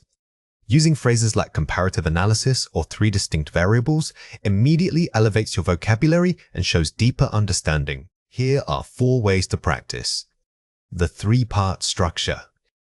Introduction, paraphrase, overview, key trends, details. Stick to this order rigidly. Never deviate from this structural template, even if the prompt is unusual. This formula ensures coherence and logical flow for the examiner. Dedicate your first paragraph entirely to paraphrasing the prompt. Do not include any data points there. Focus on trends, not numbers. Instead of saying it went from 10 to 50, say a dramatic increase was observed. Abstract the data. This is perhaps the most important piece of advice. The examiner wants evidence that you can synthesize information. By generalizing trends, e.g., steady growth, you write more elegantly than by listing specific numbers. Mastering signposting language. Use signposts like in contrast, furthermore, similarly, and overall. These guide the reader. Signposting language is your glue. It holds your paragraphs together. By varying these transition words, you demonstrate range in grammar and cohesion. It makes your writing sound polished and professional. The data selection rule. Select 2-3 key pieces of data that best illustrate the main trend or comparison. Don't try to cover everything. If you attempt to report every single number, your writing will be a list, not an analysis. Strategic selection shows critical thinking. Only mention the highest points, lowest points, and most significant shifts. Now it is your turn to practice. Read or listen to the following passage carefully. The graph shows the percentage of global energy consumption by 4 sources: coal, oil, nuclear, and renewables in 1990, 2000, and projections for 2050. Summarize the key trends and changes. Question 1. What is the key requirement of this task? Pause the video now and write your answer before we reveal it. The correct answer is to summarize major shifts. Coal decline, renewables rise while maintaining an analytical tone rather than reporting all numbers. The critical challenge here is managing the time frames, past data versus future projections. When discussing a projection like 2050, you must use careful conditional language such as is expected to or is forecast to maintain academic accuracy. Question 2. What would a Band 7 response focus on first? Pause the video now and write your answer before we reveal it. The correct answer is the clear contrast between fossil fuels declining and sustainable sources rising, forming the main overview. A high-scoring answer will immediately state this core dichotomy in the overview. This shows you have seen the big picture before getting caught up in specific numbers. Always prioritize the overall narrative over isolated figures. The overview statement is a single paragraph, typically placed immediately after your introduction. Its sole purpose is to summarize the most significant and overarching trends shown in the graph without using any specific numbers or data points. It answers the question, what is the general story this data tells? Key rules include focusing on overall increases, decreases, stability, or consistent comparisons across all lines shown. Think of it as your thesis statement for the entire body paragraph. Remember, writing a perfect overview statement demonstrates synthesis, which is what examiners look for at Band 7 and above. You are moving beyond simple description and into high-level analysis. If you can articulate the main takeaway in 2 or 3 sentences, you've done this section perfectly. Here are 4 examples. Overall, the data indicates a consistent upward trend for renewable energy sources throughout the period, while fossil fuels show a steady but gradual decline. Effective because it identifies 2 major opposing trends, up versus down, and uses sophisticated phrasing, consistent, gradual. Notice how this statement doesn't mention any specific years or percentages. It generalizes the relationship between the variables. This ability to speak generally while remaining accurate is a hallmark of advanced writing. While all 3 sectors experience fluctuations over time, they maintain relatively stable market shares compared to their initial baselines.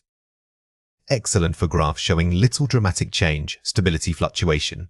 It uses cautious language, relatively maintained. Sometimes the biggest trend is that there isn't a big trend. By using phrases like remained stables or showed minimal variation, you demonstrate an ability to describe nuance, which is highly valued. The most striking feature of the graph is the significant divergence in spending habits between urban and rural populations over the last decade. Powerful introductory phrase, most striking feature that directs the reader's attention to a key comparative relationship. When you use strong signposting language like the most striking feature or a notable divergence, you help guide the reader immediately. This builds fluency and academic tone into your writing. In summary, although initial growth was steep for all groups, by the end of the period, their rates of expansion converged toward a similar plateau. Perfectly handles convergence, lines meeting or leveling out, and contrasts past action with future status. This example effectively uses temporal markers like initial and by the end of. It shows a progression over time, moving from one state to another, which is critical for line graphs. Let's compare 4 pairs. In the first year, sales went up a lot. By the last year, they were very low. Overall, total sales experienced considerable volatility, peaking early in the period before declining sharply towards the end.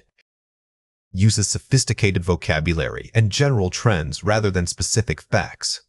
The weak version is conversational and too simplistic. The strong version substitutes basic verbs like went up or were lows with nuanced academic phrasing, elevating the entire piece. There are 3 lines showing different things about energy use. It is clear that consumption patterns varied significantly across the 3 categories throughout the recorded period. Moves from simply listing components to stating a general observation about variation and change. A good overview must generalize. Saying 3 lines show is merely descriptive. Saying they varied significantly analyzes how those lines relate to one another. The graph shows that both countries increased their exports, but in different ways. While both nations saw an upward trajectory in export values, country A maintained a consistently higher rate of growth than country B throughout the timeline. Incorporates comparative language and maintains focus on the overall relationship A versus B. Remember to use advanced comparatives like maintained a consistently higher rates instead of just saying more. These subtle differences make your writing sound much more academic. People liked coffee, but they also started drinking tea later on. The data suggests a noticeable shift in consumer preference over time, with interest gradually transitioning from one beverage to another. Uses abstract nouns, preference, transition, and academic verbs to discuss underlying trends. This is about interpreting the data. You aren't just stating that tea was popular, you are suggesting a shift in consumer preference, which shows deeper critical thinking. Watch out for these 3 common mistakes. Detailed data point. The graph shows that in 2015, apples were at 10 billion and pears were at 8 billion. General trend. Overall, the data suggests a general trend of growth for both apple and pear sales across the entire period. The biggest mistake is including specific figures. The overview must remain high level, discussing only the direction or relationship of the data, not the magnitude. Vague language. It increased a lot and then decreased at some point. Academic vocabulary. A volatile pattern was observed, characterized by initial rapid growth followed by a slower period of contraction. Avoid vague intensifiers like a lot or very, replacing them with precise academic adjectives such as considerable, rapid, or significant instantly raises your writing band score. Simple description. The lines are different, so they show that there is a big difference. Focused comparison. There was a persistent and considerable gap in growth rates between the 2 categories throughout the period. Instead of stating simply that things are different, you must explain what kinds of difference it is. Was it consistent? Did it widen over time? Why? Always specify the nature of the comparison. Here are 4 ways to practice. Identify key verbs and nouns. Instead of went up, use escalated, surged, or increased. Focus on nouns like trajectories or fluctuation. Keeping a bank of high-level vocabulary for trends is essential. Don't just memorize words, try to memorize S-collocations, words that naturally pair together, like sharp decline or steady rise. Use signposting phrases. Start with phrases like overall, in general, or the most noticeable trend is. These guide the reader immediately. These structural markers are your roadmap. They tell the examiner exactly where your argument is going and that you have a clear organizational plan for your paragraph. Focus on comparison, not detail. Never discuss the first data point or the last one in the overview. Compare categories to each other. If you spend time comparing category A's start point versus category B's start point, that belongs in your body paragraphs, not the high-level summary. Drafting strategy checklist. 1. Skim graph for major movements up-down. 2. Identify highest contrast points. 3. Draft 2. 3 sentences generalizing these findings. This systematic approach forces you to prioritize general trends over specific data points, which is the single most important skill when writing a top-scoring overview. Now, it is your turn to practice. Read or listen to the following passage carefully. The line graph illustrates the percentage of global energy consumption by 3 source coal, natural gas, and renewable sin major economies between 1990 and 2040. Key figures show coal's steady decline from 55% to 30%, while renewables are projected to rise dramatically from 5% to over 40%. Question 1. What is the key requirement of this task? Pause the video now and write your answer before we reveal it. The correct answer is, the overview must synthesize the major overarching shift, the proportion change, without mentioning specific percentages. Notice that we are asked to generalize the relationship between the 3 sources. The overall story here is a massive diversification away from fossil fuels towards sustainable energy. Question 2. What would a Band 7 response focus on first? Pause the video now and write your answer before we reveal it. The correct answer is the dramatic shift in global reliance, detailing the rapid decline of one source and the compensatory rise of another. A top-scoring answer will use language that shows contrast words like while, in stark contrast to, or diminishingly to highlight this massive change in dependency. When we analyze datasets, we are primarily looking for relationships between two or more variables. A correlation simply measures how closely those variables move together. If they tend to increase and decrease at the same time, that is a positive correlation. Conversely, if one goes up while the other goes down, we call that a negative correlation. Understanding this relationship helps us predict future trends with greater accuracy. It is absolutely crucial to distinguish between correlation and causation. Just because two things move together does not mean one causes the other. For instance, ice cream sales and sunburn cases are correlated, but neither causes the other. A third variable, warm weather, is driving both. Here are 3 examples. Plotting marketing spend versus sales shows an upward curve. Positive correlation, strong.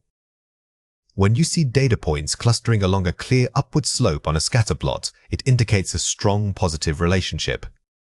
This means that as your investment increases, the corresponding return tends to increase predictably. Plotting product complaints versus marketing spend shows a downward trend. Negative correlation.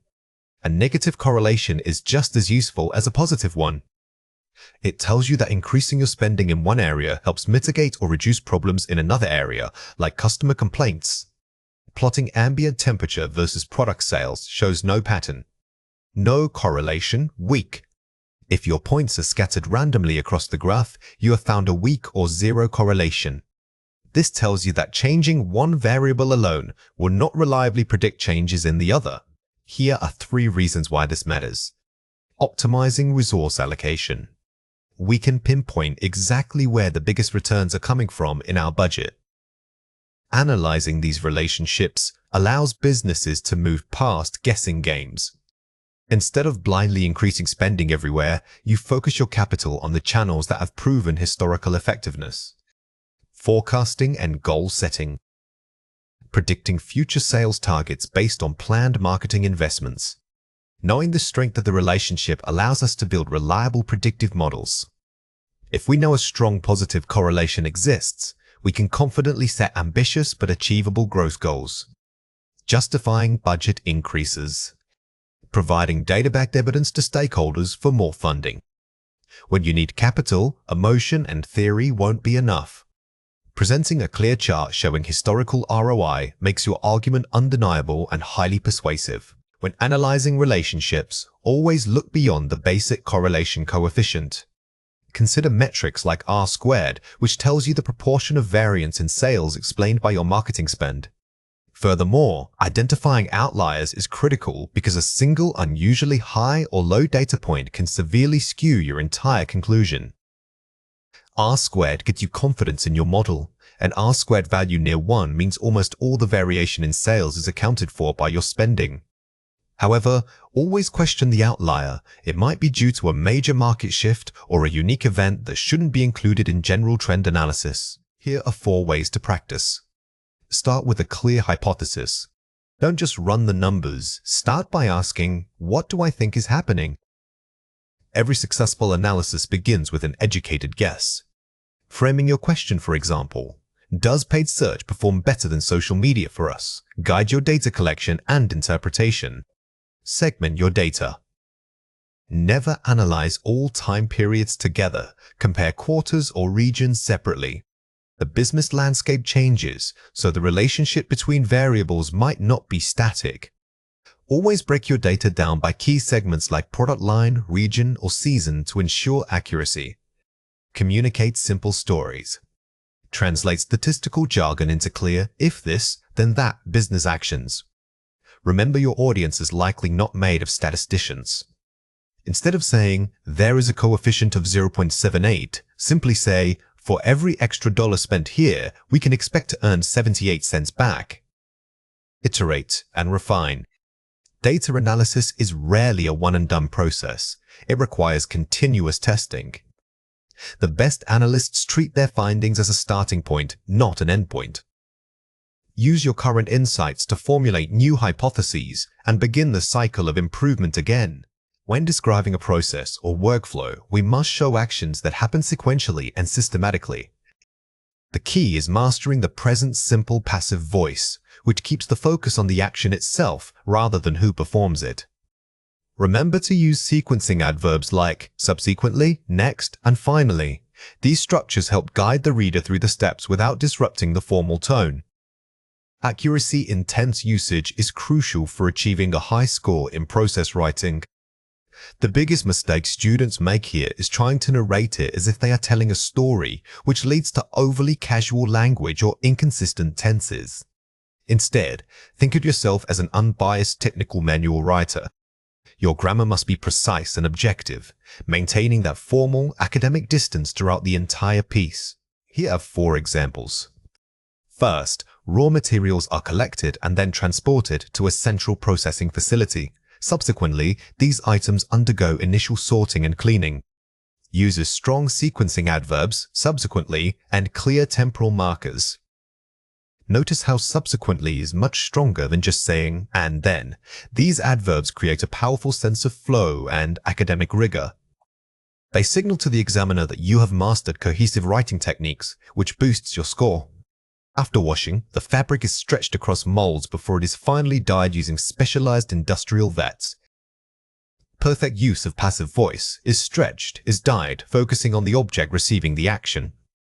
In process writing, you rarely know or care who is doing the washing, only that the fabric gets quest. The passive structure allows us to maintain that objective distance and keep the focus entirely on the material's transformation. The initial stage involves cutting the wood into standardized planks, which are then varnished before being shipped out. Combines multiple stages using relative clauses, which are then for sophisticated linking. Using a structure like which are then allows you to fit more complex ideas and actions into a single sentence without sounding breathless. This demonstrates advanced grammatical control. Once the liquid reaches a boiling point, steam is released through a valve, which significantly reduces internal pressure. Handles cause and effect within a sequence, which significantly reduces effectively. This example shows you how to integrate scientific or physical reasoning into your process description. You are not just listing steps, you are explaining the underlying mechanics, which is what top scores require. Here are 2 reasons why this matters. Essential for communication. Understanding, describing change over time, using advanced tense structures in process. Diagrams, e.g., workflow, helps you communicate more effectively. When you master describing change over time, using advanced tense structures in process diagrams, e.g. workflow, you will notice your conversations flow much more naturally. Commonly used in daily life. You will encounter describing change over time, using advanced tense structures in process diagrams, e.g. workflow, frequently in everyday conversations. Pay attention to how native speakers use describing change over time, using advanced tense structures in process diagrams, e.g. workflow. You will start hearing it everywhere once you are aware of it. Watch out for these 3 common mistakes. Weak. The process starts when people mix ingredients, then they cook it. Strong. Initially, the ingredients are mixed together and subsequently cooked at a controlled high temperature. Primary fix here is shifting from people mix to the passive voice. By removing the agent, you make your description universally applicable and academically sound. Weak. After that, it goes into a vacuum chamber for cleaning. Strong. Subsequently, the item is placed within a vacuum chamber where it undergoes thorough cleansing. Avoid vague verbs like goes or for. Use strong linking adverbs and descriptive verbs instead.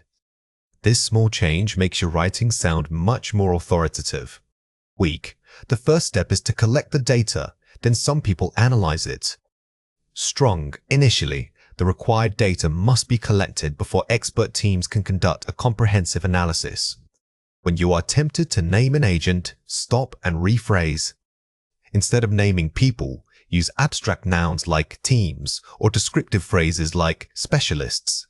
This is formal writing at its best. Here are 4 ways to practice. Outline the stages chronologically. Before writing anything, create a numbered list of every distinct step.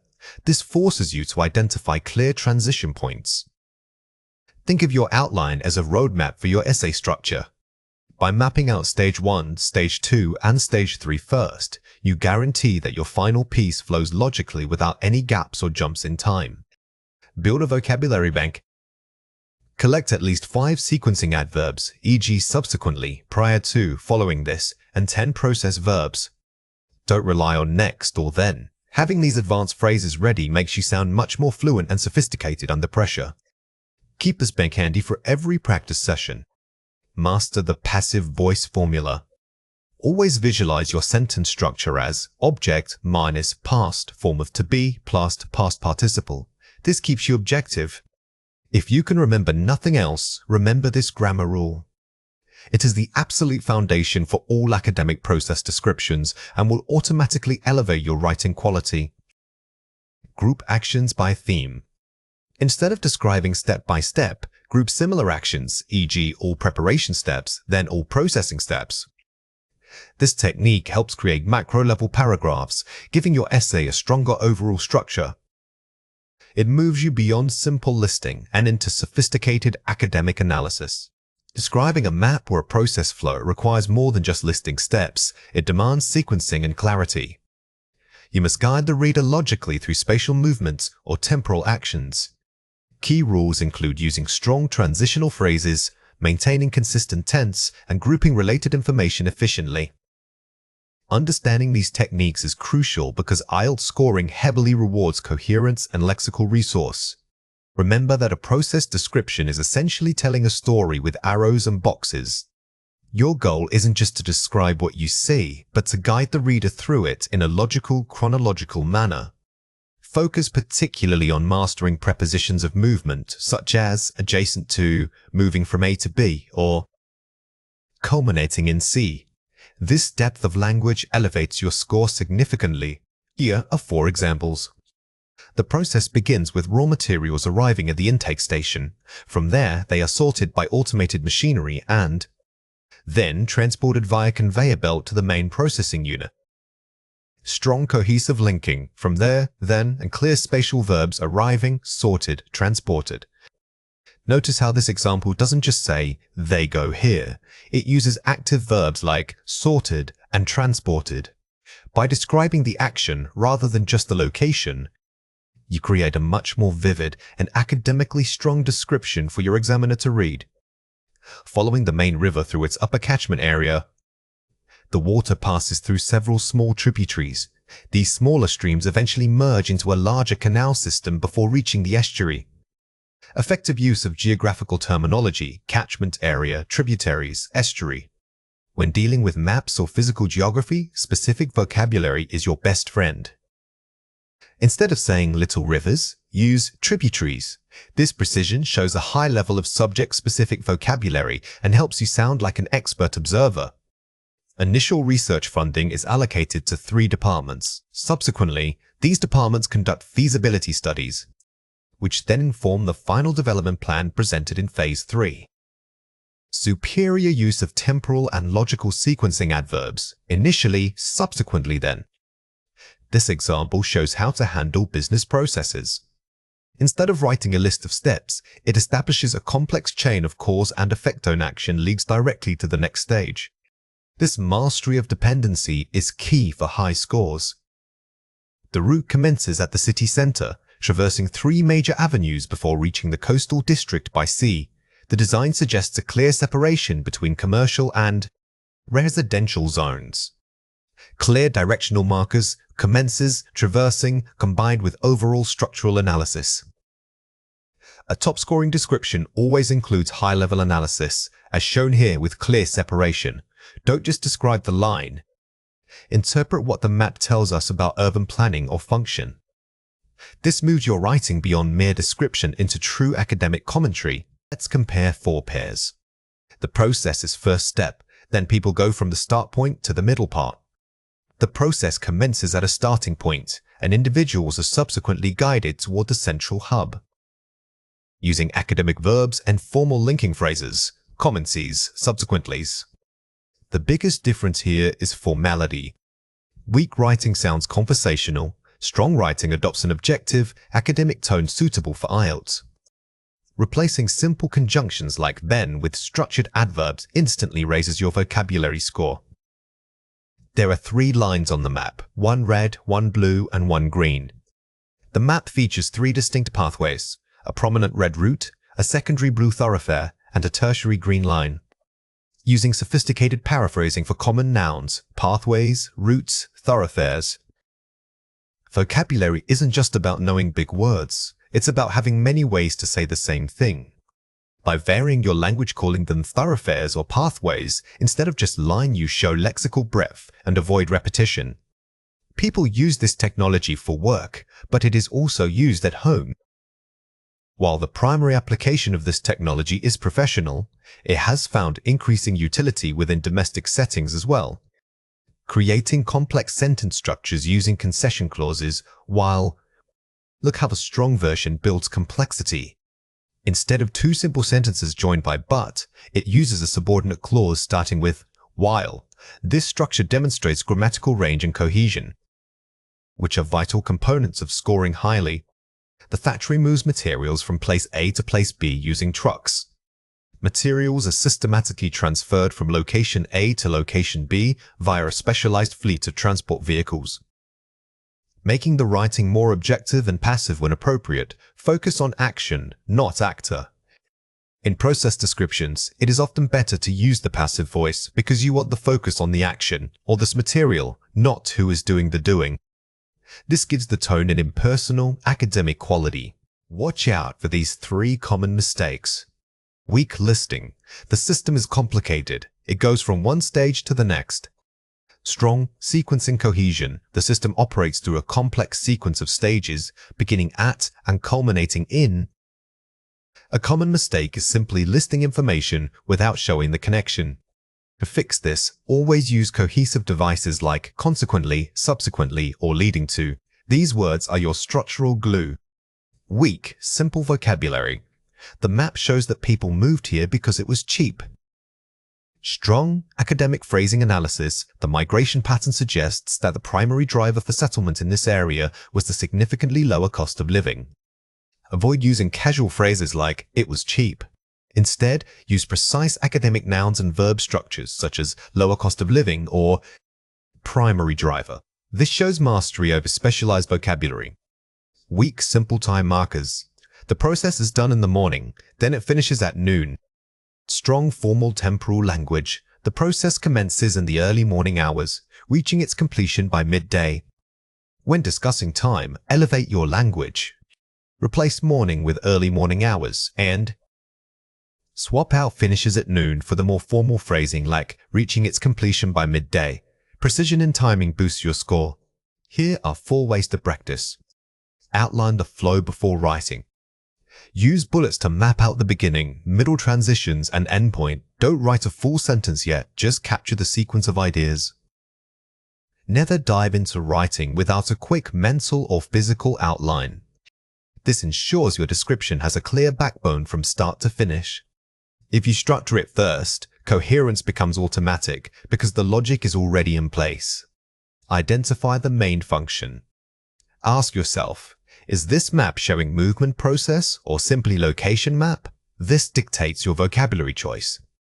Knowing whether you are describing a flow or just a layout is critical. For flows, think sequence and use temporal language.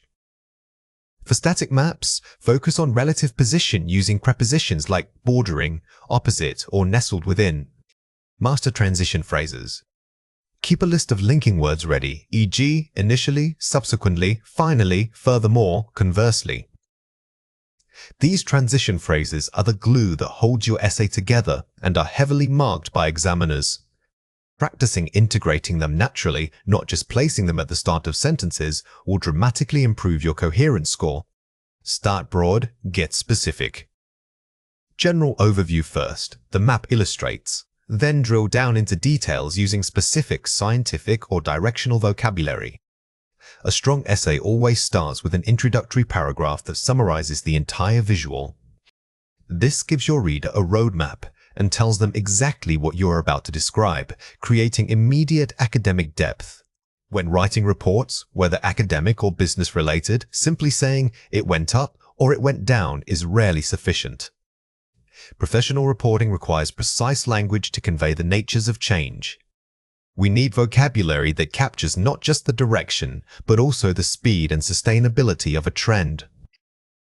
Understanding these advanced terms allows your writing to sound highly authoritative and sophisticated. The goal here isn't just decoration, it's about accuracy.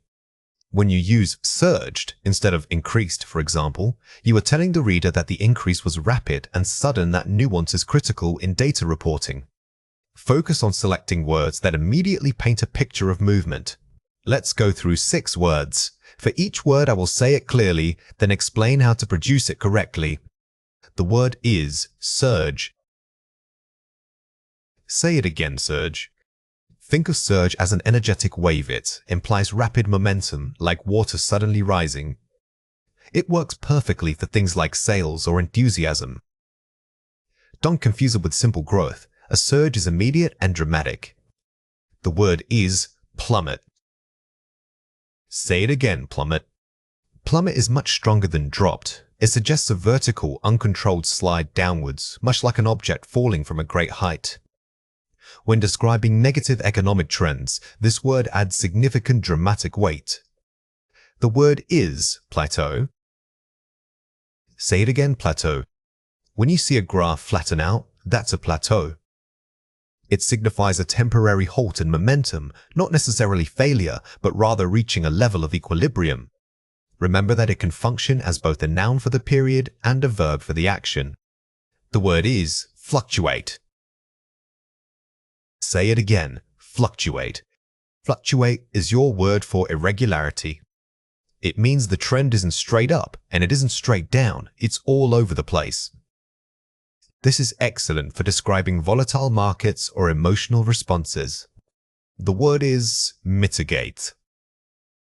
Say it again, mitigate. This is a high-level word often used in policy reports.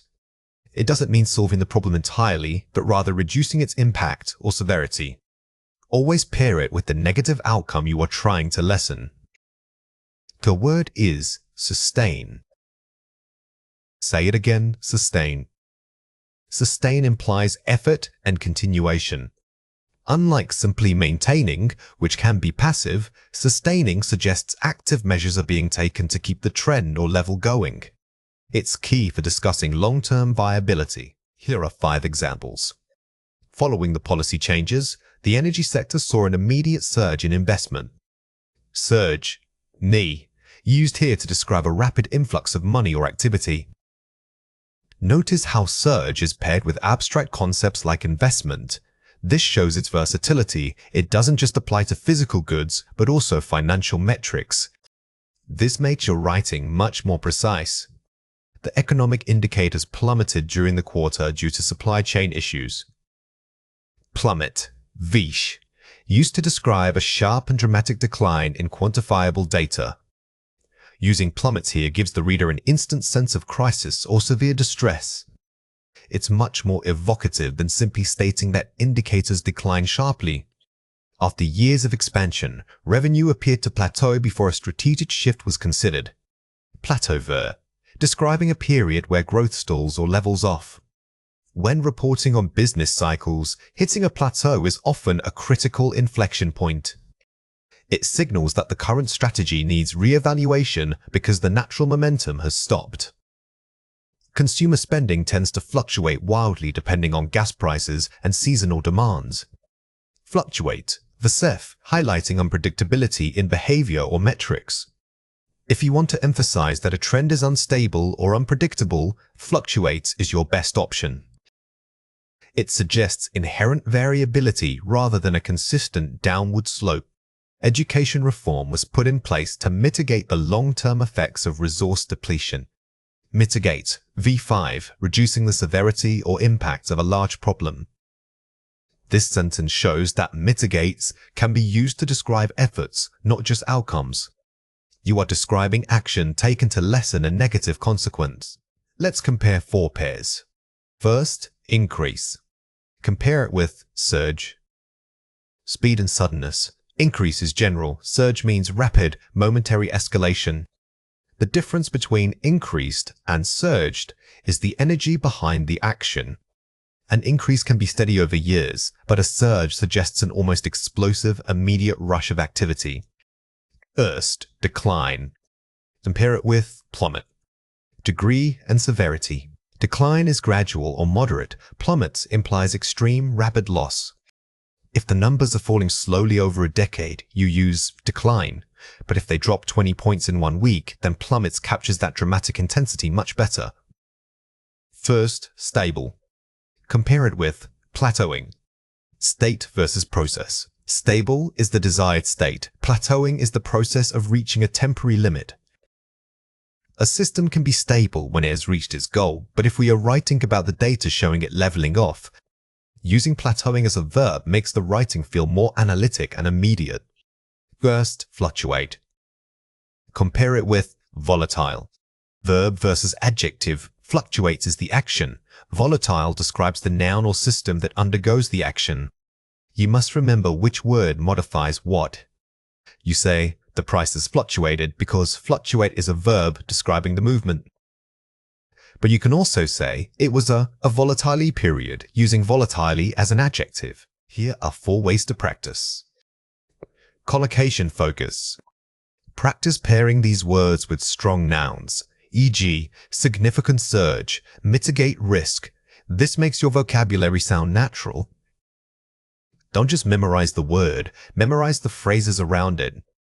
Thinking in collocations like sustainable growth or plummeting figures is how native speakers truly internalize high-level academic language. Context clues. When you encounter a word like mitigate, ask yourself, is the author trying to describe a problem? Or are they describing the effort to solve it? This helps pinpoint the right vocabulary. Reading comprehension is key here.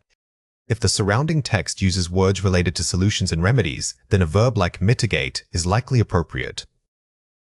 Always check the neighboring words for thematic hints. Active rewriting. Take simple sentences from your daily life like, the sales went up this month, and rewrite them using our advanced vocabulary. This is the most effective way to move vocabulary from passive recognition to active recall. Force yourself to replace common verbs with these more descriptive academic alternatives. Varying intensity. Don't overuse a single word. If you write about declines over several paragraphs, mix in plummet, dip, and decline to keep the writing engaging. Variety is paramount for advanced writers. By mixing synonyms like this, your text feels more textured and professional, avoiding that repetitive, monotonous tone. Now it is your turn to practice. Read or listen to the following passage carefully.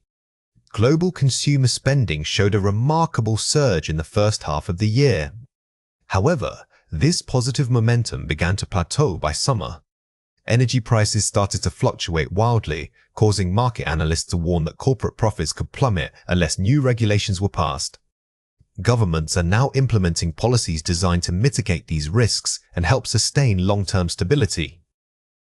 Question 1. Find a word in the passage that means a dramatic upward rush. Pause the video now and write your answer before we reveal it. The correct answer is surge. Remember, when describing an immediate burst of activity or energy, surge is the perfect fit. It suggests force and rapidity, making your report sound much more dynamic than simply saying increased. Question 2. Use one of the target words in your own sentence. Pause the video now and write your answer before we reveal it. The correct answer is, if we fail to mitigate climate change, global sea levels will surge uncontrollably. When crafting your own sentences, try linking these vocabulary items to major global issues. This forces you to think about their abstract application, which is where these advanced words shine the brightest. When discussing visual data, task achievement means providing a comprehensive overview that doesn't skip any major features. You must move beyond simply describing the most obvious trends or peaks in the graph. The goal is to show that you have analyzed every significant piece of information presented, including outliers and subtle shifts. Think of it as painting the entire picture, not just highlighting the brightest spots. Your language needs to prove that your description was thorough and complete. Many students tend to focus only on the highest or lowest points because they are the easiest to spot. However, examiners are looking for evidence that you can handle complexity. Remember, Thoroughness is a skill, meaning it requires careful planning before you even start writing. Here are 5 examples. The data shows a steady rise from 2010 to 2015, reaching its peak. Identifying the main trend period. This foundational sentence establishes the primary narrative of the graph. It tells the reader what happened over the longest duration, providing necessary context for everything that follows. Crucially, there was a noticeable dip in the final quarter which warrants specific mention. Highlighting an exception or anomaly. Do not let unusual data points pass unnoticed. Calling them out specifically proves deep analysis and adds necessary detail to your report. Furthermore, the correlation between X and Y appears weakest during the early years. Making specific comparisons or relationships. Going beyond simple description means making connections. By comparing 2 variables against each other, you elevate your answer from mere reporting to genuine analysis. Lastly, the chart also includes a secondary axis tracking population growth, which should be included in your summary. Ensuring all visual features are covered, secondary data. Sometimes charts contain multiple datasets or axes. You must remember to mention these supporting details so that you haven't missed an entire layer of information. In contrast, while A increased steadily, B maintained remarkable stability throughout the period. Using contrasting language for balance. Balancing your description is key. If everything is rising, your answer feels one-sided. Using comparative structures like in stark contrast adds sophisticated variety and depth to your writing. Here are 3 reasons why this matters. Demonstrating completeness. Examiners look for holistic understanding of the visual data. If you leave out a major feature, even if it's small in comparison to another point, it suggests an incomplete analysis. High scores demand that your report appears fully comprehensive and detailed. Achieving coherence. A full description links all parts logically into one narrative. Simply listing details is boring. By structuring your coverage around clear transitions like furthermore or in contrast, you create a cohesive, flowing piece of writing that feels natural. Adhering to task requirements. The prompt implicitly or explicitly asks you to cover all aspects shown. Think of the task as having hidden rules.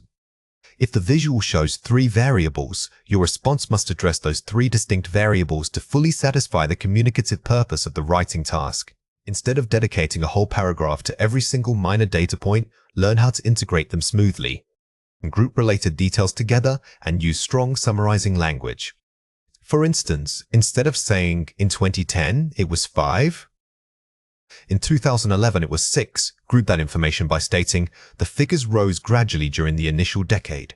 This technique shows mastery over both the data and the language itself. Remember to use relative clauses to add detail without breaking your flow. Clauses like which showed a steep decline allow you to embed extra information seamlessly into your main sentence structure. This is perhaps the hardest skill, sounding detailed without becoming repetitive or list-like. The key here is generalization combined with precision. You are generalizing the trend, but still using specific numbers or years when necessary to back up that claim. Here are 4 ways to practice. Pre-read the visual key. Identify all axes, labels, and data types immediately. Before you even write a single word, spend 30 seconds pointing out every label. Mentally categorize them. Which line is which? What are the units of measure? This preemptive scanning ensures nothing gets overlooked. Structure your flow. Plan to cover 1. Overview, 2. Main trend, the biggest story, 3. Supporting details exceptions. Having a 3-part mental outline prevents you from rambling or getting stuck. Always start with the big picture before diving into the granular details. Use summary language. Employ phrases like overall in summary, and it is evident that to group facts. Summary language acts as a bridge, telling the reader that what you are about to say is a collective idea, not just a random fact. This boosts your score for cohesion right away. Review against criteria. After writing, check. Did I mention all 3 variables? Did I cover the start and end points? Never submit an answer without this final self-check. Treat yourself like a critical examiner resume. You miss something and go back to your draft looking for gaps. A business argumentative essay requires you to take a clear stance on a complex issue and support it with logical reasoning. You must move beyond merely summarizing data or describing processes. Your goal is persuasion. This task tests your ability to structure an argument, anticipate counterpoints, and defend your viewpoint using sophisticated evidence. Remember that while we previously covered describing infrastructure flow, here the focus shifts entirely from what happened to why it matters. Your introduction must clearly present the debate, and your body paragraphs need strong topic sentences that guide the reader toward your conclusion. When tackling argumentative writing in a business context, think of yourself as an economic policy advisor. You aren't just giving information, you are making a recommendation. Therefore, every paragraph must feel like it is building evidence for a specific decision or stance. Here are 4 examples. While some argue that automation will lead to mass unemployment, a more nuanced view suggests it merely shifts labor needs toward high-skilled maintenance and development roles. Uses hedging language, more nuanced view, and reframes the problem from negative consequence to structural change. Notice how this example avoids definitive statements.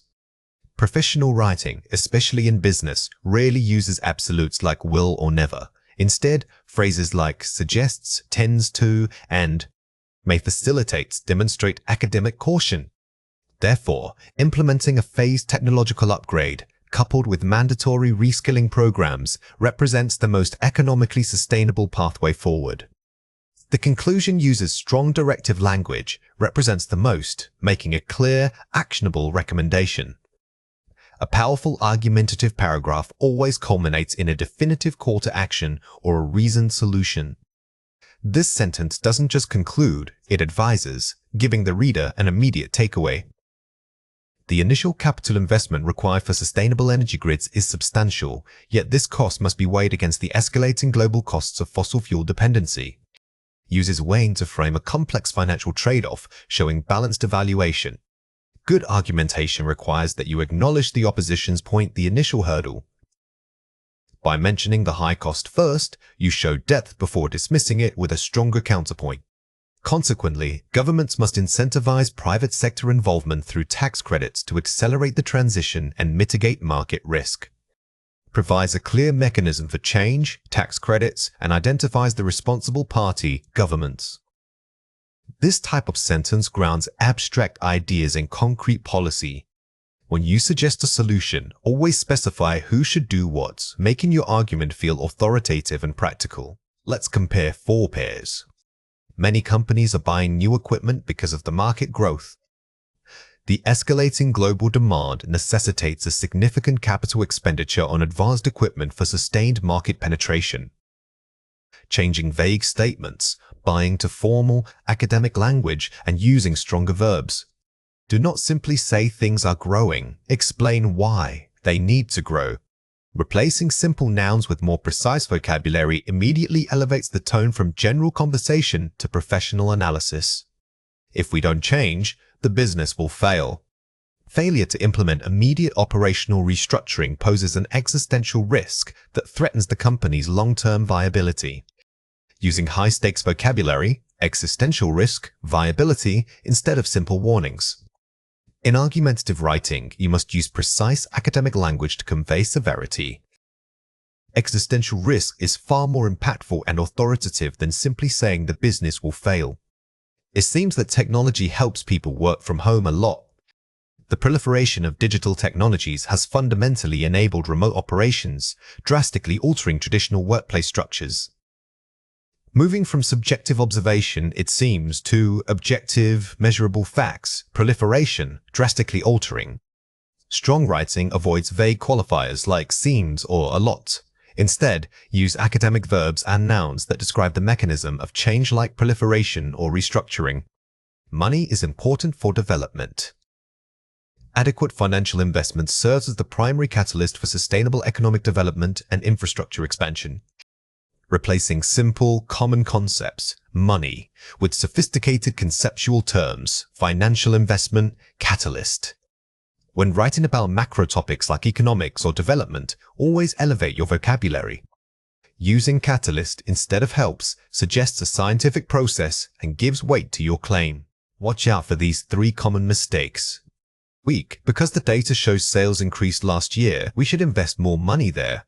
Strong. The strong correlation observed between previous sales increases and current market trends suggests a strategic reallocation of investment funds is warranted. Avoid cause and effect reasoning based solely on temporal sequence.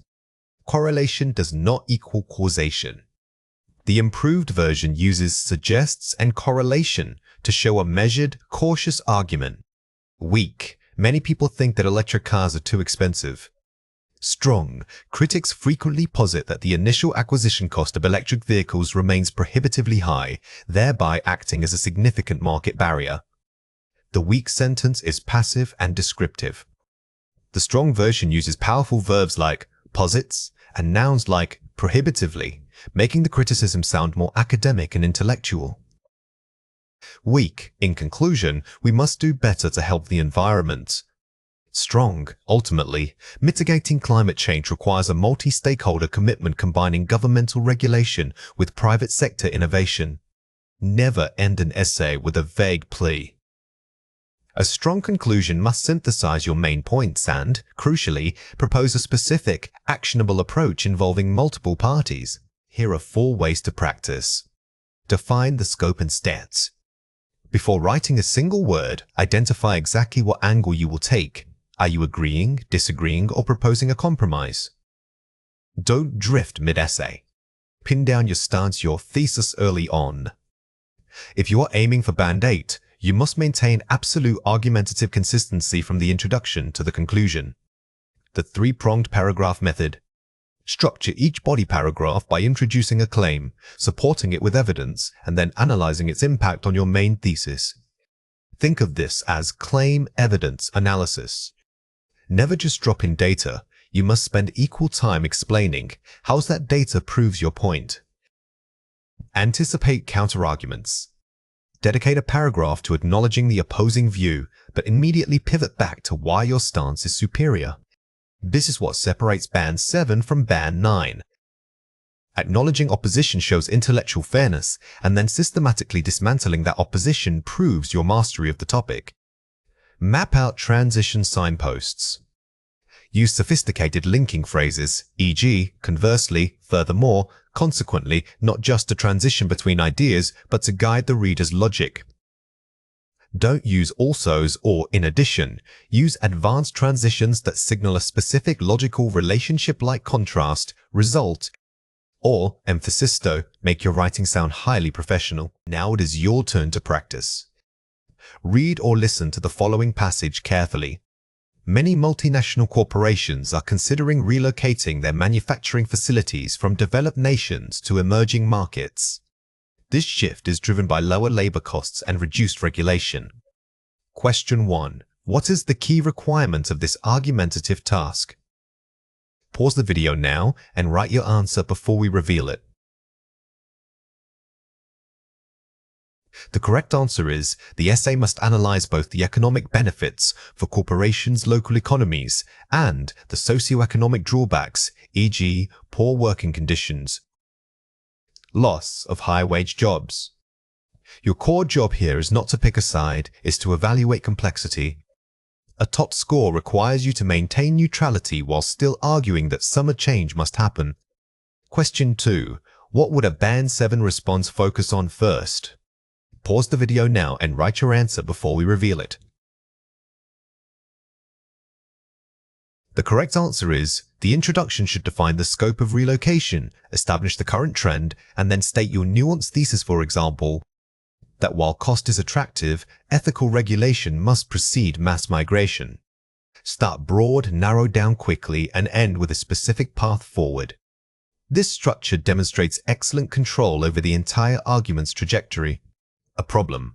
Solution essay requires you to first clearly identify a significant issue and then propose viable, detailed remedies. The key structure involves an introduction that presents the problem's scope, body paragraphs dedicated to analyzing causes and effects, and subsequent body paragraphs proposing concrete solutions. Crucially, your conclusion must summarize both the gravity of the issue and the necessity of adopting the suggested remedy. This model is vital because it moves beyond mere description. Instead, it demands critical engagement and prescriptive thinking. When tackling this essay type, remember that problem and solution are not separate sections. They must be intrinsically linked throughout your entire argument.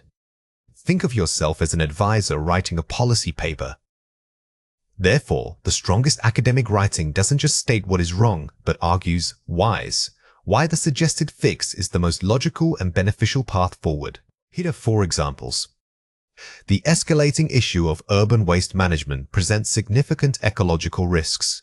To counteract this, municipal governments must implement advanced composting facilities alongside mandatory household recycling programs. Clear problem statement, followed by an actionable solution using strong linking words. Notice how the writer uses "to counteract this." This transition phrase immediately signals that a remedy is coming, maintaining flow while keeping the focus on the solution. Strong transitions are essential for guiding your reader through complex arguments. Lack of public awareness regarding digital security is worsening online fraud. Therefore, educational initiatives involving mandatory school workshops and community outreach are necessary to protect citizens. Using therefore establishes a clear cause and effect relationship between the problem and the proposed action. The power here lies in the word mandatory. By using strong verbs and adjectives like this, the writer elevates their argument from mere suggestion to urgent necessity. Always strive for that academic tone of urgency without sounding hysterical. Traffic congestion in major cities strains infrastructure and time. A viable solution involves developing integrated public transportation networks that prioritize electric rail over private vehicles. Focuses on systemic solutions, networks, rather than simple fixes banning cars. This example shows depth by proposing a systemic change, not just a minor tweak.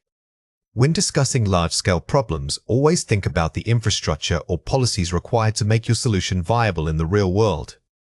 The rapid decline in bee populations threatens global crop yields. Immediate intervention requires establishing protected natural habitats and regulating pesticide use across agricultural zones. Identifies a biological problem and proposes both habitat, environmental, and regulatory solutions. This demonstrates how a single large topic can require multiple types of solutions, in this case, environmental protection alongside governmental regulation. Remember to cover diverse facets when proposing remedies for complex issues. Let's compare 4 pairs. Smartphones cause problems. People are addicted to them and waste time. The pervasive reliance on smartphones contributes to declining productivity due to excessive screen time. Upgrading vocabulary makes the argument sound more academic and precise. Notice how cause problems is replaced with a much more formal phrase. Academic writing demands precision. Instead of saying something is bad, identify how it is making things worse. This elevates your lexical resource score. We should make schools teach about climate change because the weather is getting weird. Implementing comprehensive curricula on climate adaptation is essential for equipping students to face global environmental shifts. Shifting from vague statements, weird weather, to specific academic concepts, adaptation, curriculum. Avoid overly emotional or generalized language. Instead of talking about bad weather, discuss the scientific concepts like climate volatility or adaptation failures. This grounds your argument in expert terminology. The government needs to give more money to public transport so people can use it. Increased governmental funding for public transit infrastructure is crucial to mitigate traffic and reduce carbon emissions effectively. Adding the impact of the solution, reducing emissions, strengthens the overall argument's weight. A strong problem solution essay never just suggests spending money. Every time you suggest a resource or policy change, immediately follow it up by explaining the positive consequence that change will generate. Pollution is bad for rivers, and we must clean them up quickly. The rapid contamination of freshwater sources necessitates immediate regulatory frameworks to curb industrial effluent dumping into natural waterways. Replacing generic verbs, clean up with specific actions, regulatory frameworks, curbing dumping. This comparison shows the difference between stating a problem and prescribing a mechanism for solving it. Don't just say fix pollution, propose whose, must enforce the fix and what rules they must follow. Watch out for these 3 common mistakes. Weak. The problem is that many people don't recycle enough. We need to feel more responsible. Strong. Addressing the shortfall in recycling rates requires robust public education campaigns, shifting responsibility from individual choice to systemic societal accountability. The first mistake here is relying on vague moral appeals like feel more responsible. Academic arguments require tangible policies and structures. Always point the finger at the system, not the individual's lack of effort. Weak. We could make laws about trash to stop pollution from factories. Strong. The implementation of stringent governmental regulations regarding industrial waste disposal is necessary to curtail environmental contamination. Avoid overly simplistic phrasing like make laws. Instead, use precise academic terminology, stringent regulations, curtail, or mitigate. This demonstrates a higher level of command over the language. Weak. Because people drive too much, air gets dirty, so they should take buses. Strong. To combat poor air quality resulting from vehicular emissions, prioritizing expanded and reliable public bus routes is an immediate necessity. The primary error here is the simple causal link. Instead of, because X happens, do Y, structure it as, to combat the specific result of X, implementing Y is needed. This creates a much more sophisticated logical flow. Here are 4 ways to practice. The CAR framework, context, action, result. When developing a solution, structure your argument by defining the context, proposing a clear action, and detailing the resulting positive outcome. This framework is incredibly useful because it forces you to think systematically about causality. Don't just name a solution, map out its entire operational sequence, from the current state through the intervention and to the desired future. Use concessive clauses. Acknowledge opposing views or complexities, e.g., while X is true, before pivoting back to support your primary argument. This technique demonstrates intellectual maturity, showing that you understand nuance and counter-arguments. It strengthens your persuasive power by making you appear balanced and thoroughly researched. The why now principle. Always frame the problem as an urgent issue requiring immediate attention, justifying why the solution cannot wait. An essay that feels timely is always more convincing. When introducing your topic, make sure you establish a ticking clock or a rapidly deteriorating situation to build urgency and motivate the reader toward your proposed cure. The 2-pronged solution. For major issues, propose 1 policy change, governmental, and 1 personal community action, individual. This technique ensures that your solution is comprehensive. If you only suggest a government law, the reader might ask how individuals fit in. By including both levels of intervention, your argument feels holistic and complete. When presenting an argument or describing complex data, simply making a claim is not enough. You must immediately follow up that claim with concrete support. This evidence can take the form of specific numbers, illustrative examples, or hypothetical scenarios. The goal is to make your ideas sound factual and credible. Effective integration means weaving this supporting detail into your narrative so it feels like an organic continuation of your main point. Remember that evidence doesn't just mean charts, it can be a mini-story or a specific name. Think of evidence as the proof you give to convince your listener.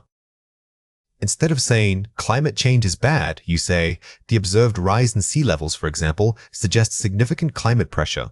This makes your writing much stronger. Here are 4 examples.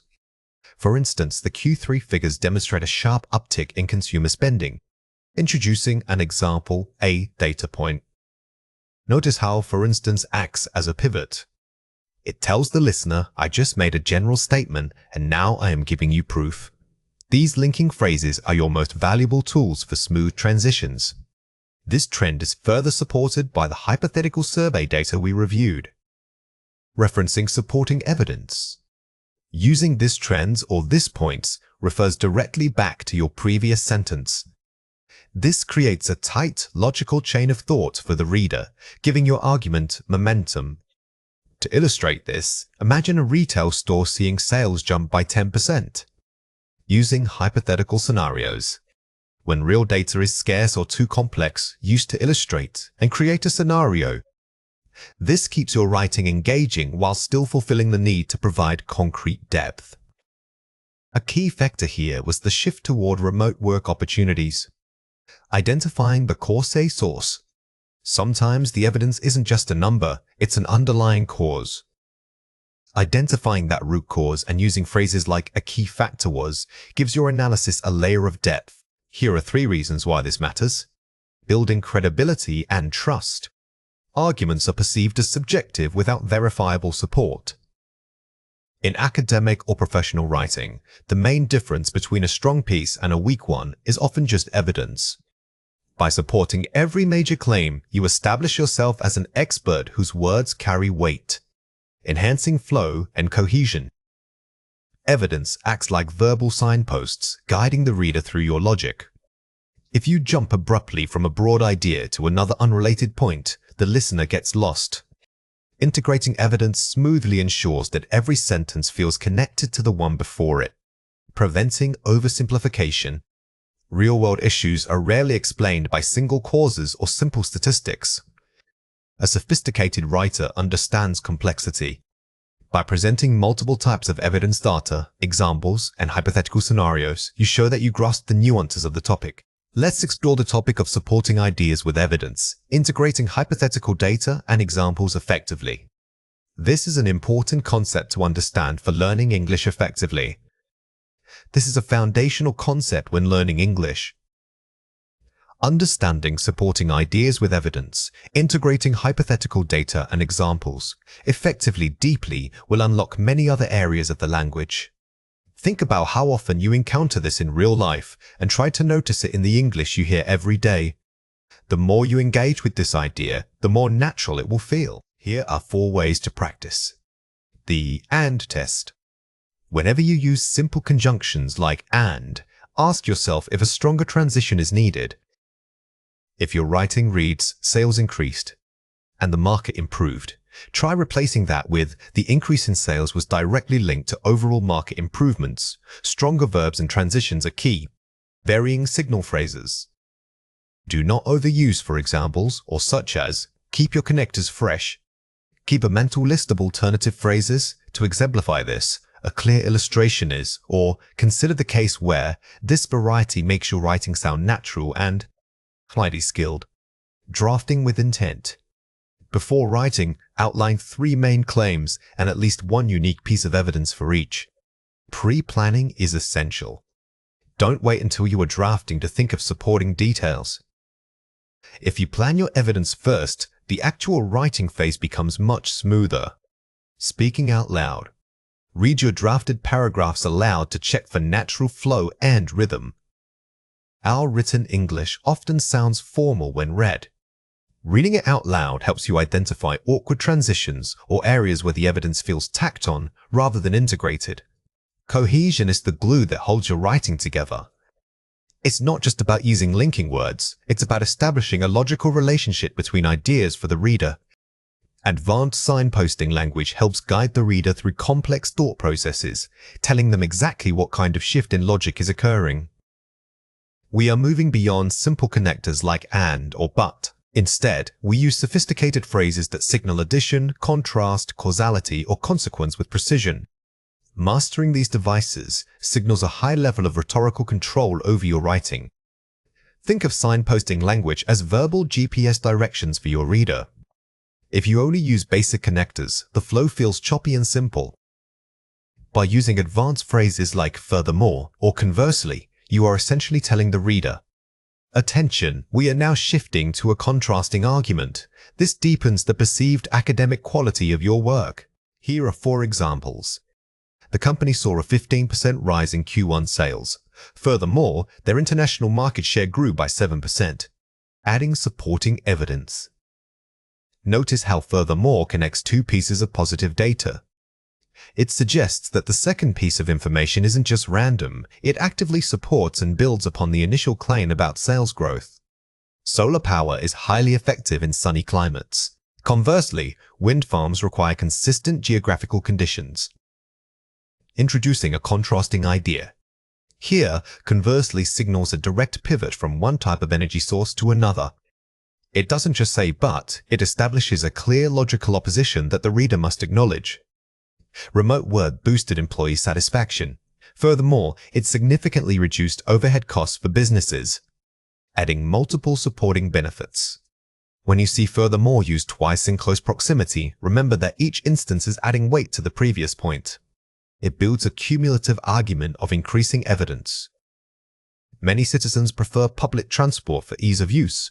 Conversely, private car ownership offers superior flexibility and convenience. Comparing preference versus practicality. This example shows that the contrast isn't just negative, it's a valid trade-off. The conversely structure allows you to weigh two distinct sides of an argument equally. Here are 3 reasons why this matters. Rhetorical sophistication.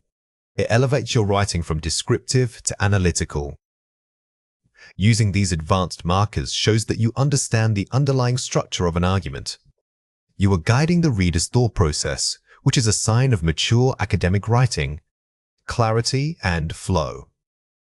They prevent your arguments from sounding like a list of random facts. If you simply piled up sentences using only commas, the reader would get lost in the details. These cohesive devices act as signposts, creating predictable shifts in the logic that keep the essay movely. Building nuance. They allow you to manage complex relationships between ideas. The difference between saying but and converselys is immense. The latter suggests a structural opposition, whereas the former is just a simple contradiction. Precision in language helps convey intellectual depth. Watch out for these 3 common mistakes. Comma splice grammatical error. The team was productive. Furthermore, they met all deadlines. The correct form is, the team was productive. Furthermore, it allowed them to meet all deadlines. Remember that furthermore is an adverbial transition. When you start a sentence with it, it needs proper punctuation or comma after the opening phrase is essential for clarity. Redundancy weak linking. Conversely, the cost was high. Also, the time commitment was too much. The correct form is, conversely, the initial cost was high. This was further compounded by the significant time commitment required. Avoid using multiple conjunctions in a row. If you've already signaled opposition with conversely, use different structures to add new, complementary points. Misinterpreting relationship. The market is stable. Furthermore, the sector showed growth. The correct form is, while the market was generally stable, the specific financial sector showed marked growth. Sometimes, furthermore, implies a cumulative addition, but if your second point contradicts or refines the first, you need to use contrastive language like converselys instead. Here are 4 ways to practice. The signposting audit. After drafting, specifically highlight every transition word you used. Check if the relationship, addition, or contrast is truly accurate for that point. Don't just check grammar, check logic. Ask yourself, am I adding a point here or am I pivoting away from it? This question will instantly tell you whether furthermore or converselys is appropriate. Why test? For every use of furthermore, try replacing it with a simple phrase, like also. If the sentence still reads perfectly, you probably don't need the advanced connector. This test helps eliminate unnecessary complexity. Advanced language should increase clarity, not just sound fancy. Only upgrade your connectors when they genuinely change the logical weight of the statement. Vary your signals. Do not open every paragraph with furthermore. Rotate between various adverbs and transitional phrases to maintain variety. A good writer's flow is varied. Mixing up your transitions makes the writing sound more natural and less formulaic, giving you control over pacing. Pre-plan your contrast. If you know you need to contrast 2 major ideas, write the opposing structure in the outline first.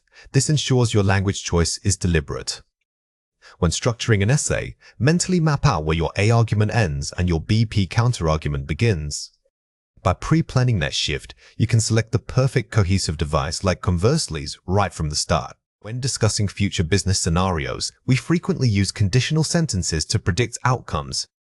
The basic structure is, if condition in the present tense, then result in the will-o-would form.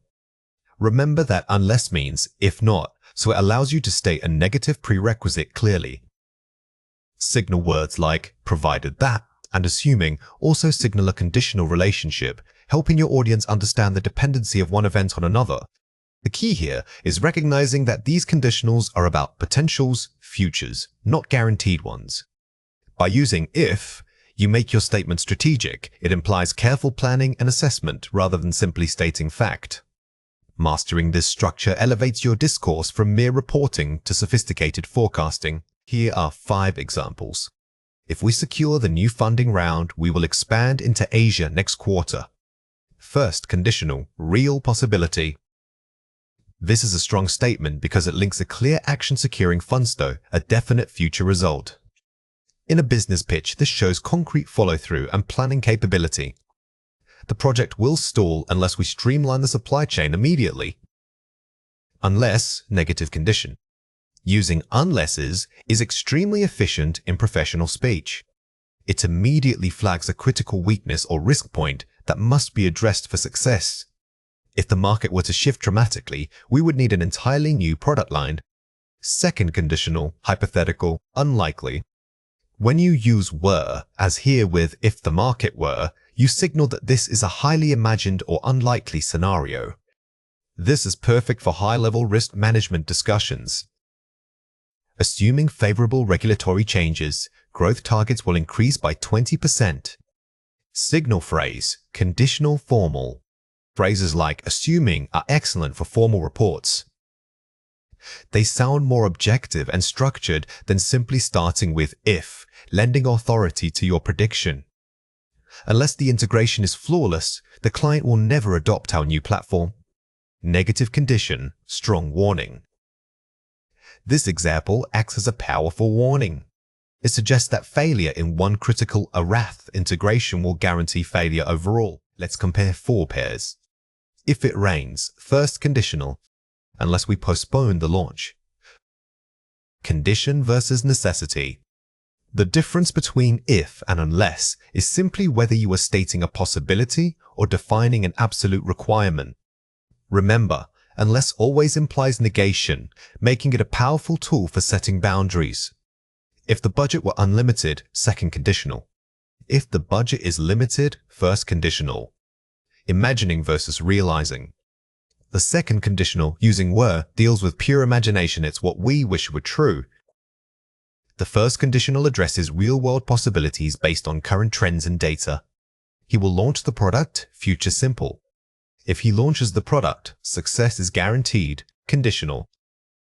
Prediction versus dependency. In the first case, you are simply making a prediction about his actions. In the conditional structure, however, you are stating that A causes B, establishing a clear cause and effect relationship. If negotiating successfully, incorrect. If we negotiate successfully, correct. Grammatical subject. The conditional clause needs a full subject and conjugated verb. You cannot simply use a gerund or noun phrase here. You must complete the thought with who is performing the action. Fill in the blank with the correct form. If we burst a balloon, more manpower, we could meet that aggressive deadline. Pause the video now and fill in the blank before we reveal the answer. The correct answer is had. Since this is a hypothetical business scenario meaning it's unlikely right now, we must use the past subjunctive form had to trigger the second conditional structure. The campaign will fail unless we accumulate our advertising spend significantly. Pause the video now and fill in the blank before we reveal the answer. The correct answer is increase. Because this is a real possibility that requires immediate action, we use the simple present tense in both clauses. This shows an immediate cause and effect relationship. We would not recommend this strategy if the initial market research F4s and G different. Pause the video now and fill in the blank before we reveal the answer. The correct answer is showed. Even though we are discussing a theoretical if, the condition itself remains in the simple past tense, which helps keep the structure consistently hypothetical. If you're to the meeting later, please inform the board members. Pause the video now and fill in the blank before we reveal the answer. The correct answer is are going. When discussing definite future plans or scheduled events, we can use the present continuous tense in the if clause for natural spoken flow and clarity. Watch out for these 3 common mistakes. Incorrect mixed tenses. If the economy will improve, we achieve better results. Correct first conditional. If the economy improves, we will achieve better results. The most common mistake is mixing will in both clauses. Remember, the if clause must always use a form of present tense as simple present or continuous to keep it grammatically conditional. Incorrect tense verb form. Unless you have more data, we cannot make this investment. Correct perfect conditional. Unless you have provided more data, we cannot advise on this investment. Sometimes, the condition is about a past failure to provide information. Using the present perfect tense have provided makes it clear that the missing action occurred up until now. Incorrect structure. If they will sign the contract, sales increase. Correct simple conditional. If they sign the contract, sales will increase. This error shows a lack of consistent tense agreement. Always treat the if clause as setting the stage, requiring present simple while reserving future actions for the main result clause. Now it is your turn to practice. Read or listen to the following passage carefully. Read this short strategy summary and focus on refining the conditional language to make it more formal and precise. Question 1. Find and correct the grammar error in this sentence. If we're getting approval, then we will start hiring immediately. Pause the video now and write your answer before we reveal it. The correct answer is, if we get approval, we will start hiring immediately. The core issue here is verb conjugation within the if clause. Remember that even when discussing a future event, the conditional clause must maintain the simple present tense to establish the condition. Question 2. Write your own sentence using this grammar point, if unless, related to managing international supply chains. Pause the video now and write your answer before we reveal it. The correct answer is, unless tariffs increase significantly, our current distribution model will remain cost-effective. When self-generating sentences, try swapping out the trigger word. Using unlesses instead of if not can make your argument sound more authoritative and concise in a high-stakes meeting.